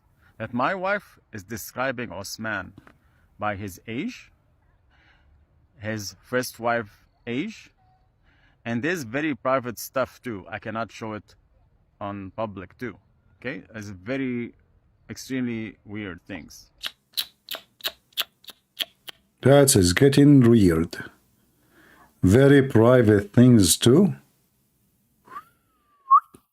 Like what? Are you serious? Are you talking about private things like this is how we do it? Or like this is how we do it? But it's okay. I'm not going to mention it. No way. Thank you. You have 4 kids and you are Pakistani. Oops. So you will not mention it because he have 4 kids and he's Pakistani? You will mention it if he's from Bangladesh, but if from Pakistan, no. Oh, okay. Your wife is Pakistani. She's an Pakistani marrying Pakistani, their child will be Pakistanis. Like me, if I'm an Arab, I marry an Arab, my child will be Arabanis. That's. But how come you Muslims that Ishmael, his mother is Egyptian, his father is from Iraq, Aramaic, his son is an Arab.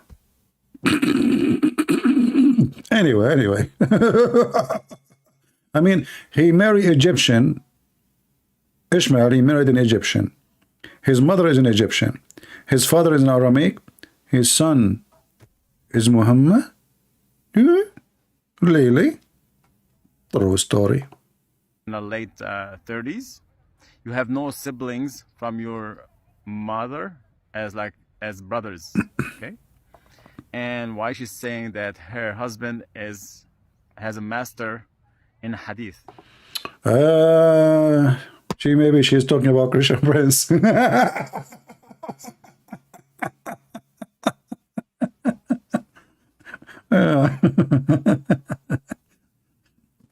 Oh boy. And why she's hiding the fact that she's married? Well, she's not hiding that she's married, but she's hiding who is she married to.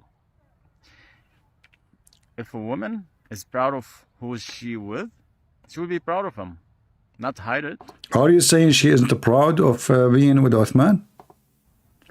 That's a lot of stress to hide her husband. Why you have to hide your husband? That's very normal. Any woman she is married to you too, she will hide you. I mean, look at you, you're dumb. You're like a mule bragging about a guy taking your wife. So everybody will laugh at you. Why you go online and talk about it? What about you? Shut up. So people will not laugh at you and you look like a stupid idiot. What you get from this now? You will get the wife? Hey Muslim, just tell the guy, Christian Prince, he advised you, just shut up, man. What is this for? You want to expose Uthman? You waited a year? A year? What about you wait 2 years? 10 years? There's something weird in there, right? Why she choose San Diego? She does. Oh boy. Why she choose San Diego? Aren't you in San Diego? She doesn't know how to work. She doesn't work. She doesn't make enough money to live in California. Okay? And she's from North Carolina. And you know, in North Carolina, they don't make enough money to support living in California. So she couldn't rent in California because it's expensive, right? So if she so she moved.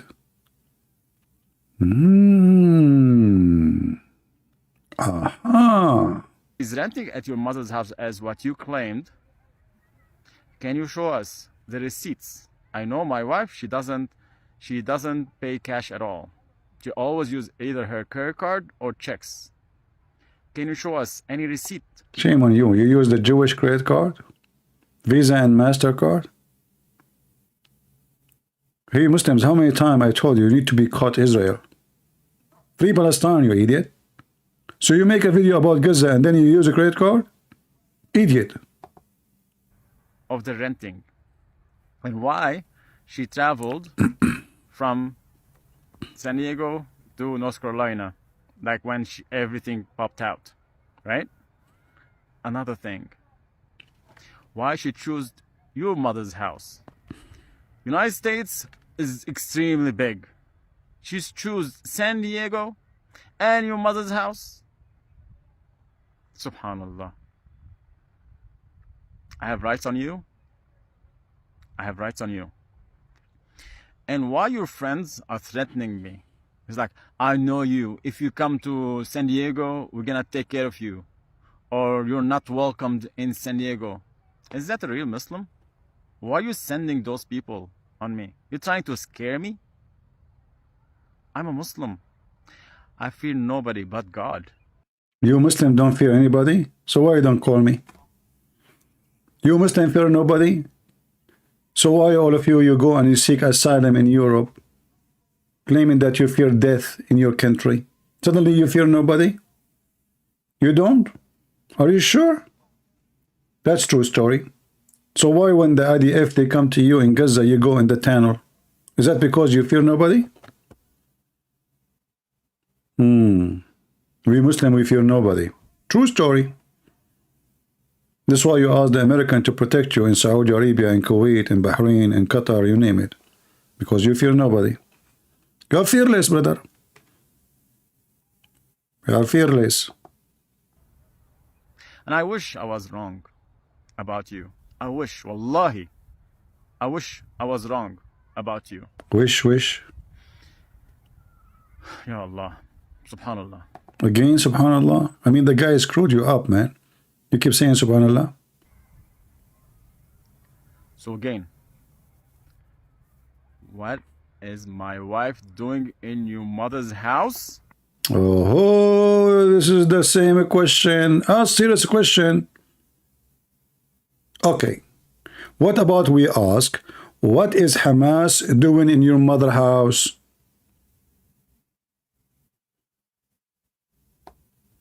This is the drama now. We will spend the whole day what my wife doing in your mother's house? Eating falafel. Here we go. We gave you an answer. What's wrong with you?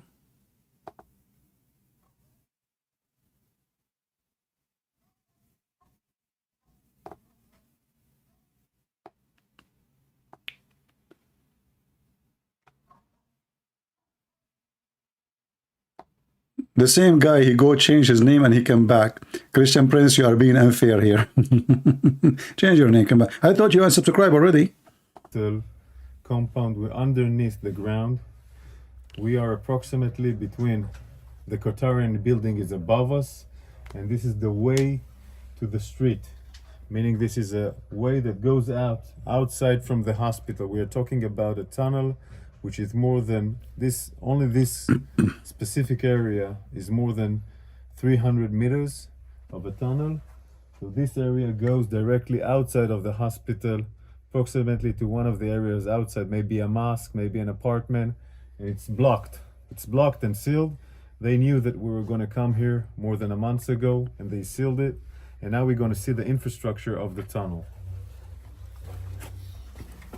This tunnel is a complex tunnel. It's not the ones that we know. It's more convenient for a long living, like you have toilets and you have rooms that were built in order to contain people. But this room is an operational room that had communication with electricity provided from the sources of the hospital, meaning the hospital is providing electricity. This room was evacuated and all the gear was evacuated. I guess it was evacuated when they knew or understand that we're going to enter into Shifa Hospital.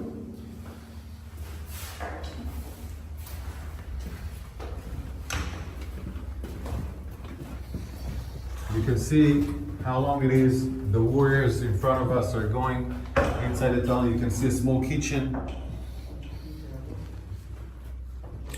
So it will provide them food, water, etc. All these facilities of water and food are coming from the hospital, meaning they're using the hospital infrastructures.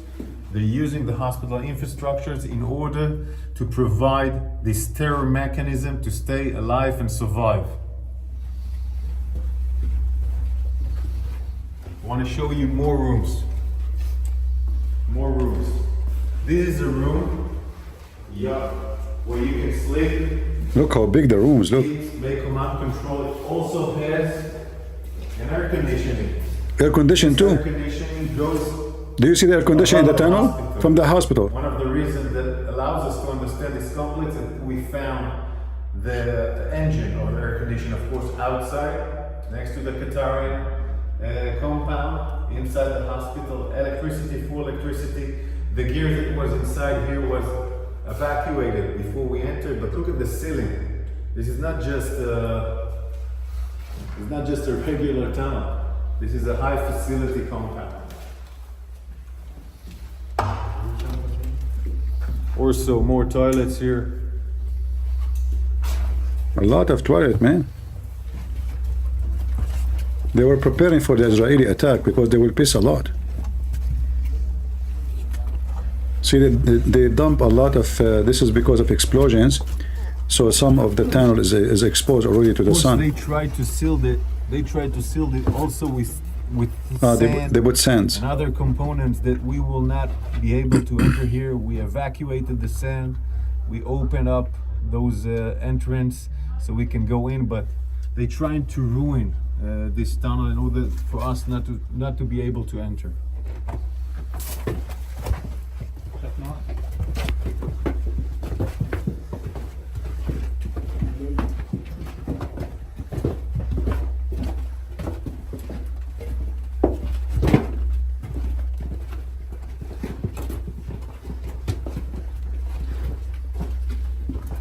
You can see the stairs here going down. Electricity from all over the sides are electricity.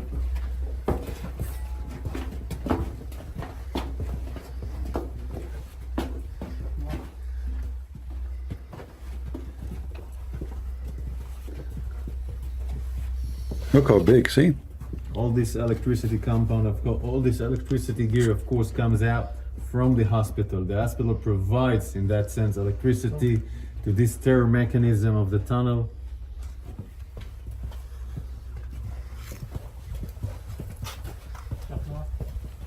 This is a unique signature of the arches. The arches are a unique technique by Hamas, building the tunnels. It's something that was designed in the last... I see Andrew in the text, he's saying, Hamas bombed the hospital, not IDF. In fact, neither Hamas, neither IDF bombed the hospital. The hospital is there. They lie. Nobody bombed the hospital. It was a big fat lie. The explosion happened in the parking lot, have nothing to do with the hospital and far away from this hospital. What is... How they bombed the hospital and now just yesterday they evacuated the hospital?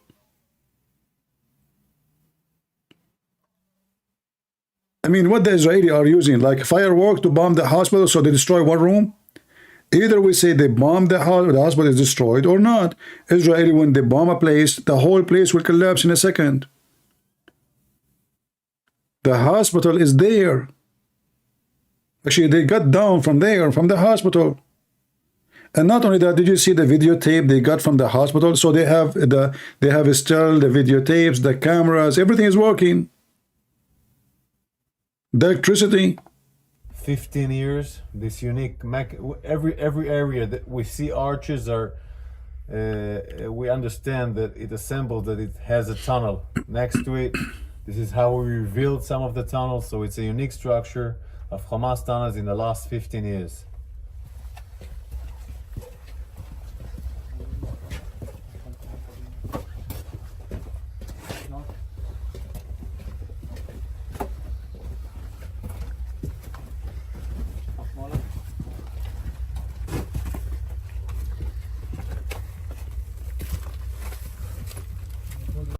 You see, this is why you should not watch intelligence, like intelligence tape from the intelligence department of the army with women. Tracy, she is saying, move the clip. He have a scary eyes. Oh boy. This is why we should keep only in the CIA and FBI men only.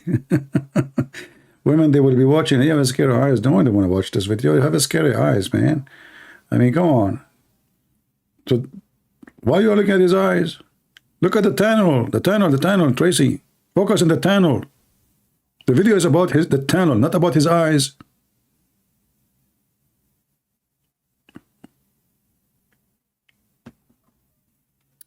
Oh boy. His eyes. The warriors, it took time to make sure that this area is not booby-trapped. We were worried that it was booby-trapped.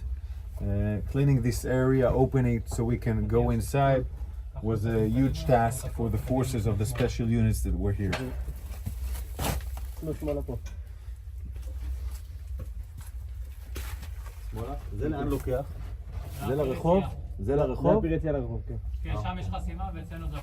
Say they block the other side, they put sands. It goes directly to the street, meaning it again goes out from the hospital to the north side of the hospital, where we found another tunnel which has an elevator like the Rantisi tunnel, and it goes up and goes out. So it's all a tunnel systems that ends in the hospital.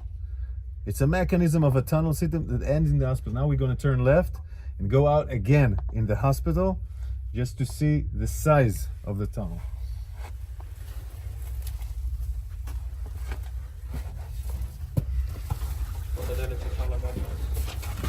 Look at this. This is the blast. This is the blast door, the one that we opened, where we have seen in the movie that we reached to the blast door. We took us time to open it. We were making sure it's not booby trapped.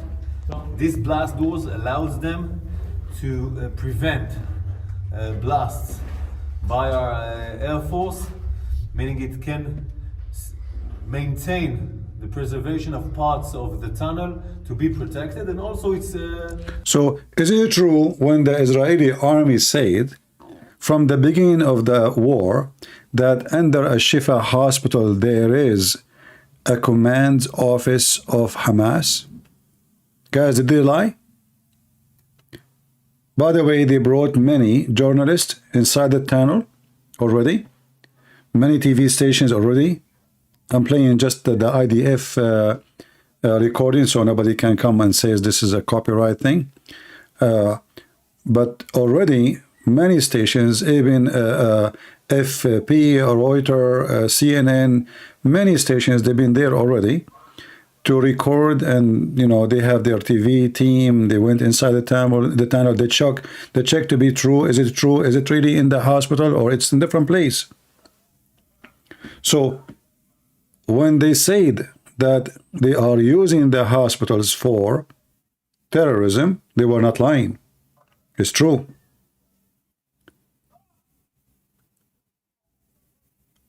In fact, if I am them, I should send the commanders from that time to the hospital area to free the hostages, as long as we are sure that the hostages is here. We should not wait.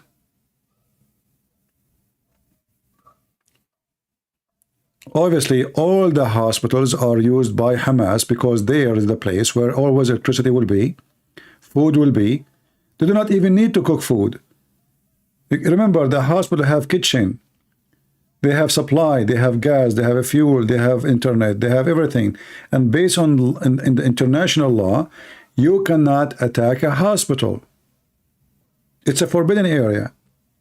So Hamas using hospitals as a very safe, secure location where the enemy will bomb every inch of Gaza. All what they need to do to be under the hospital, and they will be protected.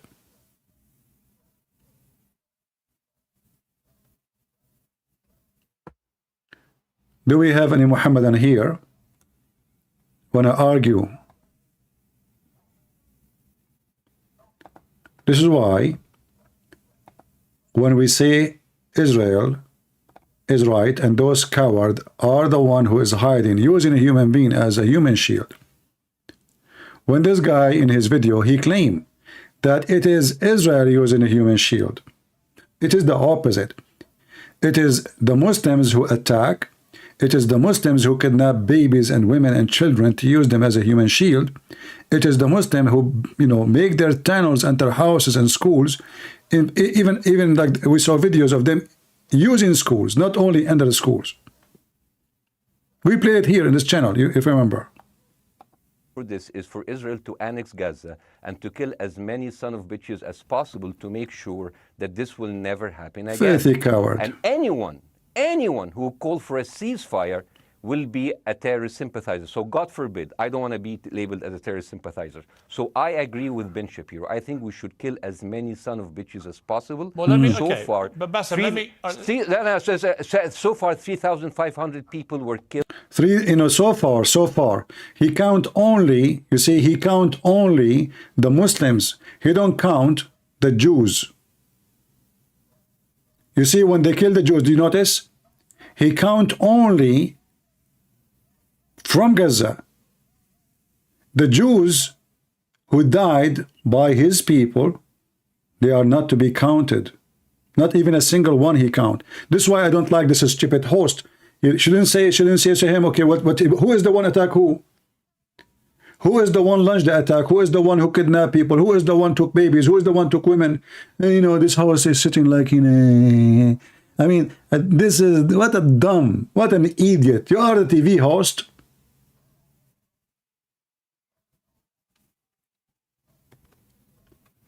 When people, they told me to make a video about this, I said, I don't watch them, those things. I know they are a bunch of liars, and, you know, those are not, they are not even serious. You cannot take them serious. I know their quality. Garbage. Should you get him busted right away? At least bring somebody, he can refute what he said. And even when they choose somebody today in their program, the first question you ask yourself, how much knowledge they have about the issue and what they are going to give us, what they will add to what's happening. So what we heard from this now until now, he's just condemning Israel. You know, any person, he have a dignity of little righteousness. He will say the negative and the positive about himself, correct? Because there's no way everything about you is positive. The same I speak about the Israeli government, how stupid they are and how many stupid things they did. So how come you notice and you remember and you are good in counting numbers about how many of Gaza died, but you do not remember one person of the Jews who been killed just because they are Jews, and how many they were kidnapped, and yet you are talking about the human shit, and this guy is sitting like a donkey in the front of him. So what this guy Morgan, he bring a false man, hypocrite, liar, give him the stage so he can false fabricate, manipulate, fool as many as he can. This is what they are doing. And their show, by the way, all what they care for is about how many view that will bring. So I will bring somebody, he say all stupid things, and that will bring more people to talk about it.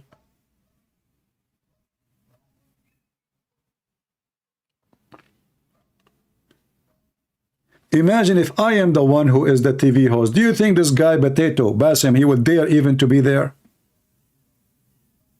Do you think any of them would dare to be there?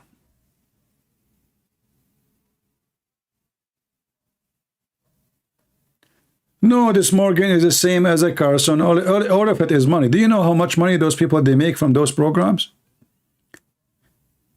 You see, we are here for free. We don't get paid from YouTube, right? But those people, they sign contract with big company. Huge money. Ramble pay them. What it's called Daily Wire. You know, like this woman, her name, Candace? What her name, Candace?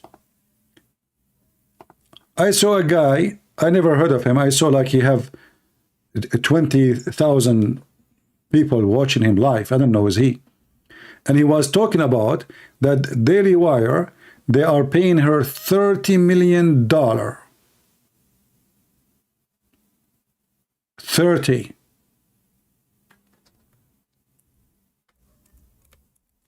Do you see how much they serve you?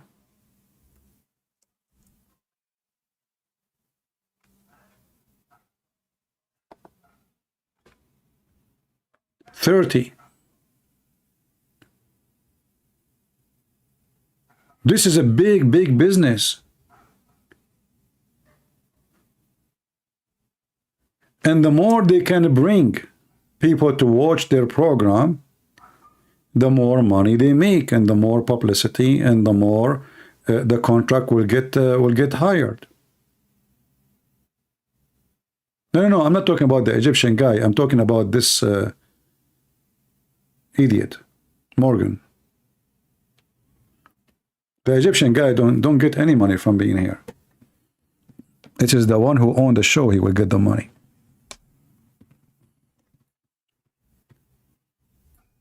All of them are garbage. And you know, all of them, they Jordan Peterson get 200K a month from them too. Well, I don't know. In my case, I will not even pay Jordan Peterson even a penny. I mean, this guy, you think he is almost going to sleep, and he is confused, and he himself need a doctor. You know? He himself needs a doctor. I mean, all of them, you know, look, all of them, they are really struggling even to think and use their brain. Do you remember when Mimi Hijab, he brought, he have Jordan? Jordan looked like a fool. It looked like he was taking drugs, you know? Very weird. I don't know, for me, I see them all weird and stupid. And if there is one person is smart, he will not be known. They will bury him. You have to be stupid to be famous. You have to be stupid to be supported. You know, each time my channel like have 70, 80,000, I lose it. Did you ask yourself why I keep deleting my videos? I delete them. Like I just made a video yesterday, I took it off. Because YouTube is all over me. If I am like them, I will have millions of subscribers by now, and I will be making a lot of money from it. Just go by their game. Just be hypocrite. Just be politically correct. Just don't say it as it is. And then you're fine.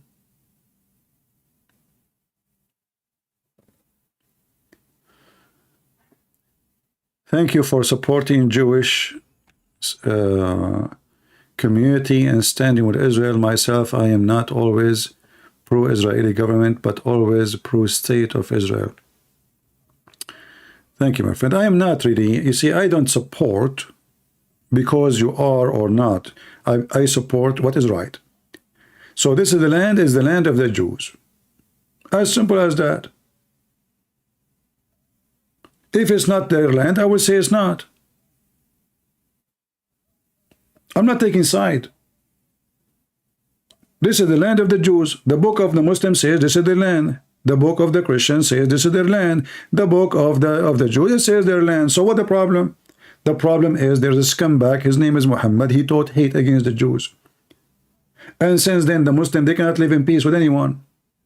They want to kill everybody. And everybody avoiding to speak about the problem. They keep talking about Hamas when the whole issue is not Hamas. Is somebody living in Pakistan is Hamas? No. Somebody living in Iraq is Hamas. Even the Shia, they want to kill the Jews. Somebody living in Iran, he said death to Israel. So what the problem? The problem is Islam. Why somebody living in China don't scream death to Israel?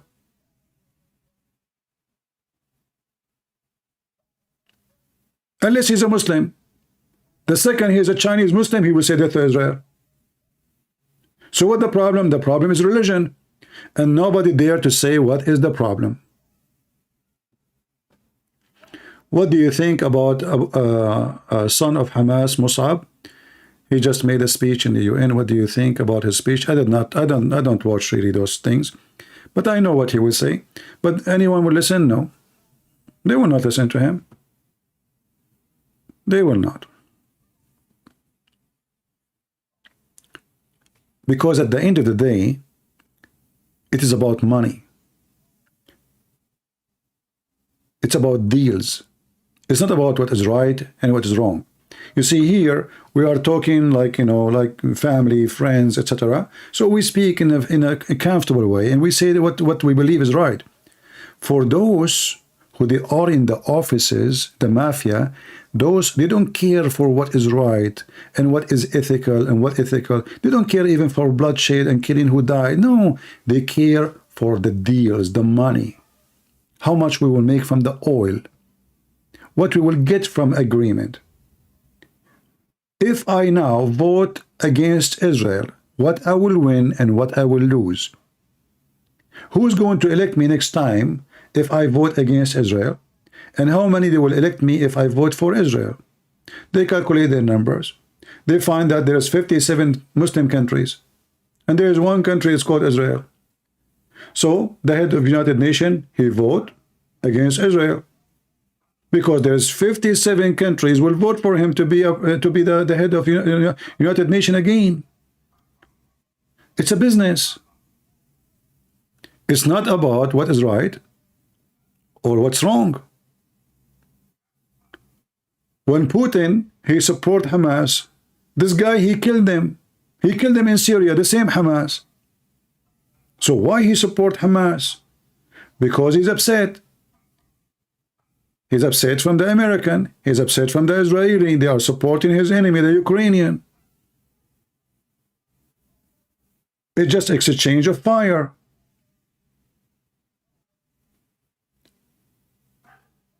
Otherwise, what he have to do with Hamas? The guy, he killed thousands of them in Syria.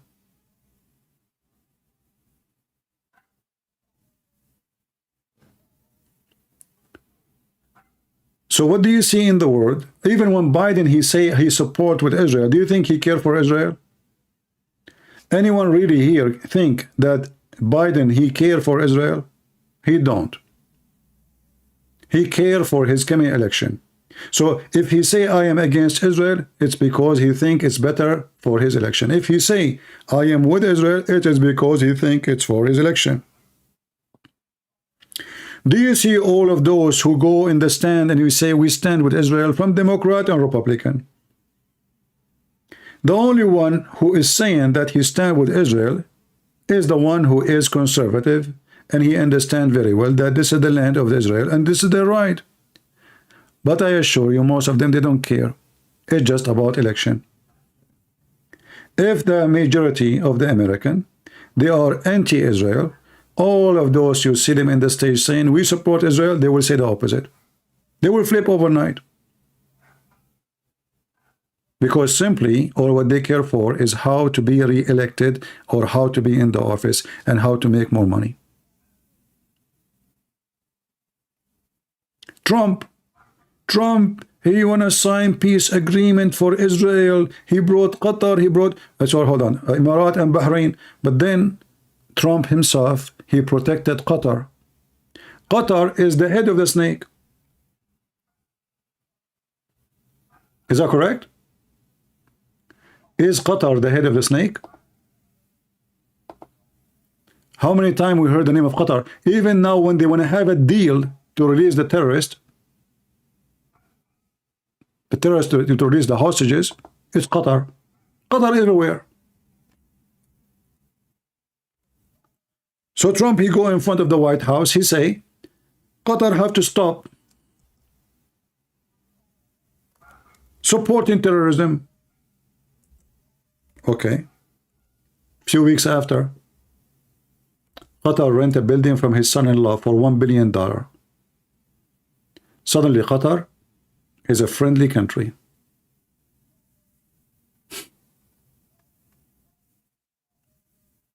I mean, the guy, he went in the front of the White House and Qatar have to stop and they are funding terrorism. What happened? Money. Even the one who you think he is for Israel, in fact, he is just for his pocket.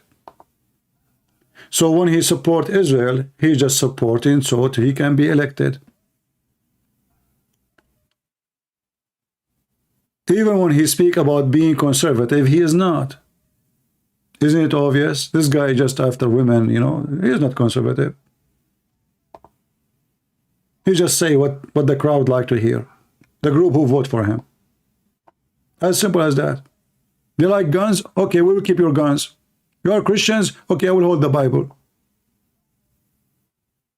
Historic trip to Europe and the Middle East.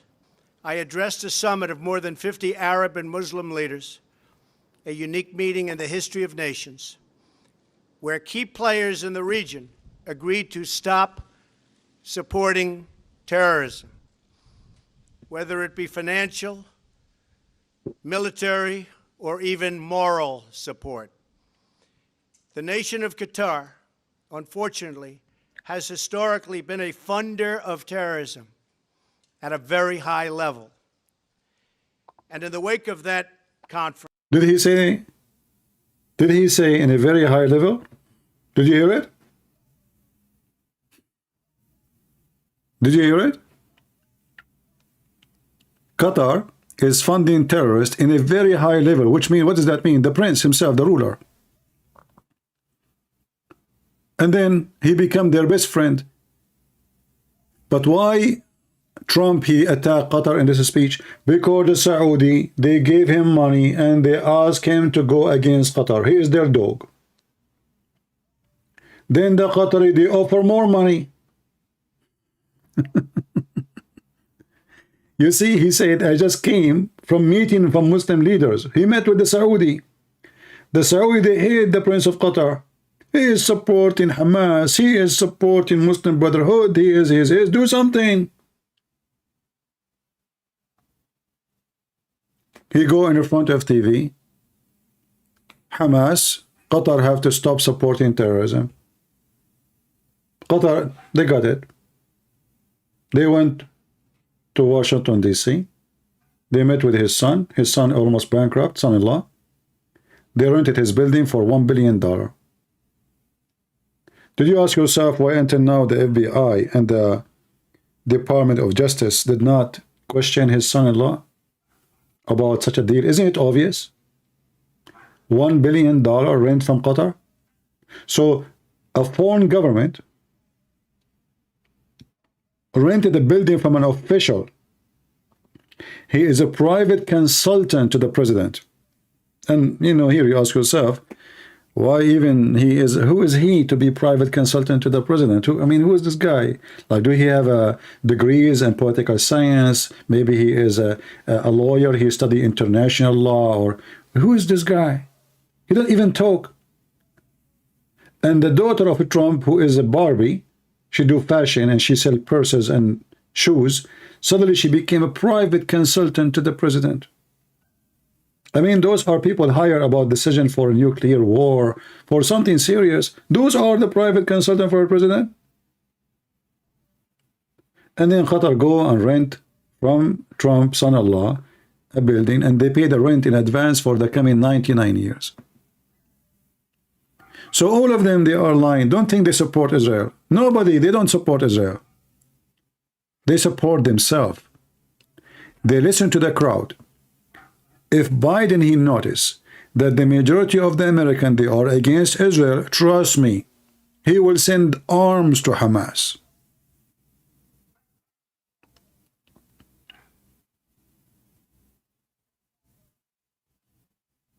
All what they care for, who is the one who will make them win?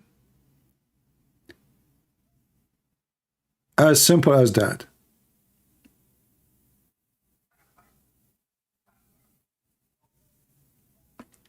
But people think that those are trustworthy and they are good. Like if now I speak negative about Trump, many will be upset.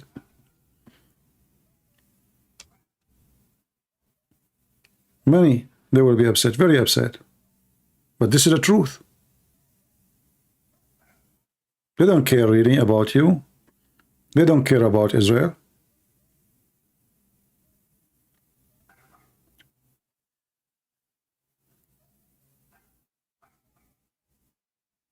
So all those who see the work in politics, you look at them as a Christian in a very, let us say, like in a classical way, like you are a Christian. They stand for conservative value. They are against, the woke culture, etc. And because of that, we vote for them. Okay, good. But how many of them really are really conservative? This is why it's very important to check the list. How many times they vote conservative? How many times they did not vote conservative? How many times they absence from vote against something not conservative? Because when you don't vote against it, it's the same as you vote for it.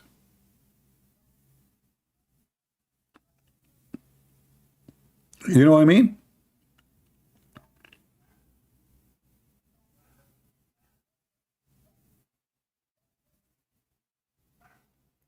So when they say they want to legalize marriage for homosexual, and then you claim that you are a congressman voted by Christian groups, and you claim that you are conservative, and then during the day of vote you are absent. What does that mean? This is the day we need you. So when he is absent, in fact, his absent is to make it happen.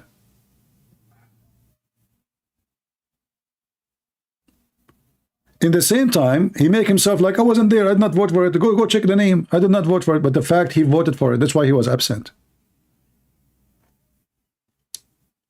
He did not join the vote to say yes, so he will not have a mark in his name that he did vote for it. So they get absent.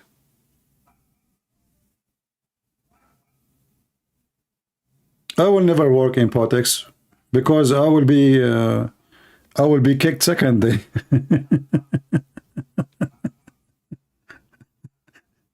Imagine me in the Congress.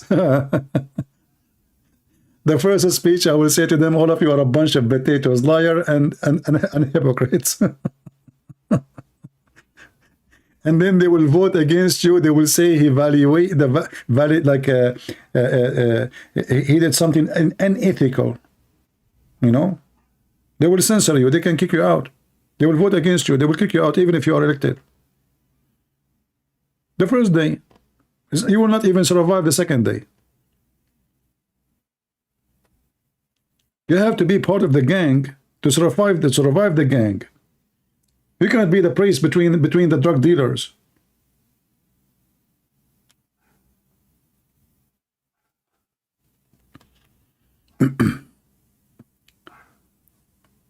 Yeah. Even though I know if I go and make a speech, a lot of people, they will like me to know about me, but they will not let you go on. They will not let you stay. You will not even be able to be in that day where you can say I want to go for election. They will smear you, they will frame you, they will say, look what he's saying, he's Islamophobic, he's Islam, etc. You know? Yeah. Anyway, I don't want to be in such a place because when you work for government, you are not afraid. You're not free. If you have money, they have the right to check where you got your money. They can frame you. They can say, oh, where he got his car from, where he bought his house, how he made this money. We have subpoena for his phone. The second you became an official, you need to be ready for all the garbage they have. Like now, Trump, he become a president. I mean, how higher you can be. I mean, the guy, they are taking him from court to court to court to court. And all of us, we knew, regardless if he is good or bad, all of this garbage is just because they don't want him to be the president. They are afraid he will go for election. We know it. And here you understand that the system is not good. Democrats are terrorists like Muhammad. They are trying to terrify the guy. If you don't withdraw from the election, we will put you in jail. Terrorism is just a form of terrorism. All the problems Biden he have, Hunter he have, there's no problem. January 6th is the big problem. The guy, he took a mortgage, he paid the mortgage, he did not even take extra penny. He gave them the interest, and now they are going after him. Oh, you overvaluate. They are looking for any reason to put the man down. You see, I speak against him, right? I just 5 minutes ago, I told you what he is doing. But obviously what they are doing is evil. They are not decent. That's why we cannot trust the system. Like we say that we have democracy, we have election, we don't. How we can trust the election if anyone can send a printed page by mail? What they will lose if everybody will vote, will go and have his ID with him. What they will lose? They will lose the election. Because then they cannot do fraud. Because we don't know who is making election. People are dead, they are voting for them. Democrat is very dangerous. You know, this last election, actually, I learned how dangerous they are. And Republicans are very naive. Until now, they think they can win the second election. Well, if they were able to do this, what they did last election, why they want to do it again? Are you with me?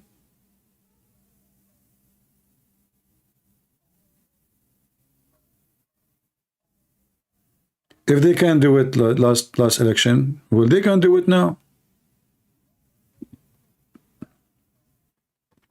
And you know, you ask yourself, why Trump did not change from the first day he'd been elected?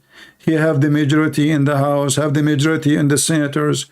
Why he did not clean the House? He did not. He was stupid.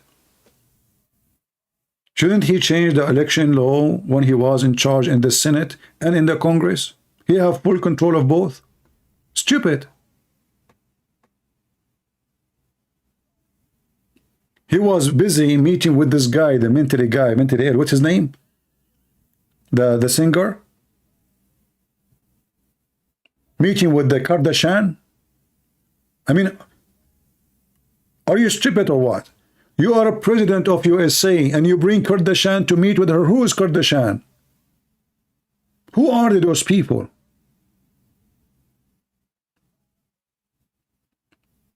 And this is how you say that your president have a brain of a mosquito.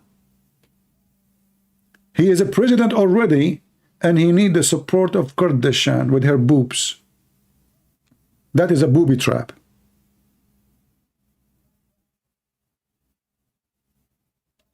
Isn't it this is an insult? You are #1 person as a president in the world. And then you bring those potatoes, low-class people, who make their money from their body, from showing, from stripping. What you will do next time you go for election, you bring Andrew Tates? I will not be surprised, by the way. I will not be surprised. Because they have no ethic. They will use anything, anyone. They think that he can support their election. So do you understand the problem? This is why if we want to vote, we should try to find somebody. He is conservative, a Christian, for real. Those, they have nothing to do with conservative. Those, they are just businessmen. Sex, money, fun, and power. All those people, they go and they meet in the golf club.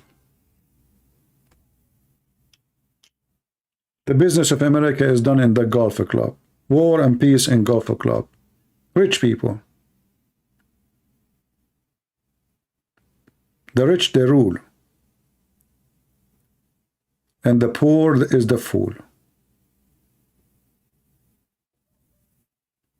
And you believe the speeches and you get excited. I can advise him. You see, people like Trump, they cannot have advisor. Did you notice that his guy, he keep firing his official every 2 weeks? How many foreign ministers he has? Nobody changed his foreign minister as he did. How many minister for justice? I mean, this guy, he keep firing people every 2 weeks. The head of his staff, the attorney, everybody. He's messed up.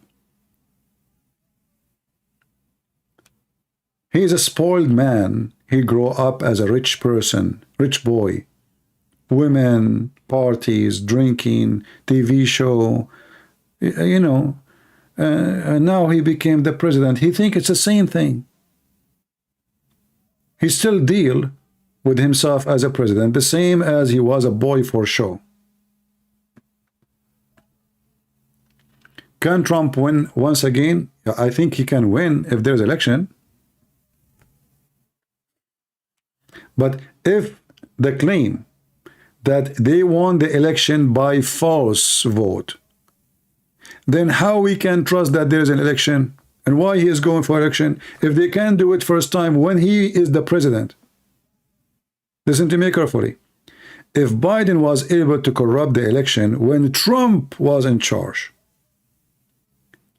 Biden will not be able to do it when he is in charge. And here you ask yourself, why even Trump is going for election then? Isn't it weird? If you know they are cheaters and they will cheat, why you are going? What's the point of this election? Oh, what they need to do? To do what the same what they did last time. Who do you like in politics? I like nobody. It's not about a person, it's about what they do.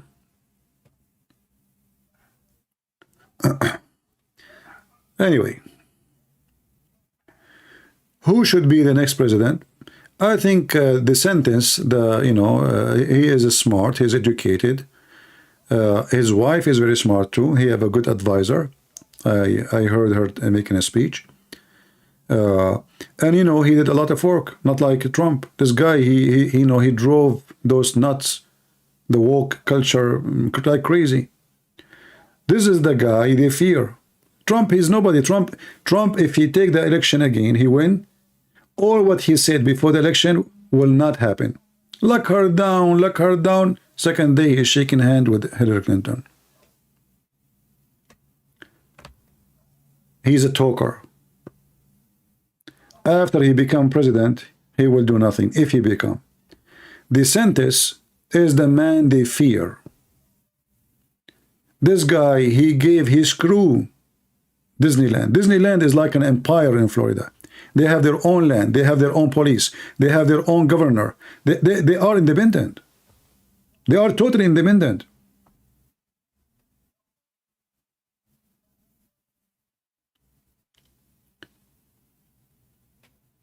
I don't think DeSantis will lose to Biden because he is the man, my friend. And even if he loses, better than having a loser as a president. Trump will be a loser again. He will spend his time making a speech about how good he is, how smart he is. The only thing he will do good, he will start drilling oil and the gas price will go down and prices of food and everything will go down. Okay, that's wonderful. But that thing can be done anyway, by anyone.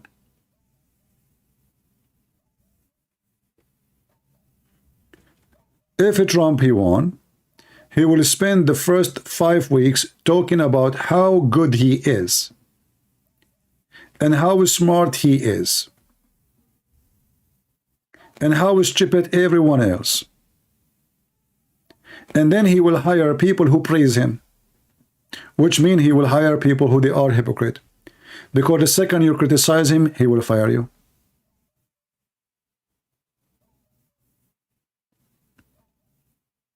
So the fool will stay a fool. He will not accept anyone he work with him, criticize him. So he will not learn from his mistake, and he will not correct his mistakes.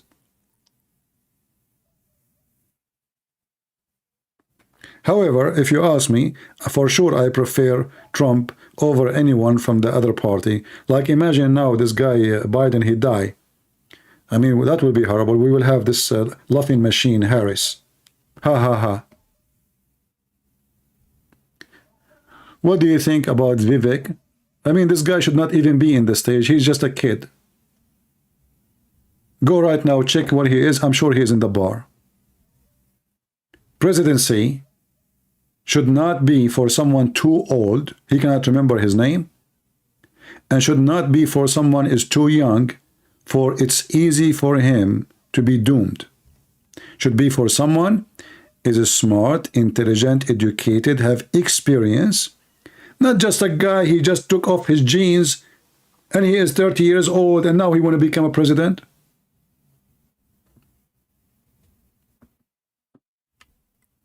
Kid, he's a kid. His friend will call him, hey, should we bring the girls? Have party? Imagine Hunter Biden become the president now. And by the way, Hunter is way older than this guy. So don't do it. It's a kid. It is just a kid. You have always to have somebody have experience. And, you know, age is very important because, you know, when you are just a very young, life will take you, you know, many temptation. You have different interest. Your energy in different place. You need an older man, stable. He have a, you know, he have a wife. He is married. He is decent. He have a good reputation. And at the same time, he prove himself in things he do, like DeSantis. Trump is an idiot. Biden is idiot. The only one was smart, by the way, between them, it was Obama. Obama is a snake. When Obama took the office, the first thing he did, he fired all the high officers who they are Christian conservative in the army. And he replaced them with the woke officers. See what they do?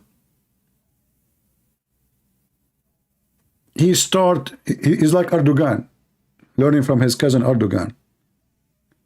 Erdogan, he took all the judges who they are liberals.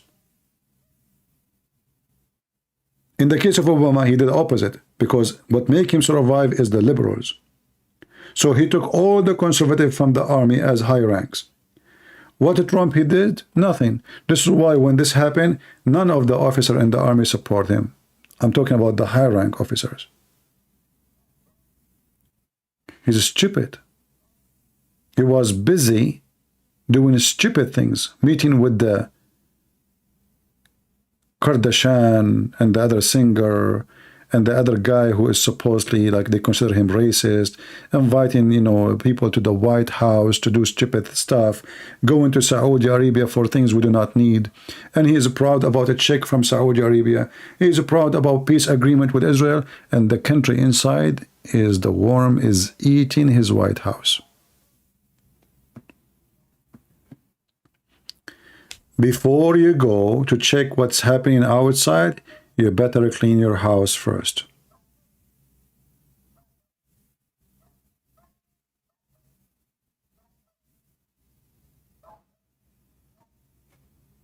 All right?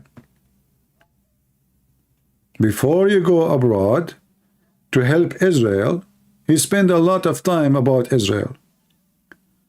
But he did not notice what's going on behind him. And then when the election came, surprise, surprise, the idiot, he found that he was an idiot.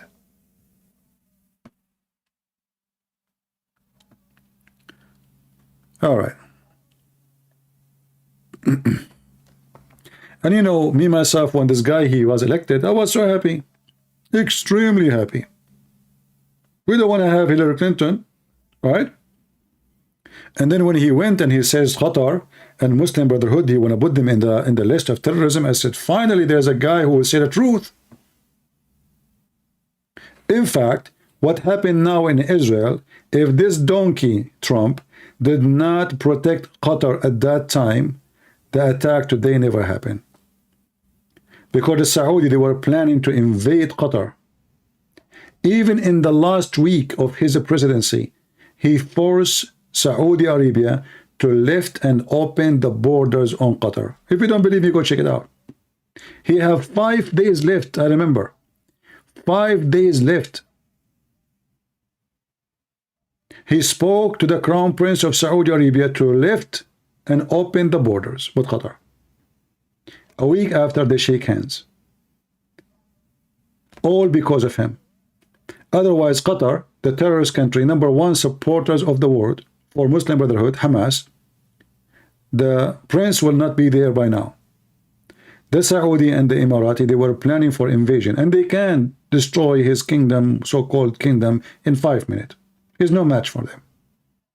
It was the stupid Trump. Why? Money. We know why. All right?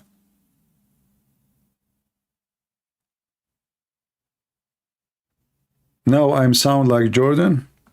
I sound like nobody. Who is Jordan? Patterson? Facts, my friend, facts. Am I lying? Go check it out. Did he force the Saudi to open their borders to Qatar 5 days before he left? Trump, even he warned the Saudi when they were thinking of invasion that I don't approve that and we will not stay watching, because remember, the American, they have big troops in the Gulf, specifically in Qatar. It's a fact. Don't tell me sound like Jordan. You sound like a fool. He protected Qatar. Okay, how you explain to me, you go and you say Qatar should stop supporting terrorism. He meant who? Hamas, Muslim Brotherhood. And then 2 weeks after, we rent the building of his son-in-law. And then 5 weeks after, we sell Qatar F-16. How they are supporting terrorists, and then we sell them the most advanced weapon America have? You tell me. Are they terrorists or not? Have you ever heard of somebody he sell weapon to a country supporting terrorists? Did he lie when he said they are supporting terrorism in the high level, which means the royal family, they are the one doing it?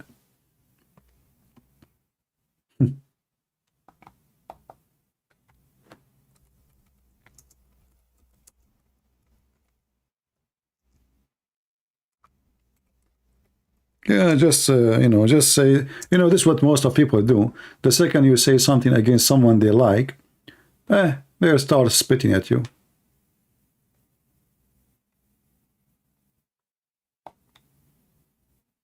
Right?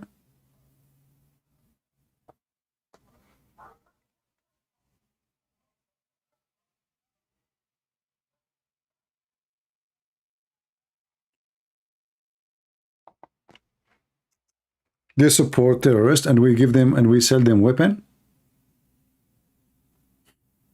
How that work?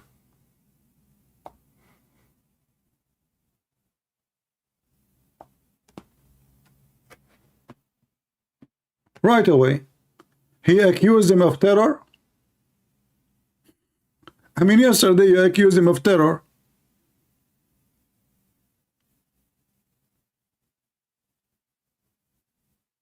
How it work? Imagine I go and I say to you, Hamas, we should, they are terrorists, and then second day I sell Hamas F-15, and the deal is $12 billion. How that work? Like, did magic happen? Did they stop supporting terrorists? So you tell me, you keep saying to me you are sound like this. Foolishness. Money worshippers. Zero ethic. How you think Islam will evolve in next 50 years? I think the more time will come, the more Muslims will become educated, the more Islam will die. See, most of countries who they are attached to Islam, most of them, they are uneducated. But in case you do not know, a lot of Muslims who come to the West, they leave Islam anyway. Like maybe like there is some, people they make videos, etc. They are coming, they are a migrant, but the majority of Muslims are leaving Islam. Like as an example, Iran. I believe Iran, as soon as the regime collapses, Iran will become big number of it Christian. We do not know if the majority will become a Christian, but obviously Iran is not going to be in the future Muslims. If you go right now to Turkey, Erdogan is gathering his group and his party, but he, in order to rule, he don't have the majority of Muslims. He have the majority with nationalist, Ottomanist, all kind of like groups. Let us say they call them right wings. The one who want to have empire, the Ottoman Empire, he associate himself with many groups in order to be a majority. But he cannot be a majority by the Muslims only. If you go right now and check how Turkish people, how women they dress and how they live, you will find that where is the Muslims? Nightclubs, nakedness, the beach is naked. I mean, you name it. So the appearance those countries are Muslims. If you go to Egypt right now, belly dancing is the normal dance there. Nakedness is the normal way. Drugs, hashish, go to Morocco. But in appearance, they are Muslims and they are conservative.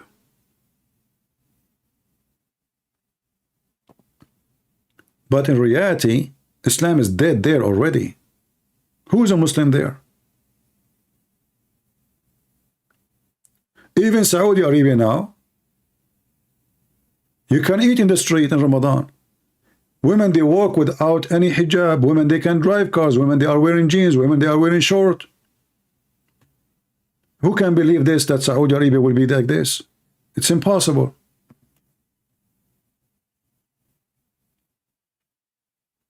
And if this is the center of Islam, is like this. So what is left?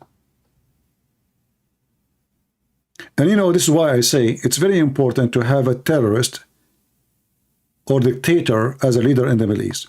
When I say a terrorist, doesn't mean Hamas or, you know, ISIS. I mean someone like the Crown Prince of Saudi Arabia. He's a terrorist. If you don't agree with him, he would die. So he said, we don't want this Sharia police no more. People pray, not pray. Who dare to open his mouth? All those religious sheiks in Saudi Arabia, suddenly they are dead. Nobody dared to open his mouth. And if there is a few, they open their mouth, they are dead already.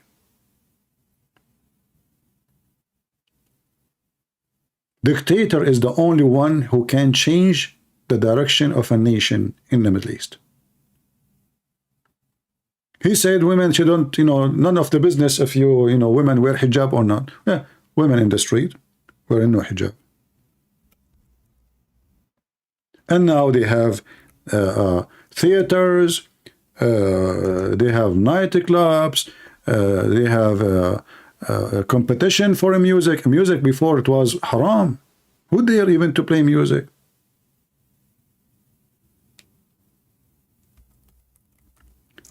The first bicycle came to Saudi Arabia. A guy, he was abroad. He brought with him a bicycle. He took the bicycle on the street. He drove the bicycle. He came back home. Few hours after, the police came to his house and they have an order from the Sharia court to execute the devil bike. They consider the bicycle the devil bike. This is how savage they were. So from people not long time ago executing the bicycle.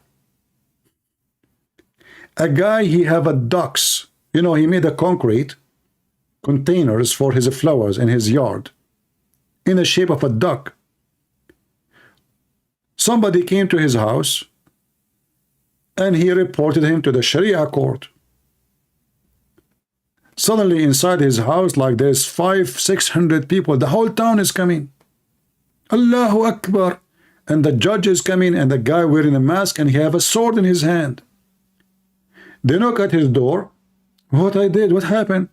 They said, you have idols in your house. Me, I have idol where? I swear by Allah, I don't. He said, no, you have idols. Open the door.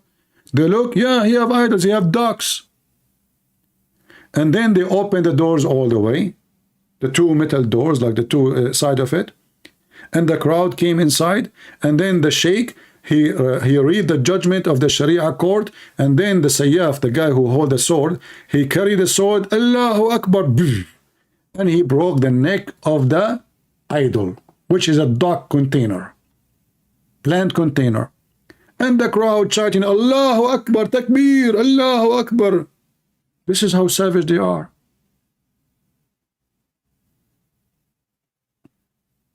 Now this is Jeddah.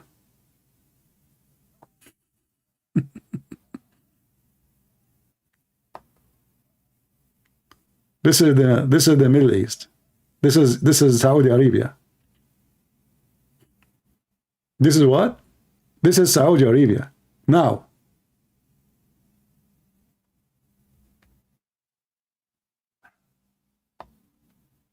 what happened?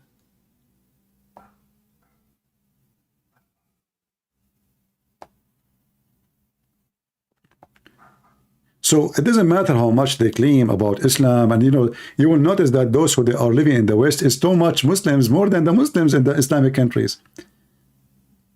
Mostly, I notice actually those who they are more attached to Islam is those who live in Asia. Like you will see in Indonesia, a girl, she is 5 years old, she's wearing hijab. In the Middle East, nobody do that. Nobody care for Islam. Islam is dead, really dead. And actually, after all what happened in the last few years, those who in those countries, they notice that they got nothing except garbage from this cult religion. Like, look at Syria now, destroyed. Look at Iraq. Look at Libya. Name one place a group who they are Islamist brought something good to it. Yemen will never be Yemen again because the Islamist is involved. Shia versus Sunni, they will keep killing each other forever. Same as Syria, same as Iraq, same, people will reach the point where they understand that as long as our problem is a religion, we will never have peace. And then they will give up this garbage.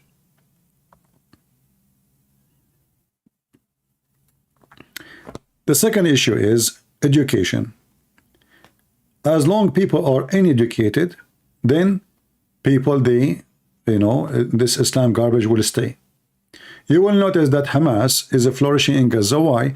Because in Gaza there are very little number of educated people. Women just make babies,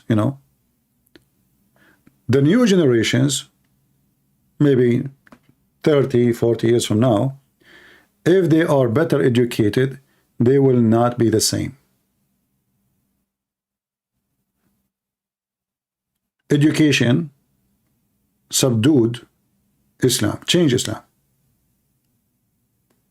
Like you see this Mimi Hijab, he talk about Gaza, he support Gaza, but because now he live in the West and he became more educated, he don't join jihad, he don't want to kill anybody, he don't kill anybody. But yet he claim he is very conservative, but you know that a conservative Muslim is somebody join jihad and he kill for real. Not somebody go and make his speeches on YouTube.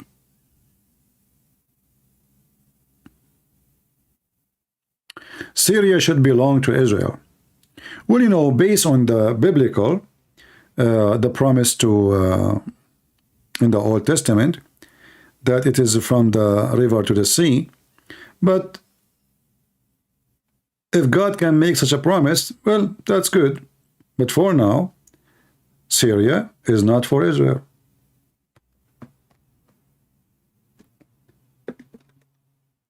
I mean, the Israelis have a hard time to take over Gaza.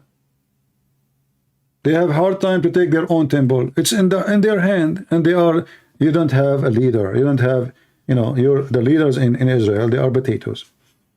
The temple is in front of them, is across their eyes. They can touch the wall, but they cannot go inside it. And you are talking about Syria? Go take the temple first. They don't have a real leadership.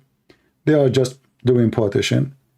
And all what they care is to avoid conflict, but the conflict will come. They avoid it, they think it's not coming, but they never solve it. Take the temple, build it. Actually, this is the time they should, right away, the first thing they should do after the attack in Gaza, because when Hamas attack, what they name the attack? The flood of Al-Aqsa.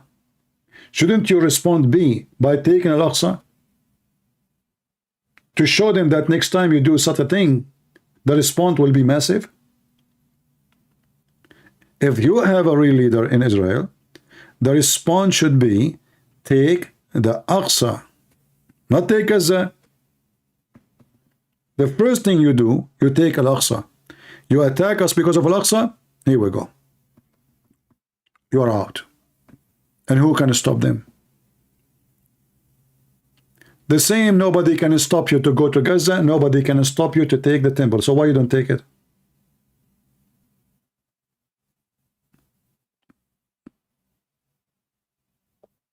Can they stop them? All those protests, let everybody protest, who care? Actually, they have full control of the temple. Yet they allow the Muslim to take the top floor of it. Just tell them no more, that's it. Take it. Even in their book, it is your temple.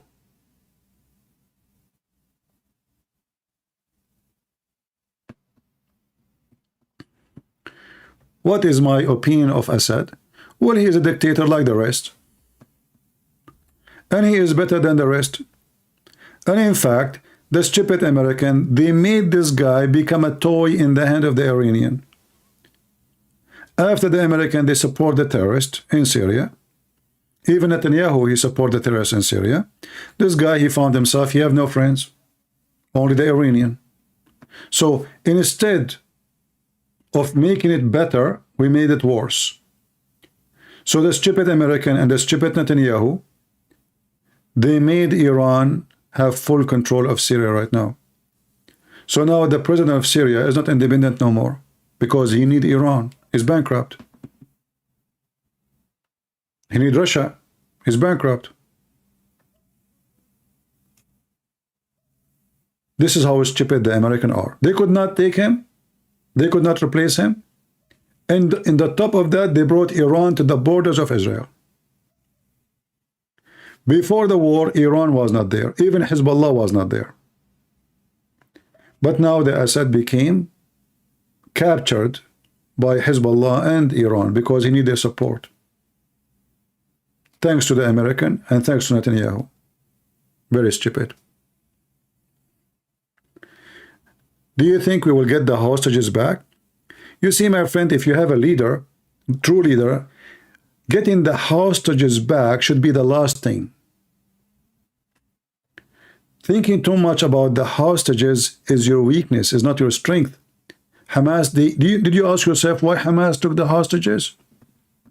They knew that those potatoes in Israel, they will start crying, bring us our kids, bring. So a real leader says, I will bring you the head of every Hamas. As long you are begging for your hostages, that mean they are abusing you and they have control of you. And that's why they took the hostages, because they knew your weakness. If they knew that you will not care for the hostage, they will never take one. But because they knew your weakness. The stupid Israeli Netanyahu, many years ago, he himself, they kidnapped just one soldier. And in exchange for that, he released 1,000 something Hamas. So he told Hamas, oh, what you need to do, kidnap. If for the sake of one, he released 1,000. Look how stupid he is. Look how donkey he is. So he invited the terrorists to kidnap more. He gave the very stupid wrong message. My friend, when I say they don't have a real leader, I am serious about it. They don't. And right now, what they do? 50 for 150. Okay, hold on. What about you say either all or nobody? Either all our hostages or nobody of your prisoners. What 50 for 150? At least says 50 for 50. I mean, who's the stupid here? You are taking over the land, you are winning the ground, and you can kill them. And now they are the one who control the number two. This is showing you that Netanyahu never changed. He left as a donkey, never come back as a horse. If I am the one in charge, my first message for Hamas, I don't care if you kill them all, you are dead. I will give you a chance maybe to survive if you surrender and give me the hostages. Otherwise, you are dead anyway. And as long you are capturing the ground anyway. So what are you worried about? They are worried about politics. So again, we go to zero. Politicians are not leaders. They are not.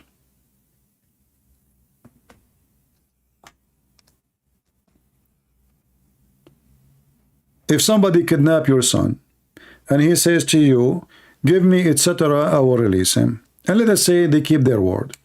They kidnap your son, they release him today. Okay. Now they knew that they have a bank account open. Oh, what they need to kidnap your son again. They kidnap him second time. You give them the money. They kidnap him third time. You just told them how to open the faucet. You're stupid.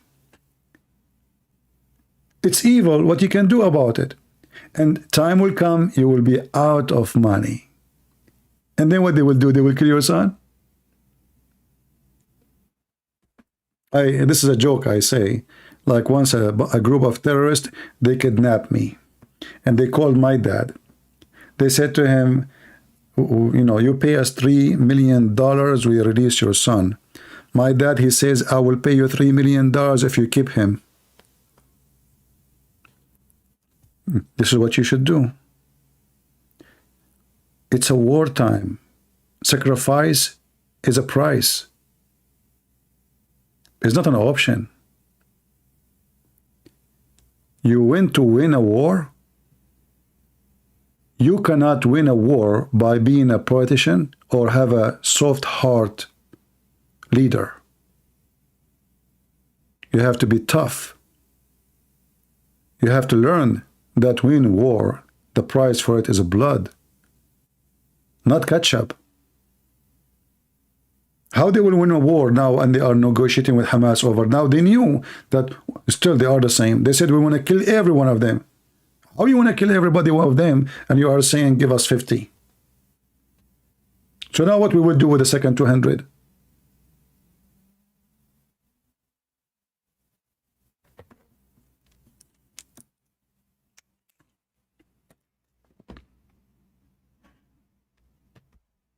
When I say stupidity is amazing, I have my reason. Anyway, guys, I'm not going to keep you longer. Maybe you want to go and watch Andrew Tate defend Hamas.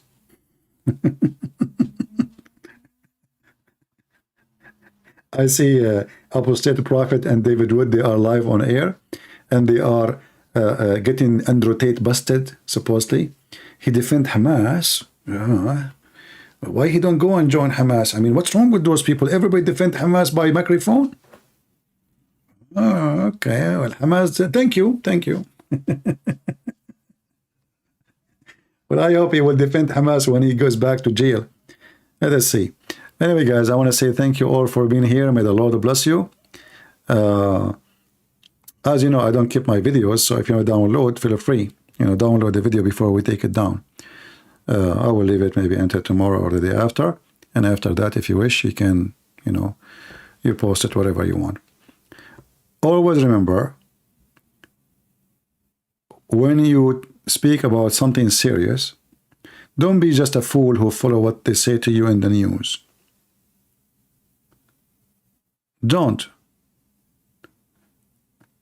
When they make speeches, don't take their speeches for granted. Only believe on the result you see. Everything they say, they are doing politics. So Netanyahu now he is saying he will finish all of Hamas. And now he is releasing 150 prisoners.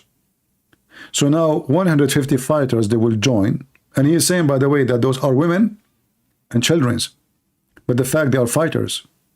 So 150, they will join the terrorist fight. Where? Where they will go? Are they going to send them in Egypt so they can kill some Jews there? Are they going to send them to Europe so they can attack some synagogue? Or they will send them to Gaza so they will attack the Israeli army? He is just an idiot. You lost already more than 60 soldiers to be there. And now you are telling your people you cannot get the hostages unless you negotiate. So negotiate from the beginning then, if this is the scenario. If this guy stopped from taking Gaza, all of it, he will be the biggest shame in the history of Israel. And let us see what will happen. Thank you all for being here. May the Lord bless you. And until we see you soon again, God is good. So is Jesus. I mean to that. Take care.